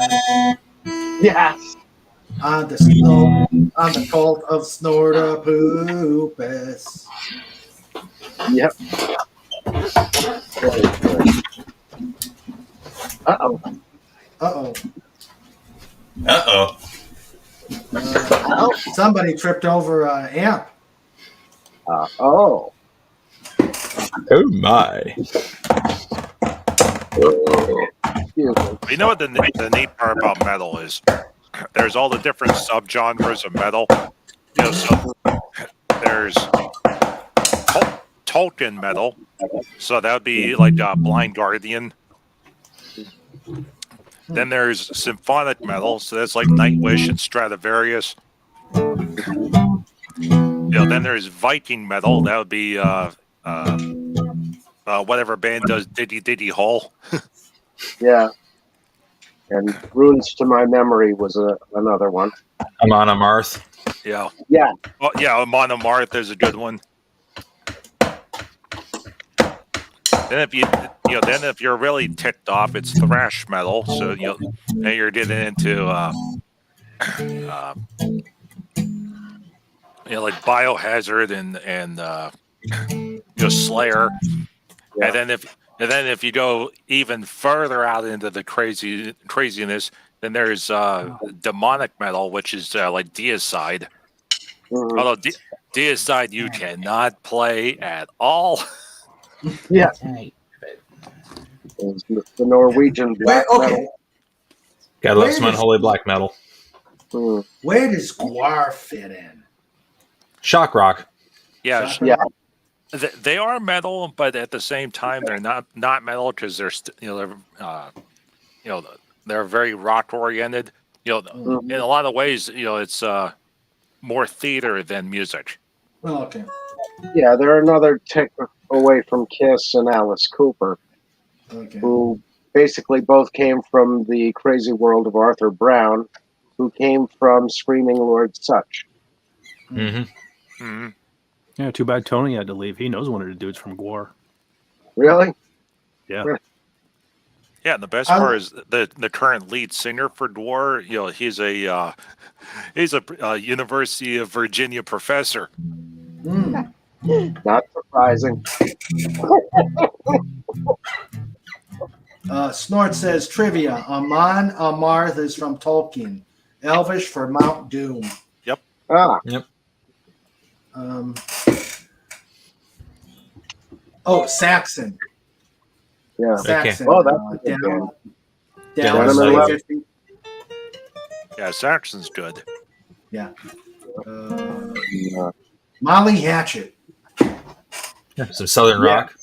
Yeah. Yes. If you want a good song that takes forever, then you get into Dream Wish. Yeah. Or Opeth. Yeah, or Opeth. 80-minute album, 4 tracks. Yeah, exactly. Well, that was like my favorite Pink Floyd album. Is not The Wall. Screw that. But what, Division Bell?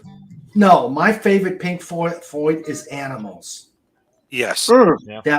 That was the first one I ever listened to, and I absolutely love it. And hadn't thought about it for a long time until I went on YouTube and I saw the little skateboarding French bulldog. The soundtrack that it's being played to is Dogs, and I'm like, oh! I said I gotta get Animals again. Yeah, I gotta listen to Animals. That is awesome. And that is Pink Floyd is another one of those bands. You turn it on and you just let it play. Yeah, you don't skip it. No. And hello, Hungry for Kinder Days. Hello there. Otherwise known as Hungry Boy. Hey, he's got his name is shorter now. Yeah. Yeah. And he says, "Happy birthday, Sandra." Oh yeah, that's right. Sandra's birthday. Yes. The 29th? Yeah. For the I'm not going to say anything because I don't want to have something thrown at me. It's 29. That's the number. That's what it is. 29. 29 is the number. Yes. My mom is still 29. I'd settle for 39.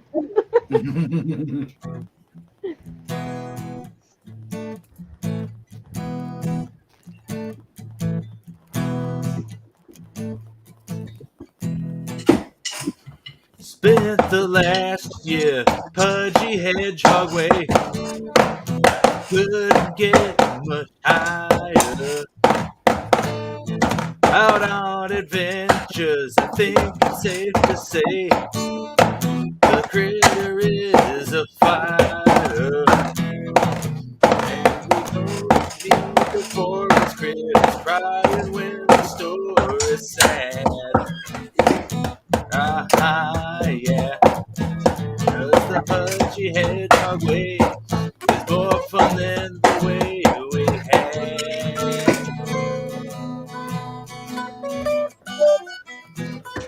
Yeah. Oh, I like it. Was that a decent accompanying drum accompanist? It was surprisingly close given the lag. Yeah. Must have a good ping. We got good ping today. Yeah. Yeah, that was good. Hey, Mr. Raymond. Yes, Pudgy. We've been going for 4 hours. Is it time for? Oh, I think it's getting close. We've been. It's never time for. I've only been here for like 15 minutes. Yeah, we gotta give Lenrod some time here. Okay. I had no intention of ending this anytime soon. Unless, do you have to go, Pudgy? No, Pudgy good. Pudgy still has an entire jug of pretzel thingies. Oh, pretzel thingies. You know, I eat party mix, and of course, we're already at food. I've got a party mix that if I'm on last night I was doing frolics, so I bring out the party mix, and guess who I have right next to me, staring at me as I'm trying to eat my party mix. Snoopy? Of course, hail to the Snoop. Hail Snoopy. Hail Snoopy. Yeah, he hears food. Yeah. So I give him pretzels. And it kind of calms him down. He says, "Beware the curse of the pretzel thingies." Pretzels. Yes, pretzels. I am so hungry. Oh, that's right. Tonight was not prime rib. No, we wound up not doing that because we literally just finished doing the tree like a little while ago. Yes. Technically, we're not even done with all of it yet. We still have to clean the brush out of there, but it started pouring on us. Yeah, my thing, what I was thinking is, chop a tree down, burn a tree down. No, we're in town, so we can't really burn anything. That's true. Plus, it's been super, super dry. Like, it rained on us, and that's the first time it's rained in like 3 weeks. Yeah, yesterday it was.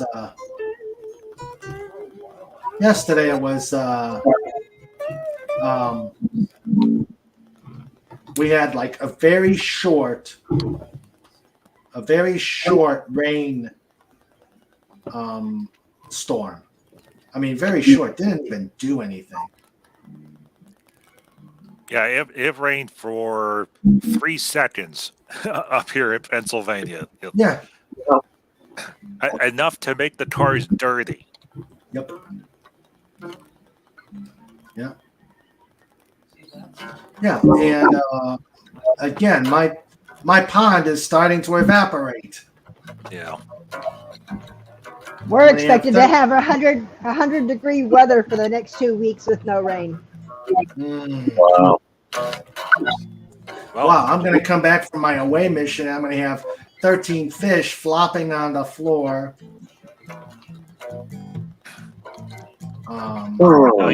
No, you're going to have Snort in your backyard just munching away, and he's going to be like, what? Yeah.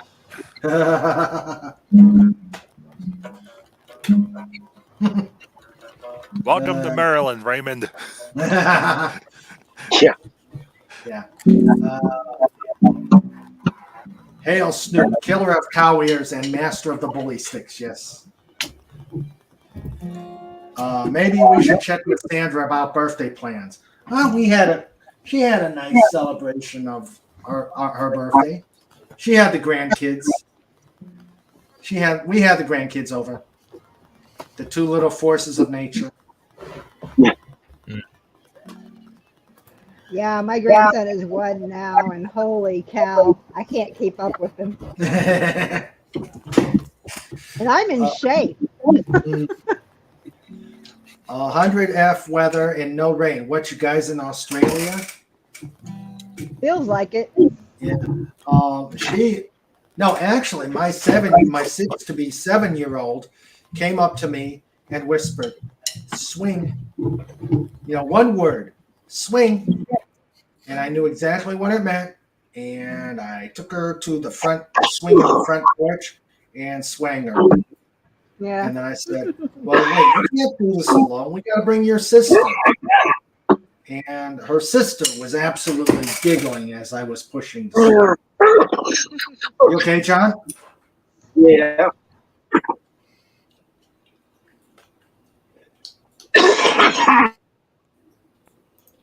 Got a piece of dust.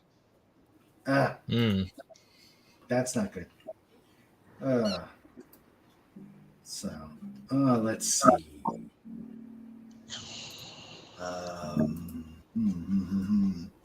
Gotta think of another. I've got to think of another couple of. You need to get Linra. Linra needs to come up with the Snort song. I like my soft tacos and sleeping bags. Ooh, yeah. Sleeping bags are the soft shell taco of the bear world. Yes. Yep. Think you can work something out there? Maybe. Oh, I didn't show here. Lemon, let me show you the final finished product of my jet. Snort says, "Don't eat the dust. Wasn't that a movie?" All right. Let's see. Okay, let's go to camera. I gotta be careful because these are just attached with pressure and prayer. Ah, yeah. A couple of anti-radiation missiles there. Yeah. And air-to-air missiles. 2 air rams, 2 harms, 2 sidewinders. Yep, exactly. And a Snoopy sighting. And a Snoopy sighting. Hail to the Yay, Snoop. Yeah, like I said, it's held there by pressure. And where is he? He's on the couch. Yeah, he just smiled at me. I know what's going on. Nope. He's at an angle where I can't catch him. Oh well. There is Snoopy. Let's see. Hungry Boy says Snorter Pooper's probably a spaghetti western. Yeah. Those are good westerns. Yeah, they were. Now, one thing I hadn't been able to figure out, the Essence of Gold, that seems to be the first song played of every Metallica concert. Oh yeah, they've used it forever. Yeah, but that is actually from the Good, Bad, and Ugly, wasn't it? They've used that as their intro song forever, and it's from that movie. Mm-hmm. But they don't play it; they just have it on there. Yeah, they just play the recording. Mm. Okay. You would think that there would have been something that they actually. But oh well. Deef is here. Hello, Deef. Hey, Deef. Just finished a 12-hour shift and wishes Sandra a happy birthday. And yes, what did I say? Yeah, it's supposed to be ecstasy of gold. Yeah, I probably converted that with the Song of Cthulhu or something like that. The Call of Harvey Cthulhu. Yeah, the Call of Harvey Cthulhu. A fist. Snorter Poopers is getting into it. A fistful of polars for a few polars more. The Good, Bad, and the Pudgy. Yeah. The Good, the Bad, and the Pudgy. Let's see.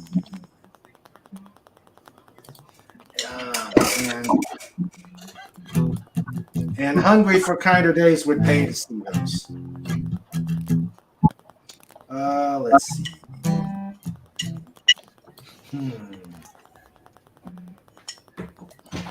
Oh dear. Songs.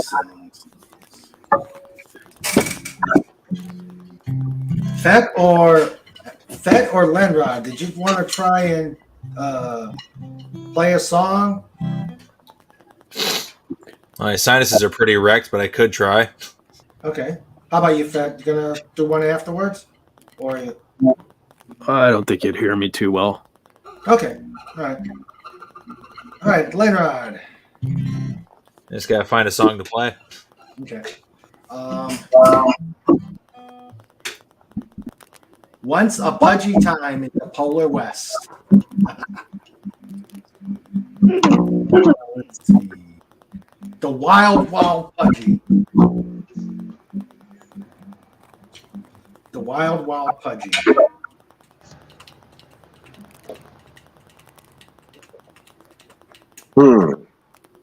My name is No Pudgy. My name is No Pudgy? Yeah, my name is Nobody was a Terrence Stamp spaghetti western.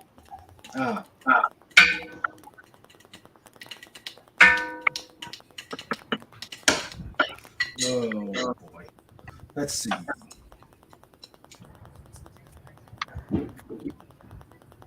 The air conditioner is finally catching up from the heat of the day. Oh, okay.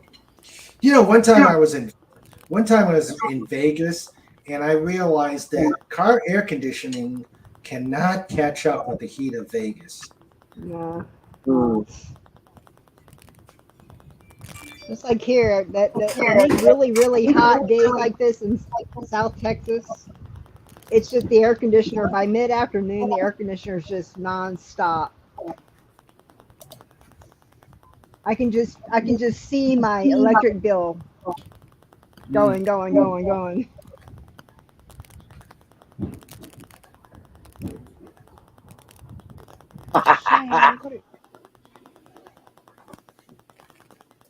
Very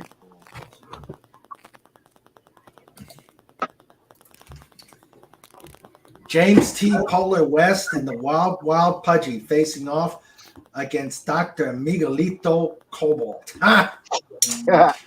That's a good one. Yeah. Oh, let's see.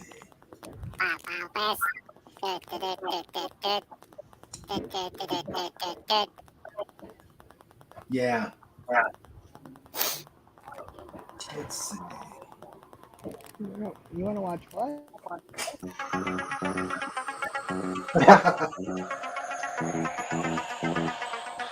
Pudgy Rider. Pudge Rider. Pudge Rider. Pudgy Night. Or Night Pudgy. Hedgehog of mystery. Traveling through a lawless world. One Pudgy against all odds. Very cool.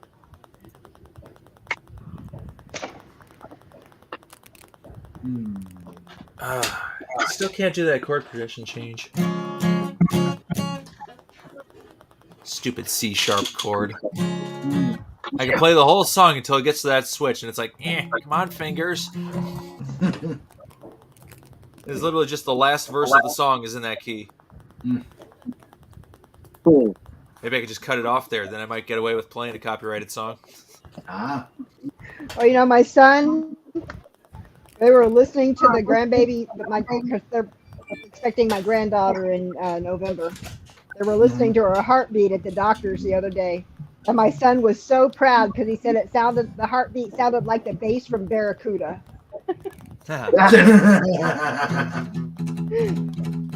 Exactly. And apparently my daughter-in-law, she couldn't hear it. So when they got home, my son played it for her. And she was like, yeah. Well, the granddaughter's going to be a rocker. Oh, yeah. Nothing wrong with that. Nothing wrong with that at all. Oh. Roll out the barrel. We'll have a barrel of fun. No, Pudgy. They said rock, not polka.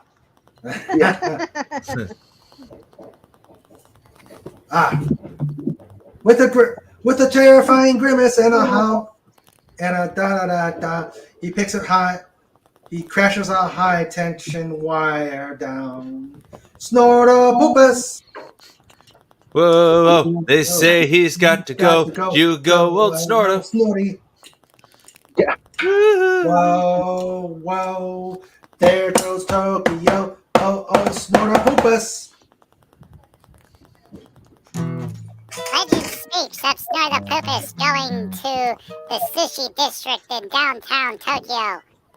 Restaurant owners crying in terror as the polar bear eats their entire stock in one sitting. Yeah. Snorterzilla. 2 days later, the Tokyo police are looking for a rogue polar bear who's completely emptied the entire Tokyo fish market. Authorities thought they spotted him, but they decided not to pursue on account that he's a freaking polar bear. Then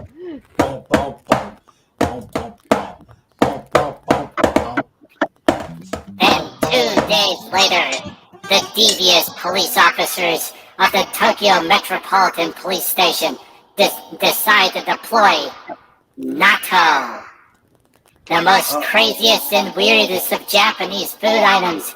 They're soybeans that are sticky and they string out like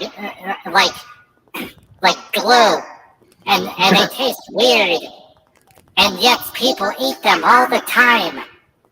And the polar bear says, "The heck is this?" So then he went to Hokkaido.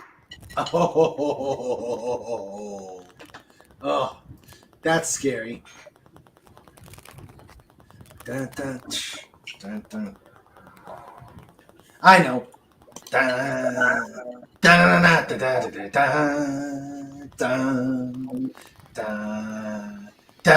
dun, dun, dun. The Pudgy's back in town. Pudgy's back in town. Oh, yeah. The Pudgy's back in town. The Snort is back in town. The Snort is back in town. Snort is back in town. Snort is back. Snort is back. Thin Lizzy. Was cutting Pudgy's pack along the dusty Winnemucca Road when along came a semi with a high-end canvas-covered load. If you're going to Winnemucca Mac with me, you can ride. And so Pudgy climbed into the cab and settled down inside. Pudgy's been everywhere, man. Pudgy's been everywhere, man. Pudgy's been to Reno, Chicago, Fargo, Minnesota, Buffalo, Toronto, Winslow, Sarasota, Wichita, Tulsa, Ottawa, Oklahoma, Tampa, Panama, Manila, La Palomalo, Bangor, Baltimore, Salvador, Amarillo, Tocopello, Vancouver, Parlarella. Pudgy's a killer. Pudgy's been everywhere, man. Pudgy's been everywhere, man. Cross the desert bare, man. Pudgy's praised the mountain air, man. I've traveled Pudgy's head, sure, man. Pudgy's been everywhere.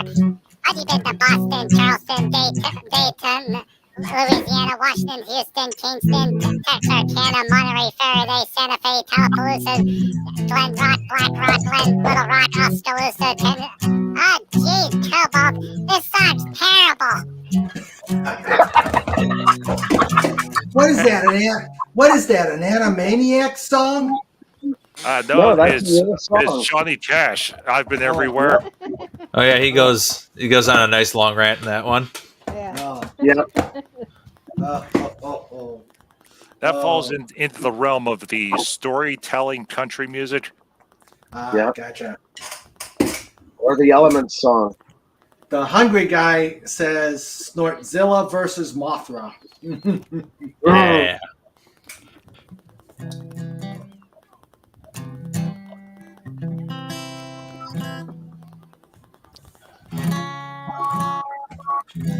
When Pudgy comes marching down again, hurrah, hurrah.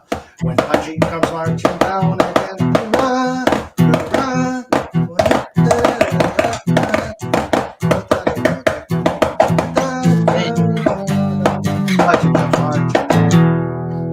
Yes, Dalek. Raymond. Yes, sir. How much longer are you going to keep going? This is a 24-hour stream, Dalek. We're going to be streaming till tomorrow. No, we're not going that long. Sandra's going to be like, Raymond, go to bed. And Raymond's going to be like, we got another 22 hours to go. Pudgy, be quiet. If you got a bail, Dalek, you can. I know it's late there. Very late there. Yeah. Okay. Is it time for... I'm very... look, yes, Raymond, I'm getting very tired. I want to go to bed. All right. It's 9:30 anyway. I know people are got to get ready for the Klobby stream. So, yes, it's show note time. All right. Let's see. It actually is close to a Doomcock level stream. Yeah. Within range. Yeah. Have you been to Pennsylvania, New York, Ohio, West Virginia, Virginia, Maryland, Baltimore? Wait, isn't Baltimore in Maryland? Yes, it is. All right. I missed Doomcock last It's time for show notes.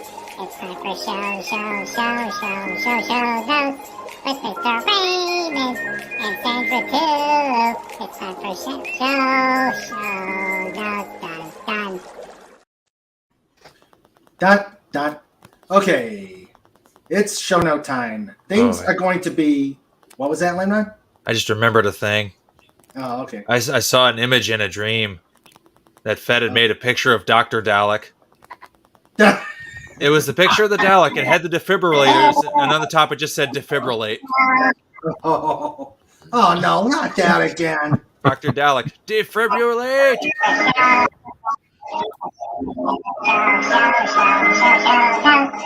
Oh, not again.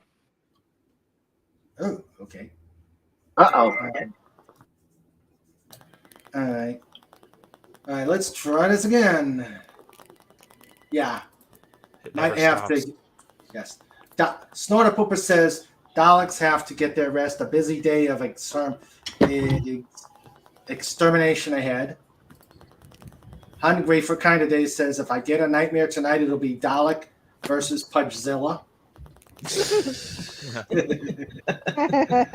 Okay. So, okay. This things are going to be really in flux. This is actually this week is probably the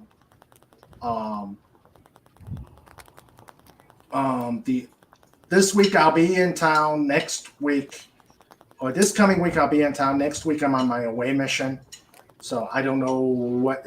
Just keep Semper Gumby, guys. Let's just keep things in prayer. This Wednesday, I will have the Comic Relief Crusader on.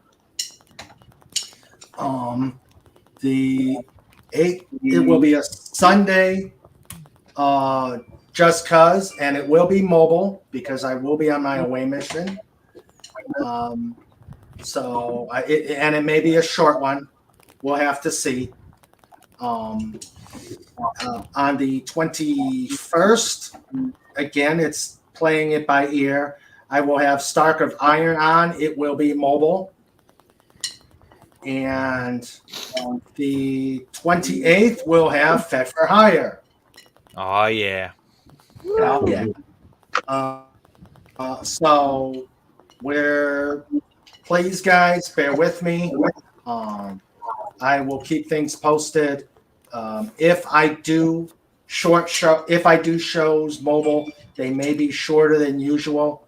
We'll just have to play it by ear. This is a tough time for me and my family, and we've got it. I don't foresee it getting any better. So, guys, I really appreciate you keeping me sane, you keeping me laughing, and please say your prayers for my mom and my sister, and for me to keep my sanity keeps sane. And if you could put an SF, LF, and if you choose an RF out there, and also D for Queen Dolphin for her birthday, I would really appreciate it. So that is show notes. And again, I appreciate you guys. You are the best. You're the best pot a guy can ask. So let's go to the end of show notes. This segment is brought to you by the Dolphin'sWars.com. It's time for show notes. It's time for show notes. It's time for show notes. With Mr. Raymond and Sandra too. It's time for show notes. Done. Okay, I'd like to thank those who came into the chat and also the panel. We had in the chat. We had Agent Pepsi 1. I hope she's staying safe with the thunderstorms. And yes, the thunderstorms. I hope she's okay. We had Captain Fandom Nerd. We had Deef pop in. We had D. Jodeci with his slapshot level jokes. We had Hungry Boy, or Hungry for Kinder Days. Thank you for being here, sir. We had Matt G, the amazing Matt G. We had the Phantom Outsider. We had Sean Carter, who was lurking. We had the lovely Tiger Stripes. Thank you for coming on board and hanging out in the chat. We have, and now we've got the amazing Wrench Team, King Dolphin TV. We had Big Daddy MRI. We had the first one in, the last one out, Legatus Legionai. Thank you for being here, my friend. We had, and of course, we've got the amazing. We have the amazing one.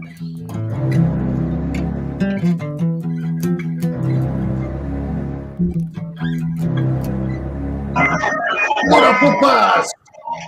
You bar. Hey, stop with the show notes. It's my part of the show. Mine. It's all me. King.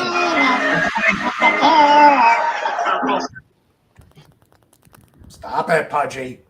It's all me. It's all me.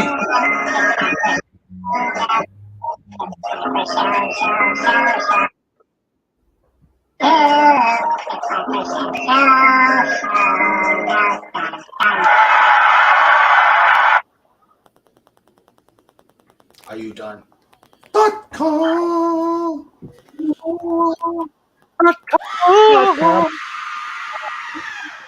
Do that again, and I'm going to have lunch.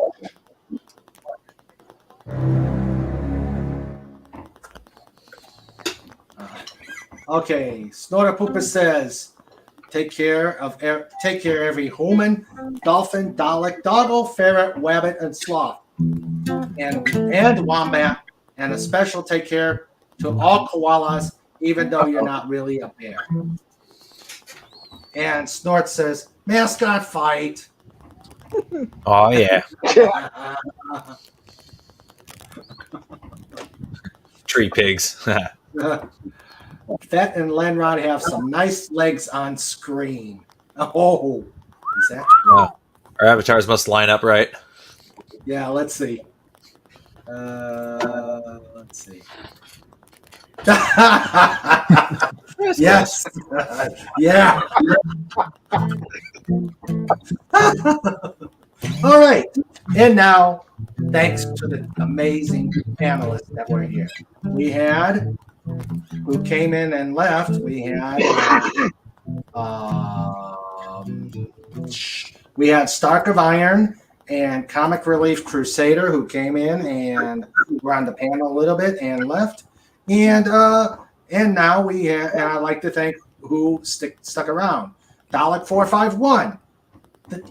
Thank you, and plug yourself. Oh, plug yourself. Oh, that's not bad. That's plug not You always catch me off guard with that one. Dalek 451 is the hardest working Dalek in the Dalek Empire. His circles are the biggest and greatest. Yep. Actually, I can't think of a better way to do that. Well, thank you, Dalek, for coming on board. You're very welcome. You are very welcome, as always, Raymond. I will always be happy to come on here, come on the show. It's a pleasure. And it's a pleasure to have you. And sorry we keep you up, my friend.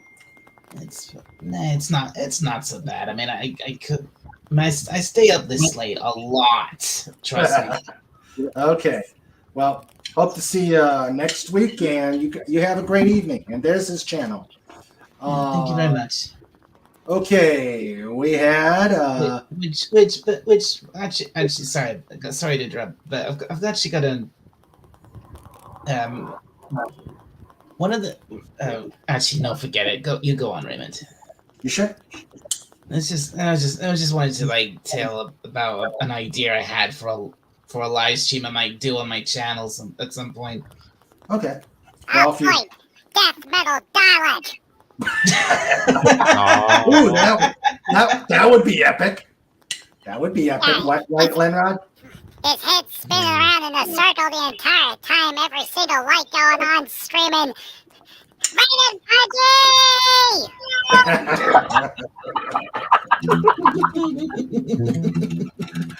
Can't ask for anything more. Fat, plug your channel. I'm Fat, you know what to do on YouTube, but you can also check me out on Rumble, where I may eventually get into some things that I wouldn't get away with on YouTube. Oh, okay. Ah, that's the good stuff. Ah, cool. More circles, bigger circles, bouncy circles. Whatever this means, Pudgy has no idea what the circles are for. Bouncy, big bouncy circles. That's a song from AC/DC. I've got big balls. He's got big balls. You've got big balls, but we've got the biggest. The biggest balls of Yeah. And then if Seth comes on the radio, balls to the wall, man. Dun, dun, dun. Balls to the walls, man. Dr. Raymond. Okay. That's a nice riff. I'm sure Glenrod knows that one. Awesome. Glenrod, thank you for being here. Glad you got your tree down, and we'll check you out. Thank you very much again for being here. It's always fun to hop in, even if it is for only a little bit. Yeah. Faz. Hello. Thanks Hello. for having me, Raymond. Lots of fun tonight. Thanks for being here. My pleasure. Glad you're here. Glad you're here and having fun with us. And let's see. And Pudgy. Thank you and Cobalt for being here. Thank you for inviting Pudgy. Pudgy had a lot of fun. Yes, thank you very much, Raymond. Yes, glad. I'm always glad when you two come on. You guys make me smile. You guys, you guys are good friends. And Pudgy loved the Mr. Raymond show. This is the best show on YouTube. Yay! well, thank you, Pudgy. Please put that out there so we can get more subscribers. And of course, Wendy, thank you, my love. Thank you very much for being here and being a good friend. Oh, thank you for having me on all the time. I missed you guys last week so much. And We missed I'm you. so glad to be back. Needed the laughs. Thank you so much. You guys are awesome. I love you. Love you too, Wendy. Thank you very much. And of course, Sandra, my producer, the birthday girl. Thank you, honey. Yay! I love you too. Let's all give her an applause for the birthday girl. Yes, happy birthday, Sandra. Happy birthday. Happy birthday, Sandra.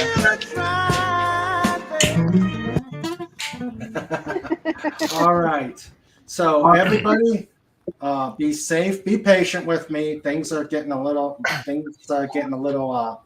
dicey, and I don't know what's going to be happening. But I'll keep you guys posted. So until Wednesday, stay safe, stay happy, and let's make some waves. Guys, stick around in the back room. And, Of course. And guys, to the chat, you take care and see you Wednesday. Bye, everybody. Take care. Laters. Night all. Stay safe. Bye, guys.